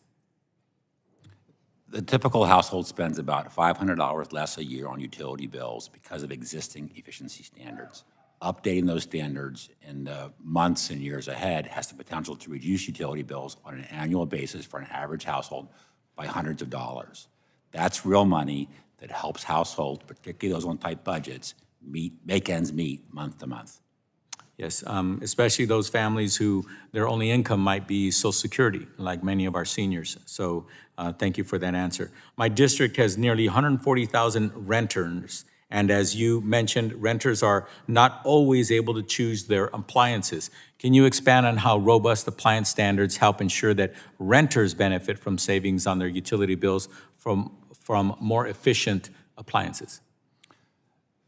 Often a landlord doesn't have an incentive to buy an even slightly more expensive appliance because they aren't going to be the one who saves on the utility bill. It's the renter who's going to save, who typically pays the utilities. So the standards ensure that landlords are buying reasonably efficient appliances to help keep costs down, and that benefits renters who are disproportionately low-income households. Okay. My time expiring, I yield back, Mr. Chairman. Gentleman yields back. It's interesting that the same year they took lead out of gasoline, Jimmy Carter's administration and President Biden and Senator Biden voted for coal as the power generation source in this country, not oil and gas. I'll now recognize Mr. Wahlberg for 5 minutes. Thank you, Mr. Chairman. And thanks to the panel for being here. We're in the midst of a drastic push towards all-electric vehicles. In spite of the fact that we've seen some very significant failures, including with our Energy Secretary and her attempt to drive electric vehicles on a tour this past week that just didn't work out well, including the police had to be called at one point in time, and it didn't work well. And then Ford Motor Company president took a extended trip to, I believe, to California, never made it in his EV vehicle because of the significant challenges with charging and the ability to do that. So we've seen auto companies lose billions of dollars. It was reported last week that General Motors lost $60,000 per EV last year. That's a loss leader. The rest of us make up that slack. Consumer is not there yet as well. Talking across my district with farmers, factory workers, contractors, et cetera, they're not ready for it yet. They feel the government is pushing them into something that they're not unwilling to look at, but to be mandated. And neither is our electric grid ready for it. Under the current DOE standard, an average electric vehicles requires 0.364 kilowatt hours of energy per mile driven. That means if Michiganders were to transition entirely to EVs in our state, the state would need an additional 44.7 billion kilowatt hours of generation per year to support just a light-duty fleet. I understand that the transition to all EVs will not happen overnight, but we must acknowledge the feasibility of adding such significant demand on our electric grid, while the Biden administration simultaneously decreases generation through their heavy-handed policies. Mr. Pauling, like South Carolina, Michigan has also seen significant investment in EV manufacturing, but I fear that we're barreling towards a reliability crisis if we don't balance this massive increase in demand with increased supply of reliable, dispatchable generation. As it stands, can our energy distribution system handle the projected loads an all-EV fleet would require? I can speak for Mid-Carolina Electric Cooperative. What we have done is we have done our best to prepare our system for the influx of electric vehicles. We have not seen a significant influx of electric vehicles, but one of the main things we did was we put a rate structure in place to make sure there's no cross-subsidization going on. That's the most important to me. Somebody living in these apartments we're talking about are low income, doesn't need to power somebody's Tesla. So that's the main thing we did. The other thing is we have planned as best we can to have our distribution system as robust as possible. The other thing I'm doing right now is saying, hey, we got to have generation in place because the train has left the station, these EVs are coming, timing of it, we don't know, but we really need to build baseload generation so folks can charge these cars. We as a utility have not gotten into the charging arena. We want the marketplace to take care of that. If somebody wants to put a charging station in, they got to pay the freight. They got to buy the transformer. They got to put in the infrastructure. So again, we are agnostic to whether they come or not, but recognize that they are coming and we need to be prepared for them. But to answer your question, overall, no, the grid is not even close to being having the capable or the capacity if they come full speed in the next 10 to 15 years. Yeah, in fact, I think we've gone away from it. We put ourselves backwards. Mr. Lieberman, in your testimony, you discuss how DOE's energy and water limits for dishwashers have had an adverse impact on consumers, and that the efficiency savings from those regulations might even be negligible because of the performance losses. Can you elaborate more on why that is, and if Representative Lesko's legislation would prevent similar regulations from going into effect? Well, dishwashers have been regulated 4 times. Now we're on to the 5th.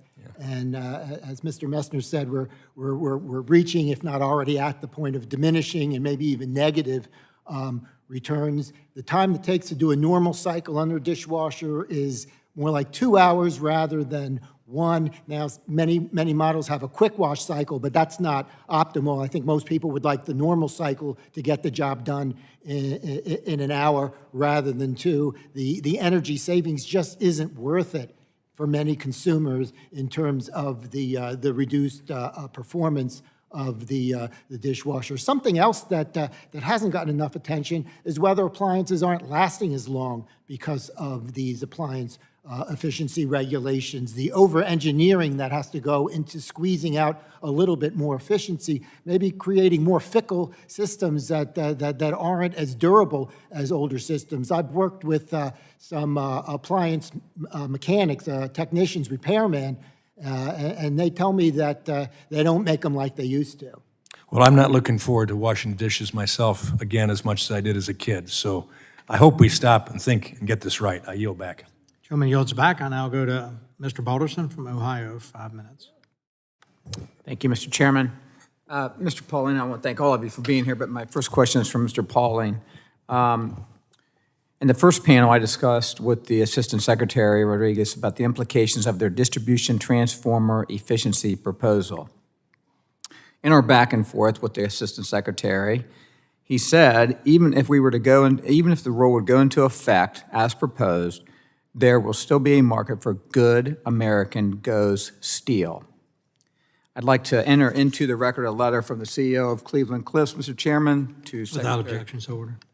Thank you. The CEO of Cleveland Cliffs discussing his concerns with the proposed rule. If this rule is implemented, and I'm reading from his letter, if this rule is implemented as proposed, it will mean the end of the highest efficiency electrical steel production in the United States. Without a market for this GOES, Cleveland Cliffs production of both GOES and NOES would be completely unsustainable. The company would have no choice but to discontinue the production of GOES for this market. GOES for the power transformer market and NOES needed for electric vehicles and other applications. I just wanted to set the record straight. If implemented, the Department of Energy's proposal directly threatens 1,500 good-paying union jobs in Butler, Pennsylvania, and Zanesville, Ohio. I am a co-sponsor of Congressman Hudson's Protecting America's Distribution Transformer Supply Act, which prohibits the EPA from imposing new efficiency standards for distribution transformers for 5 years. I'm coming, Mr. Pauling, I apologize. I know folks from across the supply chain have expressed concerns regarding the department's distribution transformer rule. Can you discuss your concerns with moving away from GOES to a different type of steel? Question number one, and how will this create uncertainty in the transformer market? The most important component to a utility system is our transformers, whether it be a substation transformer that transforms from transmission voltage to distribution voltage, or the transformer that changes from distribution voltage to usable voltage in the home or a business. But that's the most critical component we have. And when a transformer goes bad, existing transformer, we have to have one to replace it with. We can't say, well, we'll get you one in 3 weeks and just do the best you can. Or if a new subdivision comes along, we can't tell the developer, well, we'll wait 2 years before we can start building homes. So that supply chain is just the most intricate thing that we have. And if we disrupt that by going to amorphous steel, again, I mentioned earlier, I was part of the amorphous steel experiment and did not work out. And it's just the physics of it that won't work out. But it's not only the thousands of jobs that you talked about, but it's all, think about how many people work at ERMCO or Howard Industries or those other transformer manufacturers that, for them to change processes and start winding amorphous core steel, they're not going to be able to do it without retooling their entire plants to try to do this. So if all of a sudden you disrupt and go to amorphous steel, it's a disaster. I wish I had facts and figures behind it, but just from a distribution perspective, I know my cooperative, they'd probably run me off first thing because I couldn't supply the needs of my members. So it's critical. Thank you. Mr. Pauling, do you think it would be good policy for the agencies responsible for ensuring grid reliability, such as FERC and the North American Electrical Reliability Corporation, and the actual operators of the bulk power system to report back to Congress on the potential issues that threaten grid reliability? I think a lot of the situation we're in is because the right hand doesn't know what the left hand's doing. In my organization, we know everything we do, everything that goes on affects every part of the organization. So these entities need to speak. They need to have it, and everybody needs to get around the table and work together and make things happen. If we don't, we're falling further behind. Well, that kind of follows up with my next question to you. And would you agree there should be a greater coordination between FERC and federal agencies to consider the consequences on the bulk system. Absolutely, and it's all about reliability and affordability and safety and all those type things. But until they begin to figure somehow how to work together on a truly partnership basis, we won't move forward. Okay. Thank you. Thank you, Mr. Chairman. I'll yield back. Gentleman yields back. I'll now go to the gentleman from Alabama who didn't have a great day Saturday, but roll tide, Mr. Palmer. I thank the gentleman for his sympathy, but we'll get over it. I want to stay on the physics issue, and this is one of the things I've tried to explain constantly to my Democratic colleagues. I worked for 2 international engineering companies. One company was environmental systems. The other, we did everything from refuge to energy to aerospace to in some cases, nuclear work. And the physics don't work for intermittent power, and it creates, I think, a threat to grid reliability. The North American Electric Reliability Corporation updated their risk assessment from 2021, where the number one risk was changing the resource mix. In other words, shutting down hydrocarbon energy generation, going to wind and solar. We were losing generating capacity to such extent that they're now warning parts of the country that have never experienced blackouts, like from the Midwest down to the South, a warning that this could occur. The updated, it's still changing the resource mix is the number one threat. The number two threat is resource adequacy and performance. And what I want to point out is that wind and solar, as everybody knows, is intermittent. So you can't schedule electricity production. And even wind and solar only have like a 40, wind would have a 40%, solar to 30% or less capacity. Traditional hydrocarbon production is 85 to 90%. It's reliable. You can maintain a consistent base load. You can meet peak demand. And that would include nuclear as well, which I think we do have an agreement, bipartisan agreement on advanced nuclear. So I think that's one of the biggest issues that we've got to deal with, along with something else that's been mentioned in this hearing, and that's the supply chain issue. If we haven't learned anything else from the war in Ukraine, it should simply be this, that no nation should be reliant on an adversarial nation for something that's critical to its economic security and national security as energy.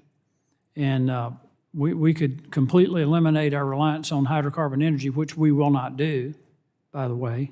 It's not feasible in the short term. And become 100% renewable would make us 100% reliant on China, because we don't produce batteries here. We assemble batteries from parts from China. So I'll let you respond to this in just a moment, but I want to respond to Mr. Lieberman. I'm concerned that the Department of Energy is ignoring the impact of efficiency standards, like for the dishwashers and the gas range tops and the gas hot water heaters. They're ignoring this for low-income families. And, they say, well, over 10 years, you'll recover basically pennies on the dollar. I grew up dirt poor. My mom and dad could not afford a new range top. They could not afford a new water heater. We heated our house with coal burning in a heater sitting in our kitchen, but if we had had a gas heat, we couldn't afford to replace it. And it amazes me how out of touch some of my colleagues are with how people are having to live today.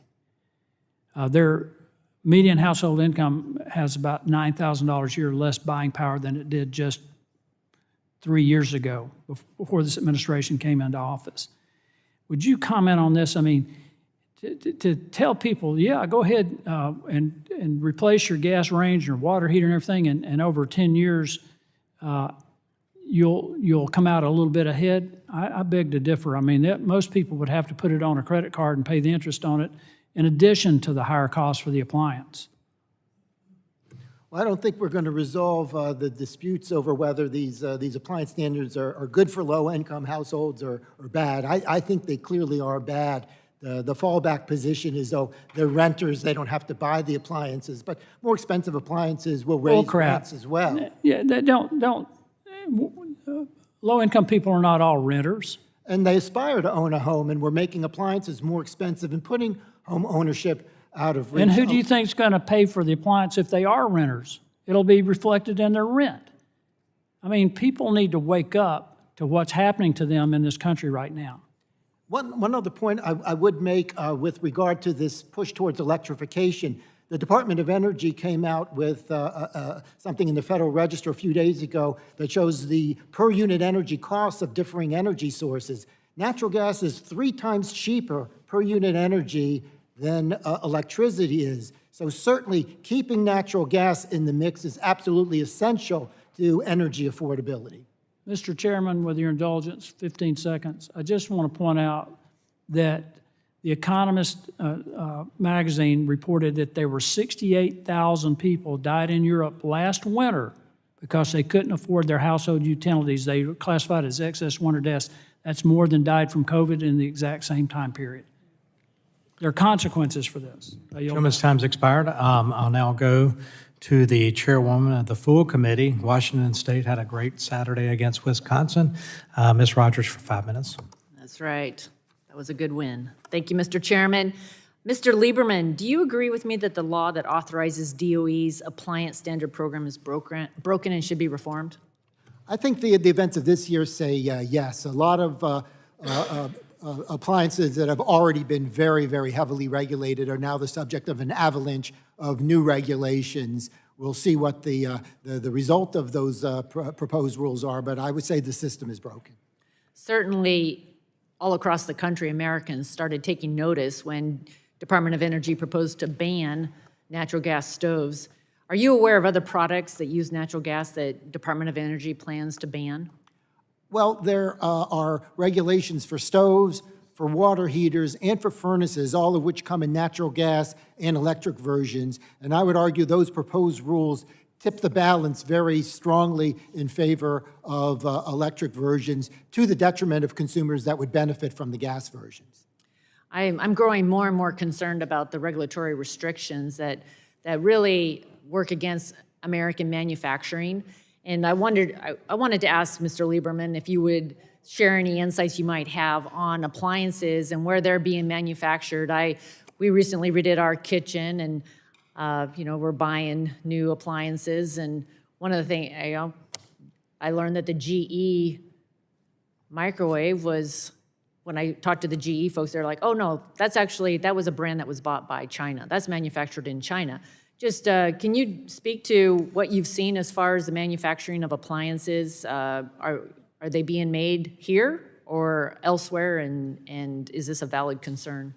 Well, one thing I would point out, the proposed water heater standard, the latest one, would may end a certain type of water heater being on the market, and the American manufacturer of that particular type of water heater is very concerned about that. So these standards do have an impact generally, and for a number of reasons beyond just these DOE standards. There's been a lot of outsourcing of appliance manufacturing over the last 20 years or so. Even well-known American brands often are made overseas, and even appliances that may be technically made in America, that usually means assembled in America from components that come from one or more countries. So it's not easy to find American-made products. You have to do your homework, and there's some appliances, such as window unit air conditioners, where there virtually aren't any American manufacturers anymore. Thank you. Mr. Pauling, I wanted to ask about natural gas, and in so many ways, the natural gas has been such a success story in the United States. It's really been the reason that we've been able to lead the world in bringing down carbon emissions. One of the best things that we could do for the rest of the world, if we wanted to focus on reducing carbon emission, would be to unleash American natural gas. I wanted to ask if you would speak to the role natural gas has played and is playing in impacting grid reliability. Sure, and I'll address from a South Carolina perspective first. In 2005, the utilities took measures of carbon emissions, and then we set goals and standards where we want to be from in 2030, 2040, 2050. But in 15 short years, South Carolina's the cooperative system in Santee Cooper, we're about 40% less in our carbon emissions. And that's simply from shutting down a couple of coal plants, building a natural gas plant, and having purchase power agreements from natural gas. So that's where that's coming from. So that's the beginning. But I tell you, if these new 111B and D standards are put in place, all that'll stop, because it's unproven technologies. Carbon sequestration, green hydrogen, the things that are being proposed, they're undoable. We don't know how much they're going to cost. We don't know where the hydrogen comes from. So what we need to do until that technology matures, and hopefully one day it will, but until that time, we have to use natural gas as a bridge fuel. And that's not just in South Carolina. That's really across the whole nation. The real issue we have in South Carolina is all of our pipelines are fully subscribed. So we got to do something about permitting. We got to do something about somebody, and I'll say it from South Carolina, anybody that can fog a mirror can bring a lawsuit against a project. And we got to figure out what to do about that. But natural gas is the bridge fuel that we have to contend with. I mentioned earlier that if you put in, I'm all for solar, but solar can't stand on its own because it comes and goes, it fluctuates. You have to have a spinning generator that can ebb and flow whenever a cloud cover comes over that solar farm, or when the lights, when the sun goes down. So you got to have it there. But again, natural gas is going to be a very important portion of our portfolio going forward. Thank you. Thank you all for being here. Sure. I yield back, Mr. Chairman. Generally yields back, and I'll now go, we won't talk about what happens in Blacksburg, but I'll recognize the gentleman from Virginia, Mr. Griffith. It was a sad, wet day. That's all I can say. Sad, wet day. All right, so let me pick up with this appliance thing, because I'm sitting here listening, and that's one of the reasons I like to be in here, and I apologize I wasn't in here sooner, juggling all kinds of things. But I heard Mr. Palmer's talking about how his family was poor, and that they used coal in a stove. And I'm going to start with you, Mr. Lieberman, but Mr. Messner might get your input on this too. Here's the concern I have. Representing a coal-producing region where if you're driving down in the mountains of Southwest Virginia, there's some coal. It might not be the hottest burning coal, but it's right there on the side of the road. And most everybody in a small community is going to know where there's an old mine that's you can get into if you work at it a little bit. If we keep making the price of these appliances go up and we don't let people use affordable appliances, isn't it only reasonable to expect that poor folks are going to do what they need to do, and they're going to find that coal, whether it's on the side of the road or not? And I dare say not a sheriff in Southwest Virginia would stop somebody who's on the side of the road collecting poor quality coal, but if they can burn it, they will. Isn't that what we're pushing these people towards? Well, certainly when appliances become more expensive, that's very, very difficult for low-income households. And it's not just a higher cost, they have higher financing to pay for them. So this is a hardship for low-income households. Yeah, and I don't see, it seems very uncaring to make this stuff cost so much when we've done tremendous amount to clean up the air and the water of our country already. I'm not saying we can't do more, but we do need to take into account the cost. Would you not agree with that, Mr. Messner? I agree with 100%. So one example, clothes washers, the DOE proposed rule, DOE's own data would have said that it would increase the clothes washer by $150. But it's not just appliance standards where this comes into play. There's also a lot of things. I'll give another example. California is about to enact a bill that will add about $300 to a clothes washer by forcing a filter to go on it. So that would essentially double the cost of an entry point product for a clothes washer that the low income household might rely on in order to buy a new clothes washer into the future. So it's an onslaught of really regulations that or proposed regulations and legislation that goes too far across the country, quite honestly, that we have to deal with. Well, and people just aren't going to pay attention to some of these regulations. They're going to find ways to work around it.